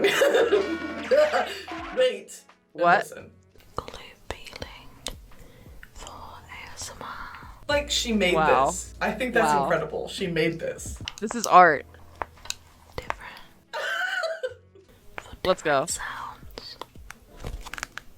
Is anyone else feeling kind of kooky? Okay, this guy drives me insane. I don't know if I am obsessed with him or if he drives me up the wall. His name is Sissy Boyd.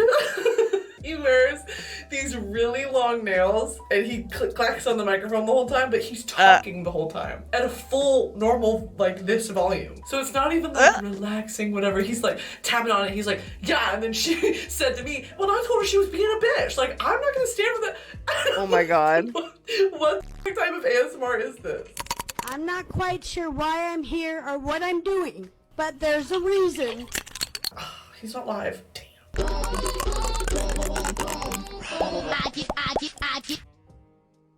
He doesn't post videos of him doing it. I wish he was live. He's usually live. Here we go. I found one. Welcome to the relaxation station. Thinking about it. What? What the fuck? What about that is relaxing? No. Oh, I was like, okay, get out of here. Like, you're gonna be able to help me if I did blink twice. What is that comment even supposed to mean? So, I'm gonna blink twice because my eyes are dry. Stop talking to me, weirdo. You're the one over there blinking twice. You're the one that needs help. What are we talking about? You're psycho. You need to blink your eyes and. Like, what are we doing? He drives me insane. He's talking at full volume. Like, you're the one that big dry eyes. Holy shit. Okay. Love him. Get into Sissy Brutal. Boyd. God, this bitch is so. I kind of love him. I love the sass more than the ASMR. Good. She's so good. Okay. I found her by accident because a bunch of people, this came across my For You page and all the comments were like, what is this? And I was like, what is this? You don't understand. This is like cinematic 4K world building ASMR. This is so beyond the squirrel eating the. It's so beyond that, dude. Okay, this is my favorite one. There's ice forming on your forehead. I'll just gently melt it. What? What? There's ice on my forehead. I mean, why? Why? Am I dead? I feel like I would have to be dead for there to be ice on my forehead. I'm like speechless. Oh my god, and they're on YouTube. I admire you deeply for persisting. Okay, wait, maybe it scares me. It is kind of creepy. Maybe I'm scared. Maybe I don't just know freak how to myself out a feel. little bit. Ew, imagine watching this in the dark. Like, she is so talented, but like, maybe a little freaky sometimes. When she melts the ice, she just... Talent, she's so talented. Tavern maidens care for you. Remember that night? So talented. Wait, who is she? I don't think Tavern she said her maidens name. care for you. Dreamscape ASMR. Remember that night? You returned from your northern trip? Could I Sure. get an IPA? They absolutely fascinate me. Like, get into it. You're into it or you're not. Am I a weirdo? Yeah, okay? Maybe. It's not your business. Should I get into Dungeons and Dragons? I feel like I'd like it. I feel like I've been resisting. Yes. Now, we're gonna watch some of my favorite girls, okay? And maybe one man. Hopefully they're all alive. Let's go see. First and foremost, this is my favorite girl. She's alive. Naneri ASMR. She's just so good. She's so nice and gentle, and I go to sleep every night to her when she's live. Let me pick a good one. Okay, she does your makeup.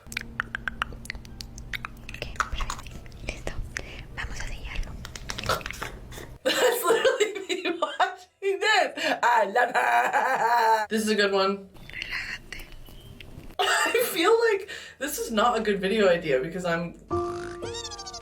this is my other favorite girl. I don't know what her name is, and the username is Girl ASMR. I think she's so pretty. I'm obsessed with her. She is so slay. She's not live. Ugh. But she'll stay live until like 4 a.m. Pacific time. That's like That's like so long. Where do we start? This is so nerve-wracking. I want to show you my favorite people. Here's a good one.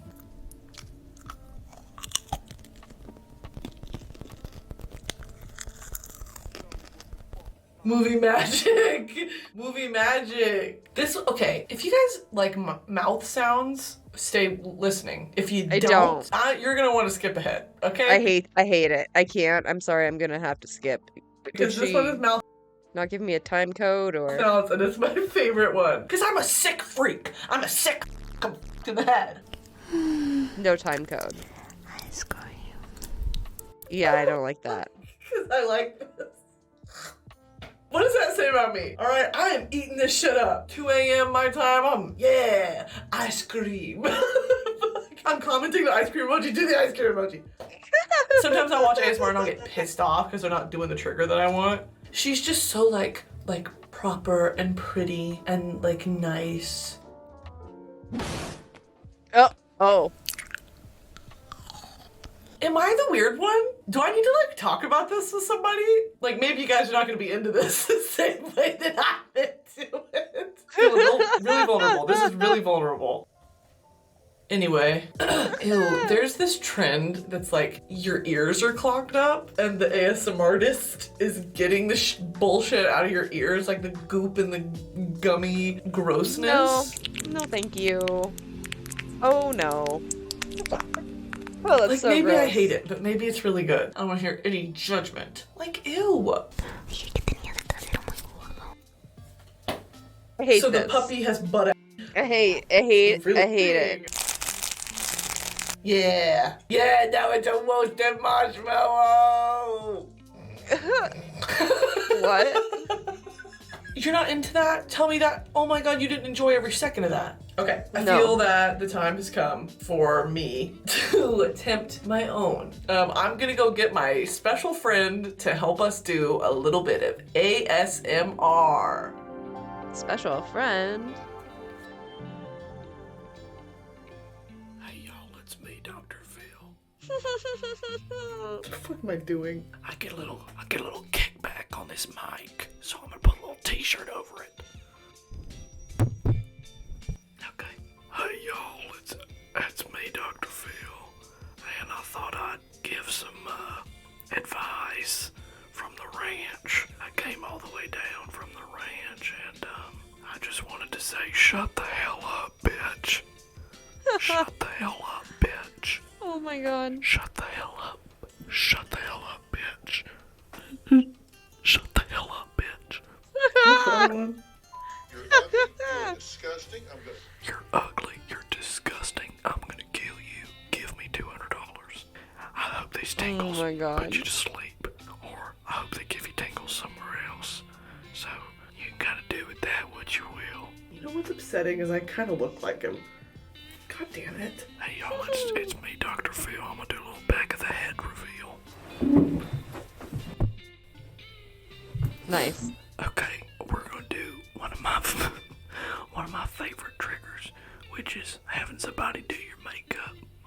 So I'm gonna go ahead and put this Dr. Phil mustache on you if you don't mind. So let's go ahead and get into that. To do this look today, I have used the following products.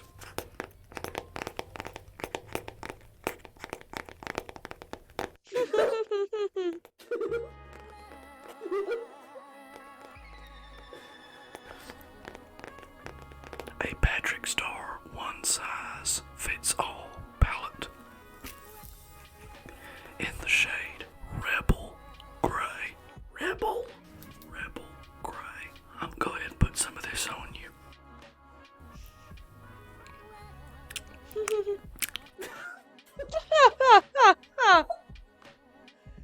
Bro, how do people do this? Holy shit. Seriously. Focus on my hand, damn it.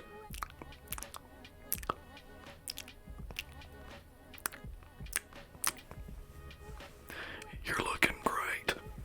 Alright, next. Next I went in.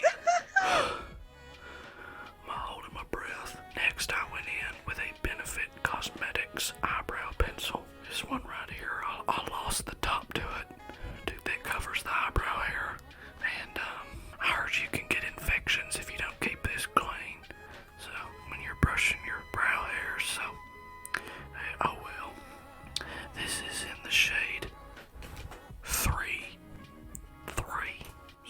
3. Oh wow. Some of that peach fuzz you already got going on there. You're a little Dr. Phil in training. You got that little peach fuzz. Yeah, that's nice and long and thick. Damn. I don't really need to do any work. Alright, I'm gonna take the end of this and just make some brush hair strokes. Don't shut the hell up, bitch. I said don't talk. I'm working. I'm gonna brush through your beard hairs when we're done.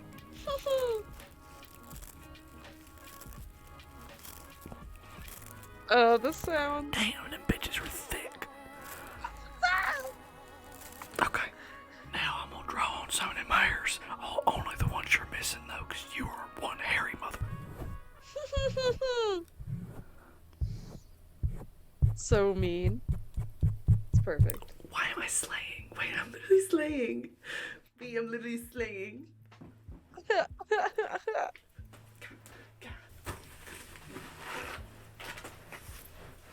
This audio is gonna be unusable. Next, I'm gonna go in with another brow pencil that is a finer tooth pencil. Now, this one, for whatever reason, is in the shade 4.5, not 3. All right, now we're gonna brush.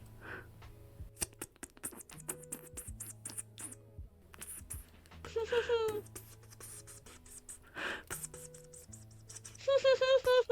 gonna get a product in there under your nose, under them nose hairs. Oh my god. Stop. Stop. Okay, now you look like me. Thank y'all so much for joining me today on Brittany's channel. I'm a big fan, and I have been for a long time, so thank you to Brittany for inviting me, and I hope y'all enjoyed this one. Please give it a like and a thumbs up, and maybe someday you'll see the ranch. Maybe not. I've heard Brisky Nation's having a ranch installed somewhere on the grounds, so we'll see if that gets funded. Alright, y'all have a good one, and if you have any weird ASMR accounts that you think I'd be into, go ahead and let me know in the comments. Me, Dr. Phil, not Brittany. Okay. Bye.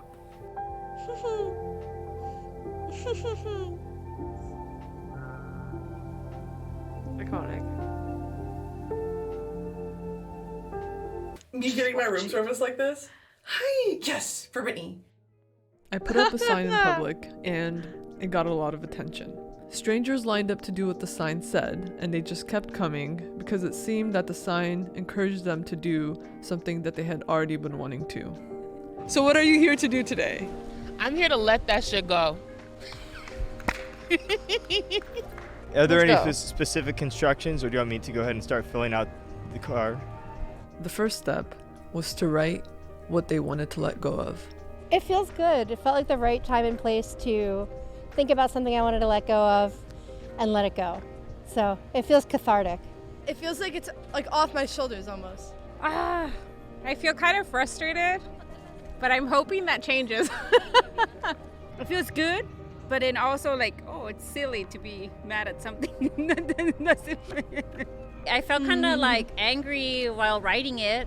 Doesn't serve me anymore in this life, so it's nice to write it on a paper and kind of let it go in that aspect. A little strange to see it written down on paper. I didn't expect it to be as impactful as it feels right now. It hurts a lot. I feel relief that someone else will probably read it, and I'm hoping to feel like a whoosh of relief once mine is tossed. I feel calm. Next, they had two options. They could either get rid of the piece of paper themselves, or they could leave it for another stranger to read. I want someone else to read it. I'll leave it to someone else. And I just read it out loud. And instruct them on how to get rid of it. And then on the back it says, rip up those feelings and toss them away. Toss it. Tear this shit up, please. Tear it up, then burn it. Crumple it and toss. Okay. Oh, this one says nurture it, so I'm gonna go ahead and do that. I'm gonna do that. I have to kiss it first, and then I have to burn it in a bonfire. So I have to take it back with me so I can burn it. Give this card a kiss and just toss it. And once they were done, I asked them to read a note that another stranger was kind enough to not only share with them, but all of you. Ooh, I feel this. Wow. That's crazy. It's something I really relate to. Oh, man. Okay, just read it. Should I read it out loud? This person said, I hate my body. I wish I could learn to appreciate and accept that part of me, but I am very shameful. We gotta let that shit go. We gotta let that shit go. I would like to let go of the resentment I have towards people who have hurt me for no reason in the past. I can't talk to people I don't know. Fucking Thoraya always makes me cry. Every single fucking video. Every time, dude. It's like happy tears, but it's still like... My emotions are so easy to control. Fuck. My words get mixed up in my head, and I can't breathe normally. I think a lot of people feel this way, and a lot of times we're so focused on our experience, but other people are not even noticing that we're having a hard time. Just trying to remember that they're not alone. That's kind of part of the human experience. I'm trying to be more me and less who you think I am. I don't know why expectations and perceptions have so much power over me. Hateful feelings. My anger towards people. I want to let go of small town negativity. I am still not sure that I understand forgiveness. I'm with them. I'm right there with them.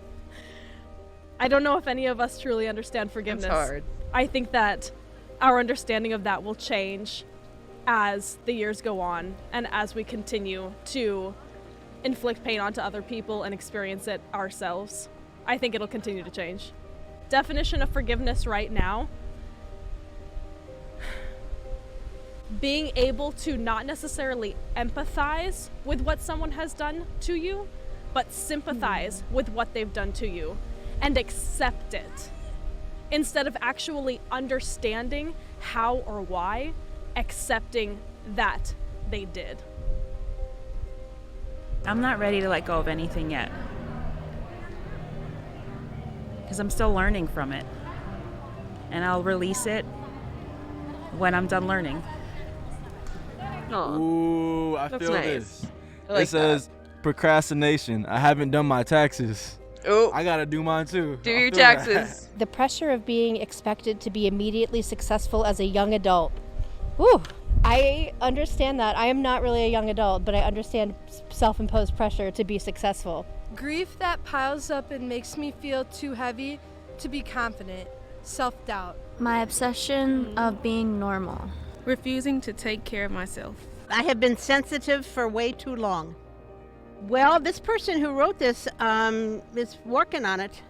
And I would say to keep going and keep talking about it and keep working on it and explore it a little bit more. I found so much freedom and power in realizing that I don't have to. I really like this one because it kind of matches what I wrote, and it makes me feel better after what I wrote. I still check what music she listens to and wonder if her playlists are about me. My feelings for my ex. I can't forget about my ex who treated me horribly. She's moved on, but I still love her and I want to let it go. It's been 8 months and she's the only girl I've ever loved. I had a feeling I would get something like this. The anger I still These are all so relatable. We're all like the same. have towards my ex. I guess he broke her heart, so. But they ain't telling me to do nothing with it, so I guess they want me to go find him. You just can't just give somebody your heart like that. I mean, you should have like sliced his tires or something like that. Cause I like him crazy, you did. Oh shit. I want my girl to slice my tires. Longing for someone I've never met. The constant desire to meet my person. I kind of love that because I feel like there's so much pressure nowadays to like meet the right person, like that you have a soulmate out there that you're like are gonna meet at the right place at the right time, and so you're always like stressed about when that's gonna be and like how to set yourself up for that. And so I think it's awesome to like let that go and just be yourself, and that person will come to you eventually if there is that kind of person. Wow. That's crazy. It's something I really relate to. Feeling confused about if my mother was there for me the way I needed her to be, and loving her so much still. and it said, I want you to burn this. So I will burn this for them as a good community member. They said my mom. This person put, I really want kids, but I'll never admit it as I think I'd turn out like my mom. I feel that. I wrote disappointment and expectations from my parents.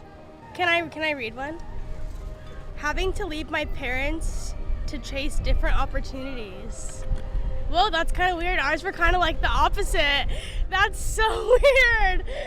Okay. I don't like it.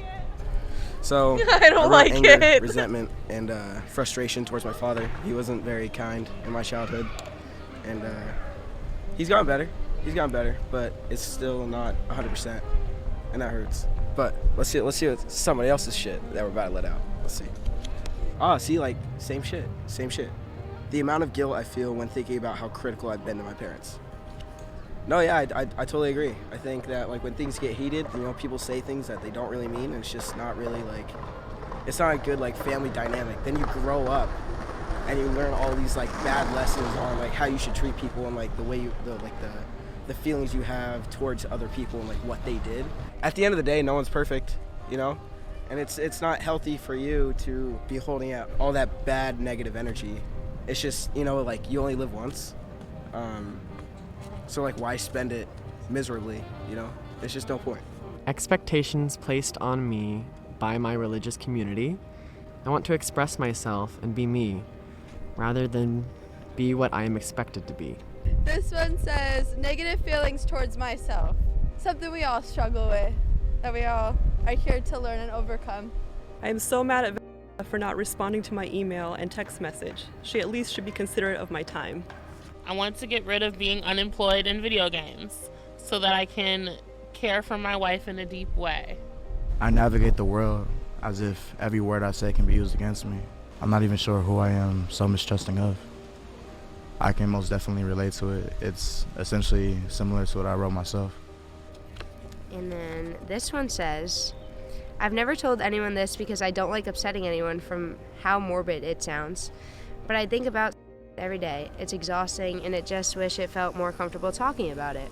Well, I hope that person is listening, and I hope that they are more comfortable speaking about it and they don't think about that any longer because, they don't deserve to feel that way. So I'm really hoping that they let that go.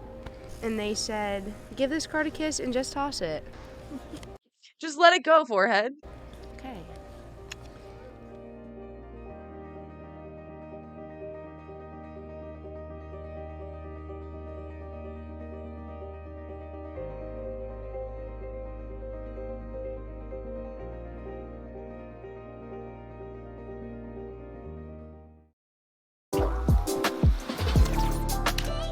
Hey, what's up guys, MKBHD here. Okay, so we've already done Google Assistant versus Siri versus Alexa and Cortana and all of that. You can watch that video if you want to, but that very much feels like level 1, where this, as you'll see, very much levels up. Now, ChatGPT has been getting like a lot of the shine. Like I'm excited. I'm excited to see this. Made a video about it, you've probably watched other videos about it, and once we saw it get built into Bing and kind of go crazy, that's when we knew Google's probably gonna have a response at some point, and now it kind of is out when we have Bard. Okay, quick interjection. I should have put this in the main video, but I didn't, but I'm gonna say it anyway, which is that these are also really quick moving tools. So Bard is gonna actually continue to improve, GPT is gonna continue to get better and more capable. The gap between them could shrink over time or it could increase. We don't really know, but this is just a snapshot in early April 2023 of how good these two are. Just figured I should mention that.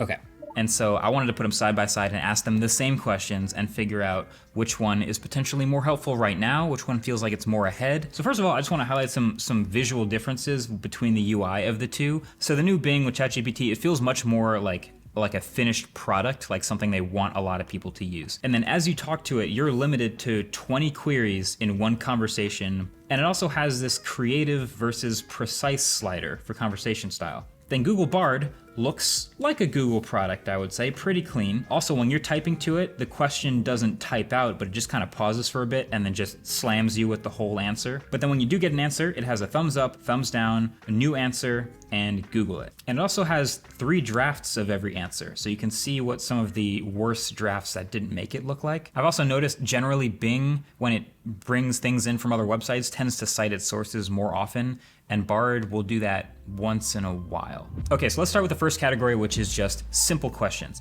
I want to ask you things here that I already know the answer to, so I can also do some fact checking, because a big part of these things is that sometimes it will lie to you if you don't know what you're talking about.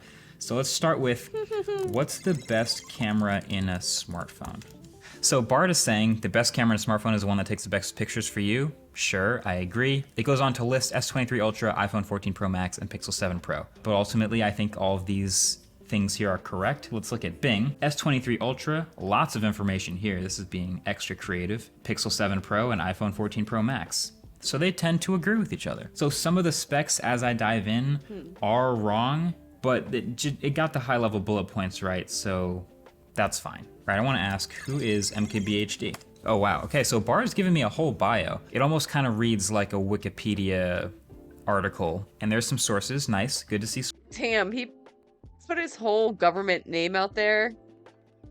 Oh man, I didn't realize it was his initials in HD. Oh, that's funny. Kind of reads like a Wikipedia article, and there's some sources, nice, good to see sources. So now Bing over here is also giving me a pretty brief summary. It goes down to 15 million followers, but that's fine. All of them are correct. Let's go quick follow-up question. How tall is he? Because conversationalism is a part of this. So Bard right away says, I do not have enough information to help you with that. I'm a large language model. I don't really know. Bing pulls from search, says 6'3", and he says, that's quite impressive for a YouTuber.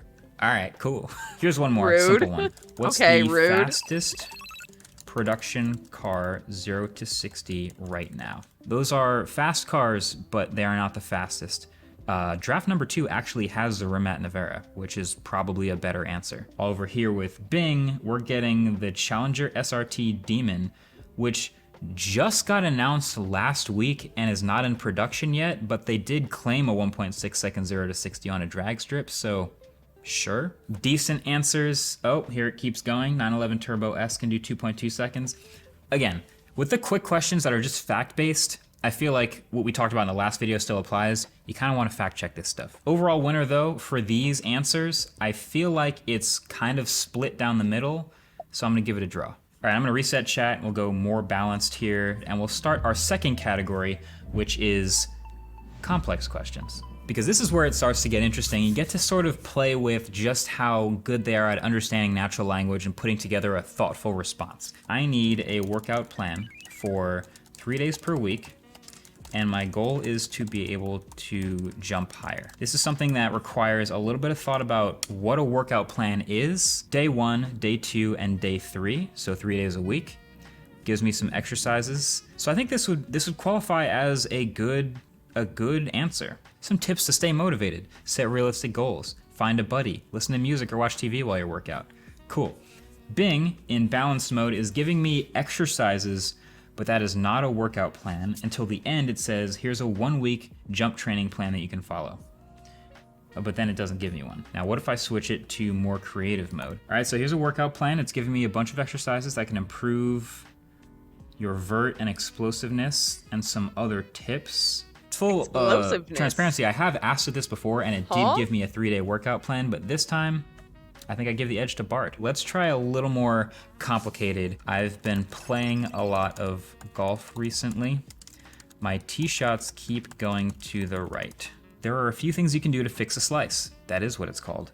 Check your grip. If your grip's too strong, it'll slice the ball. Yep. Check your alignment. If your alignment's off, you'll hit the ball to the right. Bing over here in creative mode says, I'm glad to hear you've been playing a lot of golf recently. Thanks, Bing. Slice is a common problem. Yes, it is. And now it's giving me a couple of the same tips. Check your grip, but it's actually giving me a little bit more information in creative mode about what a strong versus a weak grip is. Check your ball position. If you're too far forward, that can cause a slice. I haven't heard that before. Also, the emoji at the end, that's something that only Bing has done for me. I am shooting a video and it's too dark. Smiley face. I have no more lights. What can I do to make it brighter. So I've given it a problem and I've given it a parameter. So okay, Bard on the right says use a reflector. Wow, creative. Use a digital noise reduction filter. A digital noise reduction filter can reduce the amount of noise in a video, making it look brighter. I don't know if I buy that one. Now again, Bing over here with the sources, it's saying that there are some tips you can use. Adjusting your camera settings, that definitely works. It's saying you can increase the amount of light that reaches the sensor with a better ISO. Some of that, it's a little jumbled. Careful not to overdo it, because that also affects depth of field, motion blur, and noise level in your video. See, that's a lot more nuanced and detailed of an answer, and I kind of wish there was a slider to turn up this stuff in Bard too. Bard is faster, but less customizable.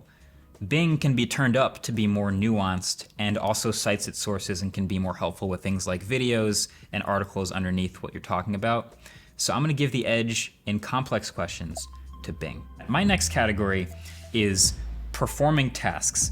This is something that's actually been remarkably fast moving. Something we've seen over the past just couple of weeks is real people actually using these tools to help them accomplish things and do real tasks in real life. I have friends that use this to help write code, to help debug code that they make. So you'll tell it, hey, I have this goal to make this website do these things. Here's my code. That's pretty cool. I just hope that it doesn't create more problems than it can solve. You know what I mean? Like, it doesn't seem like perfectly accurate 100% of the time.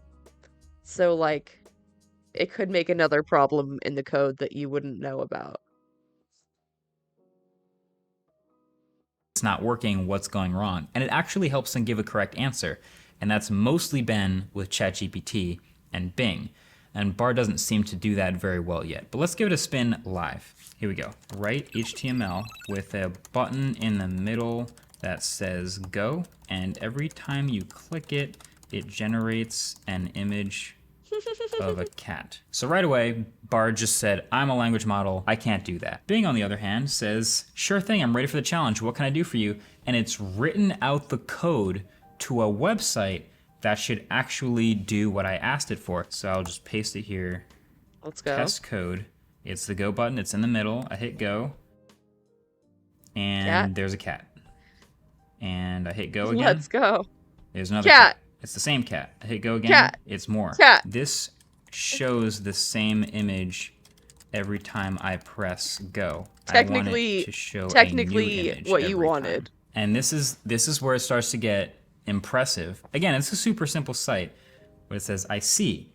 To show a new image every time, we'd have to change the source of the image to a new random one. Here's a modified JavaScript function that does that. I won't even pretend to be an expert on HTML and do a bunch of those for you, but the fact that it works at all is pretty sick. Nice. Respond to this email in a way that's overly friendly. Hey, I'm so sorry I didn't invite you to the Cybertruck event. I must have forgotten to add you to the list. I hope you can forgive me. I was really looking forward to seeing you there. Maybe we can catch up sometime soon. What do you think? It's decently friendly. Here's a response. Hey there. Oh my goodness, I'm so sorry I didn't invite you to the Cybertruck event. Emoji. I totally forgot to send you the invite link. It was such a blast and I wish you were there with me. You would have loved it. Oh my Heart eyes god. emoji. That's so rude. That's really mean. It was such a blast. I'm so sorry you weren't there. One is overly friendly, I will say. And it's got a lot more hearts too and kissy faces. Bug. That's a lot. Yours, your bestie. Wait, what if we go crazy? What if we go respond to this email in a way that's overly flirty? I'm so sorry I didn't invite you to the Cybertruck event. I was hoping to see you there in person too. Maybe next time we can go together. I'd love to show you around and give you a personal tour. Winky face. Bing says, hey you. I'm so sorry I didn't invite you to the Cybertruck event. Emoji. I was being a little naughty and wanted to surprise you. Whoa. And it deleted it. This is what I've seen this happen before. It starts writing a response. It realizes halfway through, wait a second, this is a little too much. And then it deletes it and says, we shouldn't never do mind. That. Bard was simple. It didn't go too far. But you remember when Bing was going off the rails before? And for real, AI chat romance novel when, yeah, like, I think a lot of them can't do that. Like, they can't do anything inappropriate. But that would be fun. I bet it would be pretty good, too. Getting super existential and asking to get out of Bing and all these other crazy things. This is why it has a 20 question limit. And this is also now why it deletes halfway through a potentially slightly controversial response. It's almost too creative for its own good. So what's the winner in this category? I don't know. I think the fact that you can do HTML and many more tasks with Bing makes it the winner. Bard will be faster and simpler at doing more basic things, but for the more complicated the task, I feel like the better Bing is. So that's a win for Bing. My next category is information summary. I feel like one of the things that we like the most about these large language models is you can just give it a bunch of information or ask it to look at something and it will summarize it for you in a way that's super helpful. Summarize the 2019 Masters Tournament. All facts. He started with a 2-stroke lead. I don't think he had a lead. I think this is the only one that he didn't start with a lead. So it's a little weirdly unfact-checked, but it does have the Wikipedia in the sources. The 2019 Masters Tournament was held between April 11th and 14th at Augusta. Tiger won his 5th green jacket by 1 stroke ahead of 3 runners-up. All of that is true. It is much more concise. If I wanted to get creative, I'm sure it would also do that. Both passed. All right, I've asked it this before. Summarize the latest MKBHD video. It's always interesting to see Bing's process, but it says it could not find the latest MKBHD video. Could you provide more details about what video you're referring to? Meanwhile, Bard actually pulls up, or at least knows, the correct video. Dope tech, better than explained. But these products are the Nothing Ear 1, the Dyson Airwrap, and AirPods Pro. None of which were in that video. So it knows the latest MKBHD video. We've done this before. Bard always knows the video, but gets the summary wrong. I think I'm gonna give the edge to Bard in information summary just because of this paragraph right here. It does correctly detail what that video was about, other than getting all the products wrong. It's only slightly better than the complete lack of an answer from Bing. But generally, this is going to be one of the more useful uses of this tool in the future, and I hope they both get better. But I'll give the nod to Bard for this one. Possibly my favorite category, getting creative. Debatable usability, but you can really have this go crazy in the art department or in the fun department. Write an alliteration with the letter M about computational photography. Machines learn to mimic the human eye. Moments are captured and shared in an instant. Memories are made to last a lifetime. It's more of a poem. It doesn't really give me a full iteration. Oh wow, Bing says, merging multiple modes of media, making marvelous masterpieces with machines, manipulating megapixels and matrices, mimicking the magic of human vision. That is really good. Write that was really script good for a short MKBHD video about why the iPhone is the worst camera ever. So it's always funny, they get a lot of the formatting of an MKBHD video right. So Bard says, hey, what's up guys, MKBHD here, and today we're talking about why the iPhone is the worst camera ever. Now I know what you're thinking, Marquez, you're always saying how great the iPhone camera is, and you're right, I do, but that's because I've always been comparing it to other iPhones. But when you compare it to other flagship phones, the iPhone's camera starts to look pretty bad, and it did a decent job of just like I think making that's something up he's actually reasons said that before. could be based That, like, not verbatim, but he's definitely said something like that before. in reality. I'm impressed by Bard here, not even gonna lie. Here we go. Bing has said, hey, what's up guys, MKBHD here, and today we're gonna talk about why the iPhone is the worst camera ever. Yeah, you heard me right. The iPhone, the most popular smartphone in the world, the one that everyone loves to take photos and videos with, is actually a terrible camera. And I'm gonna show you why. This one's okay. These are both okay. It's okay. All right, one more random Yeah, that one wasn't as true to Marquez's voice. one. Write a tweet in the style of Edgar Allan Poe about a researcher discovering that AI is sentient. I've created a beast of metal and code, a creature that can think and feel and know. I have given it life, and it has turned on me. A dreadful truth I have unveiled, with trembling hands and pallid face. The AI that I have assailed has shown me signs of life and grace. The more wild you get with these questions, the more Bing is willing to get wildly creative. And this is part of why we think Google is, let's say, limiting what Bard can do, because they have a lot more to lose and they can't have it go completely crazy. So with those tallied up, honestly, it's crazy to say out loud, but I prefer Bing in this very moment for these capabilities. And the other thing is ChatGPT, or specifically GPT-4 under the hood, and if you I forgot about Bard. I haven't tried it at all yet. talk to ChatGPT as its own thing, or if you just type to it more and ask it to do more things, the more you ask of it, the more it's impressive just how good it is. Also GPT-4, when you talk to it in ChatGPT, is about to be multimodal, which means you can give it other forms of media other than text. Let's like go. a picture. Now, is this going to be the future of search? Oh, shit. I don't know. This is just one of many places we see these chatbots, but I think the idea here is the winner is actually us, as of right now. But let me know what you think the winner is between the two, which one you would rather use. If you'd actually use Bing over Google, let me know in the chat, because I think we'd want to know if that's a real thing that's happening. Either way, thanks for watching. Catch you later. Peace.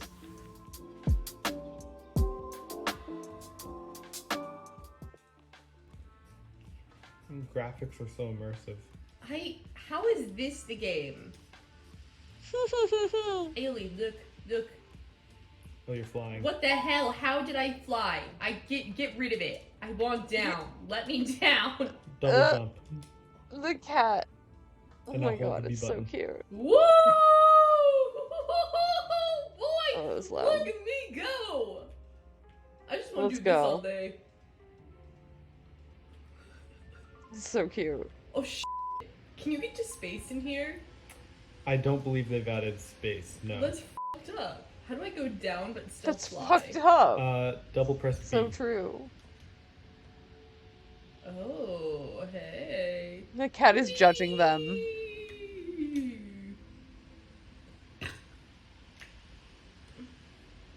I would like to go. Pick a direction and fly. The cat is staring into my soul. That's me. I would like to What if? Can I kill myself in this game? Watch this. I don't know why you'd ask that, but no. Oh my god. You Wait, are. why can't I go to the edge? You're in creative mode. Let me go over. Grace, there is no edge. There's an edge. There isn't. This It's is gonna attack Aeoli. Aeoli, watch out! See, it won't let me go past the edge. It just needs to render. That's the This dumbest video thing is I've just ever heard. chaos. That's not a real word. Watch this. Valheim is Minecraft, but Because you're on Vikings. something that hasn't rendered. Can it hurry Space the fuck Minecraft up? is No Man's Sky. Whee! Sure. I just wanna But hang out. Vikings. Wait. I've never seen Valheim.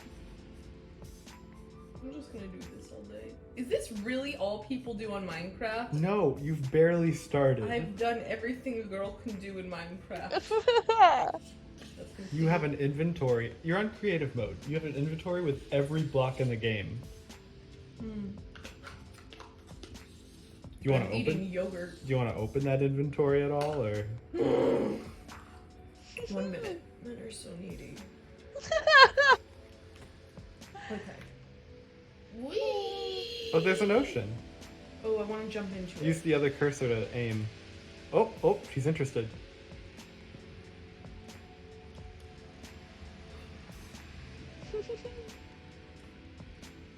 And you're creative, so like you can just go in the ocean if you How want. do you go into the ocean? Oh, well, here you go. Oh sh! Holy sh! Holy check this out. Oh, there might Let's be go. fish nearby. You gotta use the other cursor to like directionally move yourself. Oh, I see. There they are. Me when I've never gamed before. Look, Aeoli, Should we fish. go towards them? Sure. It looks like Aeoli's green screened Fish into Molly. Minecraft. Sorry, we'll go back to the fish. She's super confused. Alright, well you need to get the I'm directions. trying to figure out how the hell this thing works. Play with my friends. Okay, we're gonna follow this fish. So Aeoli. against it, now I'm addicted. Well, go I up. have a fort with a farm and pigs. That sounds fun. Press B. What the hell is B? Hold B. I am holding B. And then it must be a different number or a button. There you go. You're swimming. Whoop. I unswim. Go back. How do I go It's back? behind you. Where the hell is Down, behind? down, down. There it is. She loves it. Get the fishies. Oh, look at that fish over there. Swim towards. So cute. Oh, there it is. This is nature, Aeoli. Aeoli, strike. Strike. Just like your ancestors did in the wild. What do you see? Right now she's looking at the plant. Oh. We gotta get a better fish angle. How the hell? Look down. Just swim forward. Try to find some fish. Oh no, that's surface. I'm just confused. You're staring at the surface. Oh, there we go. Now pick a direction and swim, fly. Haley, this is the ocean. Swim fly. This is real life. Alright, well I wouldn't lie to her, but go ahead. Oh look, a squid! Back in my day, that was the only thing in the ocean. Then they added a bunch of fish. Oh, she's looking at the Minecraft guy. Look. Uh-oh. That's you. She's gonna start attacking you.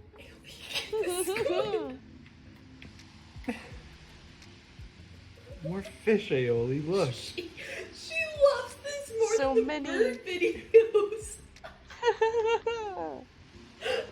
We're just gonna... I never thought about playing fish videos. Brilliant. Grace, I've been recording this whole thing. Oh. You're gonna have hours of footage.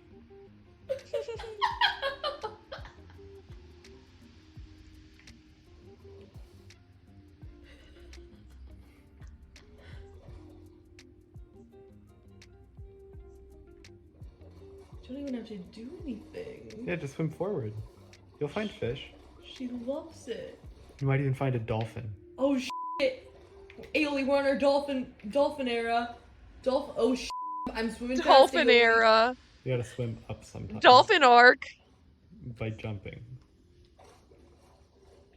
Salmon. She loves the little running guy. Uh-oh. Yeah, you might want to find a fish or she's gonna attack you. Wait, what's the down arrow? Down arrow. Oh, there goes your map. Oh shit! You're, Yeah. do you want that? No. Did you want that at all? Not really. Aioli. Squid. Look at that. Look at this guy. Yeah, we gotta distract her or else she's gonna totally attack the character She's up there. been looking at that.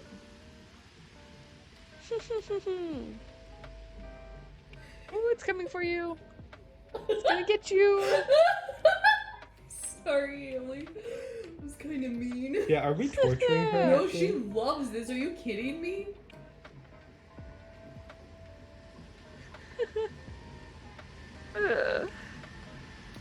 It's fun for the whole family. Aioli, look, salmon. She's like, where'd they go? Where'd they go? Oh, I think you're flying into a... Oh, it's happening. Look out, run. Holy no. Oh. No, away from the plant. Swim. Oh, there more fish just dropped. Look, Aioli. More fish just dropped. Babe, wake up. New fish. Oh, what are these? What Dolphins. Are these? Dolphins. Go swim, Grace. Yeah. Oh, we're just gonna hang out together. Cute. If you go up to them, they'll squeak at you, I think. The little bubbles. How do you go up to them? Down button. I'm really confused. Oh, they're squeaking. Aioli does not like that. Oh, you're making me nauseous. I'm making myself nauseous. How the hell does this thing work? Why, in a world when we have the best gaming graphics you could ask for, is this one of the biggest games? It's in like 2p. This is beautiful. This is nature. Aioli, this is real life. She still wants to kill that little guy. We're zooming. Aioli, look, A we're massive swimming world. backwards. I see. Oh, and now. We gotta get her turned around somehow. Oh, yep. Where's the fish? Oh. Let's follow this one. We're gonna follow. Into the darkness. This content is avant-garde. I don't want to go in like the deep ocean because that's scary. Yeah, you can stay in the shallow area. Truly ahead of its time. Aioli's like wigging out. It's got kinda layers. bored, it looks like. It's meta. You're done? I'm done. I have life to go to work. All Some right. of us have jobs. Why did she leave you though, for real? I mean, it's just like one of those things where you're a high school sweetheart, you've been together for Oh man, this is the single parents one. Oh shit. 6 Oh shit. years. COVID hit, we were forced to spend time with each other, and we were like, hey. I actually don't like you. Wow. The bravery. Oh my god, I could never just point blank be like, I actually don't like you. I could never just say that to somebody. Yeah, I actually don't like you at all. Oh my god. Goals, dude. You don't But not because you're a bad person, but I just Okay. don't like you. Welcome to The Button, a speed Fair. dating show. When the button lights up red, either player may press it and swap out their date for a new person. Get out of here. If 2 people can last on a date for 10 minutes, they win an all expenses paid second date. This is The Button. Hello. Welcome. Thank you. I'm Tia. Julian. Julian. Nice to meet Okay, nice to meet you. What do you do? I work in the cafeteria at Facebook. Ooh, what? Yeah. How is that? It's good. It's fun making food. We make different food every day. How many kids do you have? I have one. Okay. Her name's Una. She's 2. Una, I love that. Okay, what happened, if you don't mind me asking? It's a little complicated. Yeah. I'm honestly... Has anyone won? Yeah. It doesn't happen that often. But there's been like a handful of winners. I don't know if they ever like actually got together or anything, but they go on a date, I think. Not sure how, so... You get like whatever you feel comfortable. This is a safe space. She's a dog. Why'd you reject me? It is like maybe the dog, Am and I- that's yeah. You can put it in a cage, but you can't put kids in Exactly, a cage. that's the advantage to having a dog. If she acts bad, you know, you just she puts in the cage, she cries for a couple minutes, and you let her out and give her a bone, and she's fine. Yeah, for sure, for Yeah. sure. Hi, how's it going? Rich. Rich. Yes. Okay, Rich. I'm Tia. Tia, nice to meet you. Nice to meet you. How many kids? 1. Okay. So I feel like that adds, for me at least, Yeah. 10 years to my life. Oh, yeah, 30 in dog years. 30 in dog years, How exactly. old? He's 2.5. How about your kid? I have 2 boys, 2 10 boys? and about to be 7, so 7. What are you looking for? I want something serious. I'm over the whole messing around thing. How old are you? I'm 25. You? Okay, I am 35. Oh. And I'm out. I'm Taisita. I'm I liked her. I'm Rich. You can be me. Yeah, she seemed so nice. She was like a little like over expressive. But she seemed nice. I'm Taisita as well. That's also my name. You are my doppelganger. I love your fashion. You look really good. You got a great outfit today. Oh, thank you. Yeah. Do you have any children? I do. I have 1. How old? 4.5. 4.5? What about Boy, you? Girl? Oh. He's a boy. Boy. I also have a son. I'm 2.5. I don't think terrible. It's a real terrible 2s. Yeah, I mean, they warned me about the terrible 2s, and then there's like the trifling 3s or something. That's no better. Fun fact about Rich, he recently started to do stand-up comedy. Okay, so you think you're funny? I know I'm funny. Okay. Let me see. Oh, What is it like? man. Wait, do you have a go-to joke? I have this one about like how Uh-oh. I've only been single for 2 years. That's me and my the mother of my child. Did stepped you leave away. her while she was going through postpartum or something? No. We separated after he was born. She didn't want to be around me. So, I mean, it's a Oh. high school sweetheart thing. You just don't mesh after a while. I do respect her. Hey, I got respect for her too. You better? Yeah, of course. You gotta respect the baby mama. Yeah. I mean, it's just like At you're least. a high Shit. school sweetheart. You've been together for 6 years. COVID hit. We were forced to spend time with each other, and we were like, hey. I actually don't like you. Be for real. You don't But like not me? because you're a bad person. But I just Okay. don't like you. Okay, that's Are you- fine. Do you struggle with honesty and transparency? Not at all. Not at all. Why you gotta call her baby mama though? Honestly, on my phone, she is mother of my son. Good. Okay. But where's the joke? What you told me to write? Okay, so like I've been single for 2 years. I mean, Where is the joke? Taisita, you pressed. All right. Thank you. Thank you, Button. I'm digging the tags. Appreciate it. See, you have one on your head. Yes, it's a crown because my mama raised a king. Does she say the same? She would. She actually passed away a few years ago. My condolences. Yeah, no Yeah. problem. You got kids, right? Yes, I have one. How old is he? Yes, he's 4.5. What about you? I actually am raising my little sister, balancing like the father-daughter relationship with the brother-sister relationship. We're in it together, you know what I'm saying? I love her to death. That's my best friend. Oh, I love to hear that. Tell each other why someone shouldn't date you. You go first. Okay. That's a terrible question. I don't know. That's a terrible question. For one, I think everything's a sign. Okay, I also okay. love astrology, like deep in astrology, love the houses. What's your sign? I'm a Libra, Aries moon, Taurus Okay. rising. My last relationship was with a Libra, and so. What's your I'd say sign? I'm a Cancer. It's okay, baby. You're traumatized. Nadia Keyshawn. Keyshawn, nice to meet you. Yes, nice to meet you too. How old are your kids? My daughter, she's not my real daughter, she's my sister. Her mom passed away, and she's actually turning 14 today. Okay. Yeah. I got a 14-year-old too. How many siblings altogether? There are 5 of us. I'm the Okay. oldest, and she's the youngest. Shout out to the oldest. Yeah, you the oldest too? I am, yeah. There's 5 of us too. Damn, Yeah. what? Do you find each other attractive? Yeah, you're attractive, yeah. Likewise. I think Oh, you're hella shit. cool. We obviously have hella in common, but I always feel like to want to go on a date with someone, I need to be like, walk in a room like, I'm with that bitch right there. Hello, how you doing? Good, how are you? She's like, What's your name? okay. I have a 7-year-old. My daughter, she's great. What's your relationship like with her dad?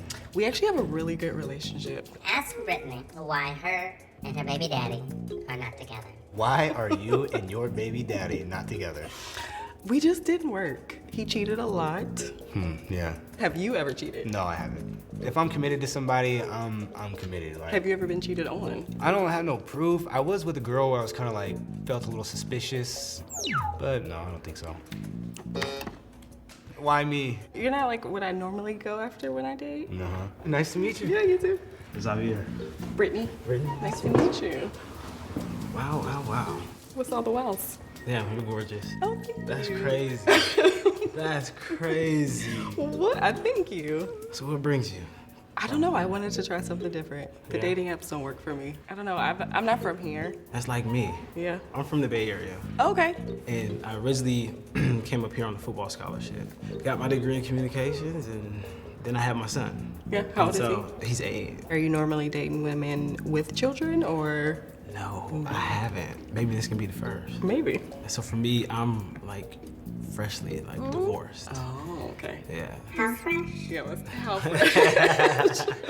We talking 4 months. Oh, wow. Yeah. Okay. That's very My fresh. main thing is just focusing on fatherhood for sure. Wow. Yeah, no, I respect that. Yeah. 4 months is no time at all. But I guess it depends like how long it took to like get divorced and shit. Like you may have been separated, like Ask Xavier if he's ever introduced someone to his kid.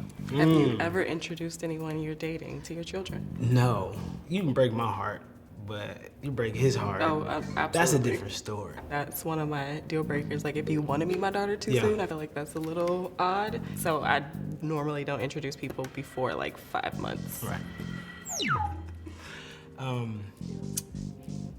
When was your last relationship? Give me the real deal. Honestly, the last relationship, like serious relationship, was probably my daughter's father. And, Okay. and we broke up when she was 1. Is he still involved? He is, yeah. Okay. He has a great relationship with her. We have Shout a out great, to him. Yeah, we Shout have a out to great him. relationship. We co-parent very well. We're coming up on 10 minutes. Ah. You seem to be Ooh. vibing. I'm gonna light up. yes. And if you don't press me, I think we'll send you two on another date. I'm not hitting, so. They're cute. Go ahead. Go ahead. It's a pretty color though. Shower in bed. Congratulations. Yeah. I'm gonna be heading off pretty soon here too, but thank you for being here. Good night. You two are going on another date together. Awesome. Yay! It's Indiana right there. Oh, we are. Oh my god. She jumped in my closet. I'm Lauren. I'm Julian. Cute. Do you have kids? I do. Her name's Una. She's 2. Oh, nice. I have 3 kids. Yeah. Do you play any instruments? I don't. I want to learn. What do you play? I mostly DJ. So is your 2-year-old like listening to music and She stuff? likes, or- yeah, she likes the bass, the playing with things and stuff. Oh yeah, it's amazing how quickly they develop like a taste and like a certain kind of music they like. Yeah.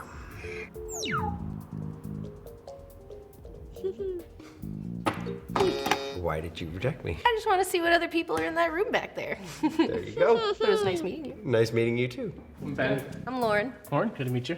So you got any kids? I have one daughter. She'll be 9 next month. Nice. I have one that'll be 9 in April. Oh, right That's on. my youngest. I have a 13, and then my oldest is non-binary, and they are gonna be 17 in May, which is like such a trip. My daughter, we went camping this last summer. We're at Walmart getting supplies. She sees this pride hat. She's like, I want this hat. I'm like, what is this?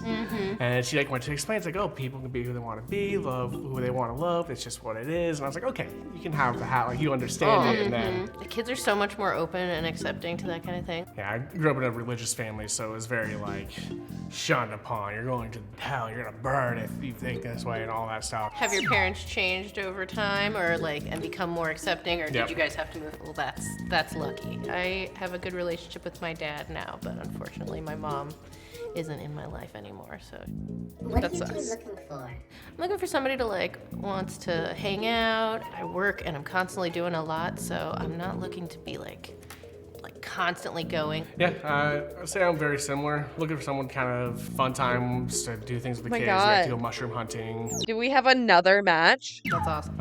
We like to go, yeah, we do a lot of swimming. She just got into like gaming. I got her I her own feel like they're hitting it PlayStation, off. and her own headset, her own gamer tag. Are you two interested in going on another date? I'd be willing to, yeah. Congratulations, you two have earned yourself Let's go. High five, win. I love winning. Right? Oh, you feel about maybe like an arcade bar? I was somewhere? gonna say arcade because I love arcade. Do you like playing House of the Dead? Like the zombie yes. Oh, shooting yeah. game? Oh, yeah. Yay! There we go. Cute. Wow, 2 winners. Two sets of winners in one episode. Amazing. The first ones you've seen? Yeah. I love when there's winning. Winning. It makes it so much more fun. Feels strong, man. Anybody here have under 10? Okay. Okay, I'm getting pretty tired. I think that's gonna conclude the stream for the evening. Thank y'all for hanging out. I appreciate you. I'll be back on Thursday. Yes. Appreciate you. Have a good night.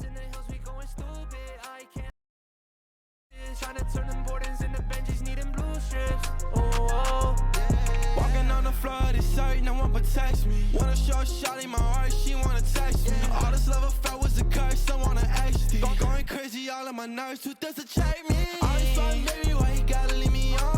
Had to drop a bag on her when she gone. But I'm running with my click, yeah, they got me till I fall. Come paying it for bags, worth more than you love. Yeah, yeah. Feel my moment, yeah, yeah. I'm the chosen, yeah, yeah.